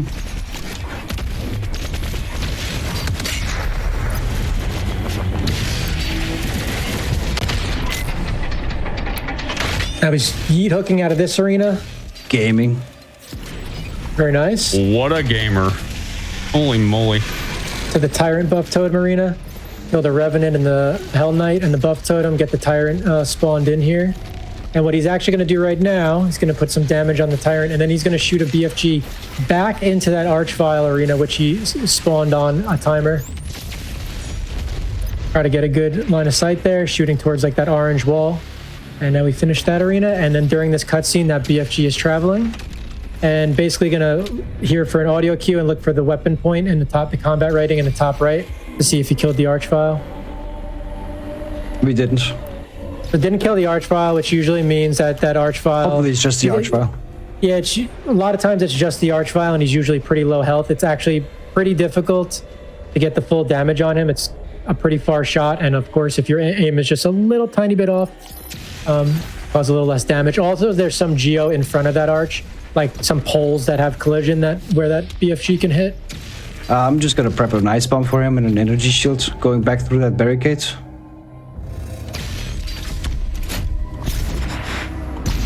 Okay. Yeah, so he's gonna go through the barricade again.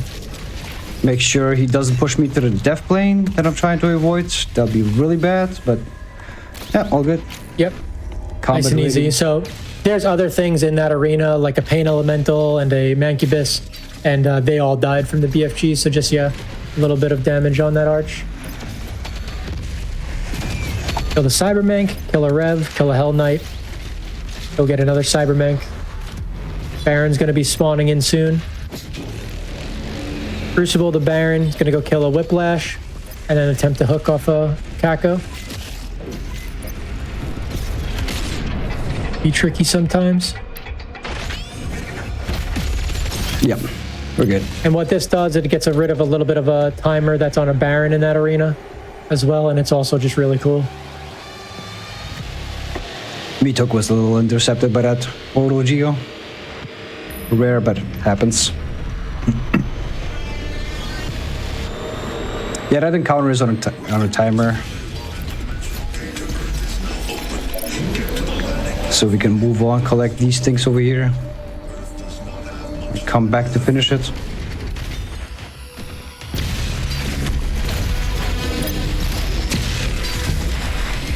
Yeah, like if you kill that Kako, which he meat hooked off, a lot of times there's a Baron that's going to spawn in, but he takes a few seconds, so this saves a little bit of time because he's going to arb this Kako, and then the Baron's already there.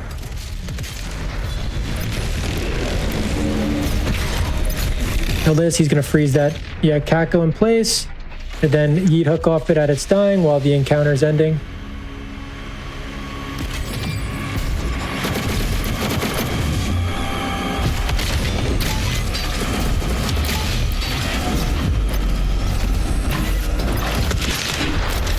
He's Nerdak, except for Arch while surviving.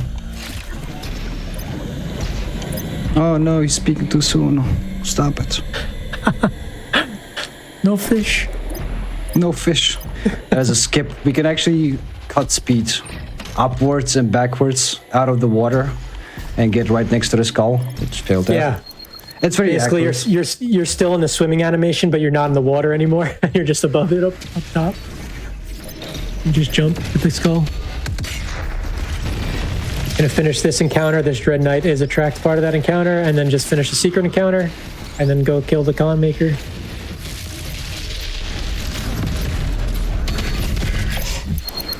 The mission challenges in this level are all pretty easy. They all autofill. You get one toy, you kill 12 demons in midair, which a lot of times you do by just like firing the BFG in the first arena while jumping, and then killing 5 Maker drones with precision bolt headshots, which we love to do because they drop ammo and health.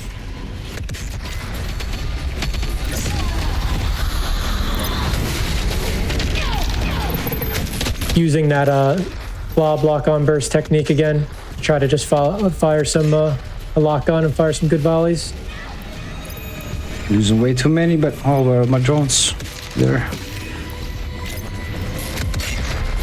I believe another thing with slobs too, and hopefully I'm not incorrect in saying this, is it allows the lock-on to stay like no matter where you're looking, which is like an easier way to lock on as well.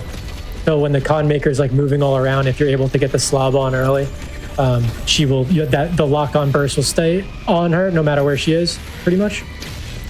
And we'll do a little double shot here for the final kill, and that is 100% Urdak. Very nice. Final Sin fun level. Not too complicated at this stage. With all our super weapons. Yep. Routes. Good combat, good movement. Only one codex to pick up. No mission challenges in a boss fight. So it's an easy.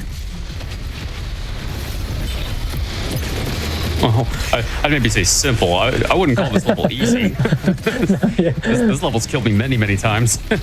for Fro, nice and easy. So he's waiting for a spawn there, which is going to trigger that there's going to be more spawns coming, so he can shoot that BFG. Wants to shoot the BFG into the arena to stop, to make sure that it doesn't continue to travel, because things won't spawn until it's done traveling. Also, by firing that BFG when he did, he kept a Baron from entering in the arena. He'll do that again in another arena here coming up. But essentially, there's a Baron trying to get into the side of this arena, and if you see him trying to jump in, he has like a BFG tendril like attached to him, and he just falls to his death. Getting more micro missile ticks here. I don't know how I did that, but I did that.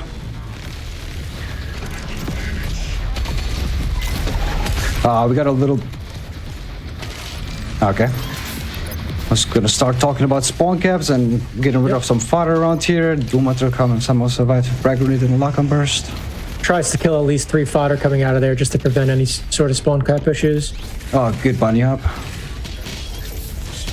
Very nice. Jumps over the top. Yeah. Fire D-blade. Wait for the pinky. Already having a little delayed spawn, I think, on that pinky. This will be the only collectible of the level? Yeah, the codex. Other The than rest is collecting just that sweet PB at the end?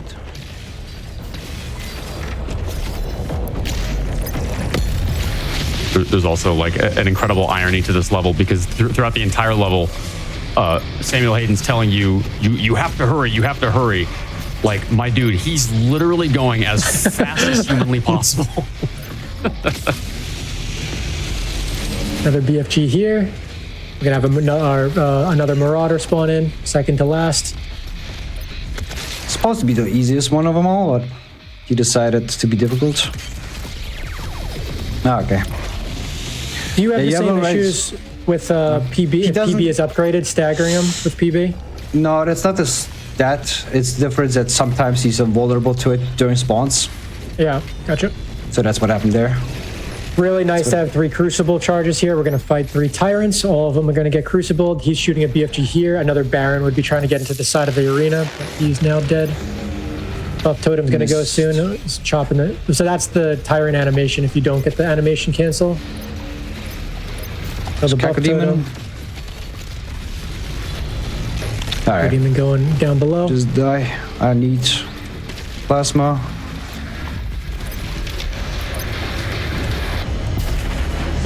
Right, we now have 2 Blood Punches as well, making Pinky's easy.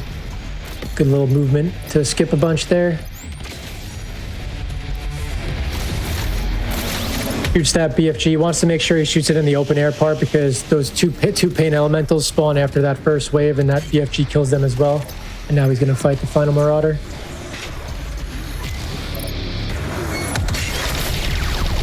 I hope eventually the Marauder will want to fight. Eventually.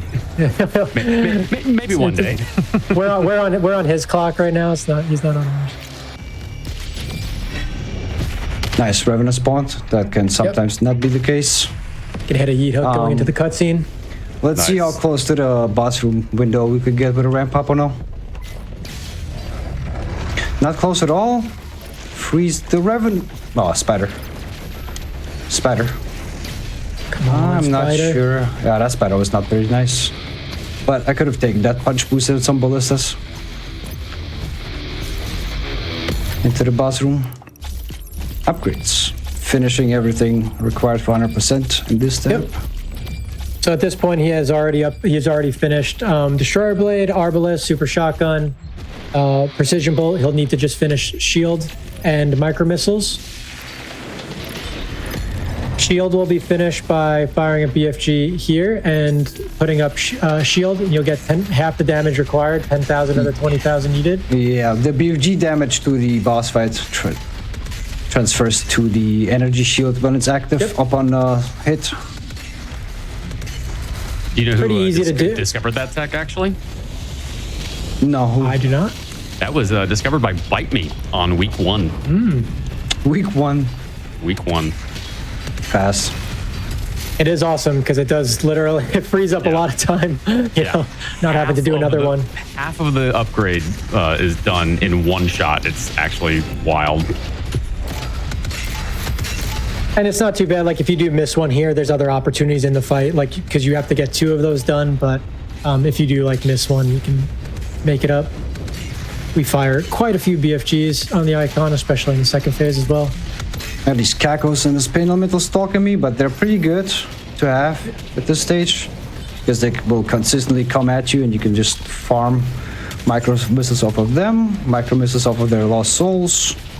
Yeah, so this fight is 36 seconds slower on this phase on current patch because he goes through set animations. So Fro actually purposely comes in here with less micro missile ticks than other runners because he just has a lot more time to farm. So might as well save time throughout the rest of the run and just continue to farm here. And yeah, you get different sets of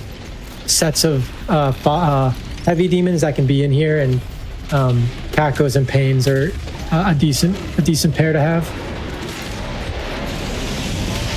All right. No crash. Let's not double shot one form. BFG placements, BFG placement, energy shield. Done. Head. Good. Destroyer Blades already took care of that forearm. Get behind cover over here.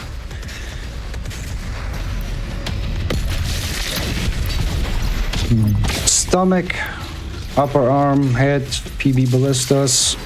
Position here, no damage. Oh, I missed. Any micro missiles I you missed one. I've missed one. I missed that last BFG on the stomach. Pro tends to like to live on the edge here with his BFG ticks, trying to finish the icon before he gets What do his you mean on the final edge? one. There's one right there. Boom, done. 100%. Doom There you Eternal. go.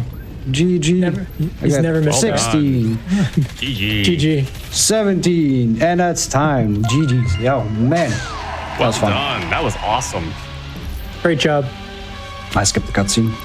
Yeah, 100%. Let's go. Very, very nice. Hey, give us some shout outs. Tell us where we can find you on the internet as we wrap up day one of the Doom Eternal weekend special. Streaming almost daily, twitch.tv, MMA Pro, twitch.tv, Kashuni with AA. Yeah, I want to give a shout out to Kashuni, taking a lot of time out of this past week or two, and also for being alongside me for the past 4 years, grinding this category, supporting. Want to give a shout out to every single runner on the leaderboards for this category, top to bottom, like whether it's like put people on top, pushing it, being inspirational and motivational, making me step up my game, exchanging routes, etc., tricks, tips, advice. And also the newer runners that always give you an opportunity to like check in, help them out, explain some stuff, revisit some stuff, stay sharp. Yeah, that'll be my shoutouts. Awesome. Kashuna, you got any shoutouts? No, yeah, thank you so much for having me, and it's been a blast grinding these 4 years with you, dude. And don't forget about the MDSR, the Modern Speed Running Doom community. There's a good Discord. A lot of this tech, you can find a ton of reference materials and route materials, and it's a great community to hang out in. Absolutely. Well, thank you both for showing it off. Bro, you're an absolute beast, and that was a lot of fun to watch. And chat was commenting pretty frequently, wow, he's doing this on controller? That's even more impressive. So you got a lot of love in chat for that. And Kashuni, expert commentary, very good. Thank you both for being here and for showing this run off. And thank you. Folks, that is going to wrap up day one of the Doom Eternal weekend special, but we will be back tomorrow with the lower bracket and the finals of the SVS tournament in the second half of the day. And in the first half, we'll be showing off some modded Doom Eternal content, invasion mode and co-op mode. So stick around tomorrow, or come back around tomorrow, and we'll be showing off some of that stuff. And in the meantime, take care of yourselves, do whatever you got to do, and we will see you tomorrow. And if you missed anything from today's episode of the GDQ Hotfix, don't you worry, because we're going to replay everything right back for you. So if you missed the SBS tournament at the beginning of the stream, you can catch the whole thing coming up right after we wrap up here. Thank you all again so much for watching. We'll see you tomorrow.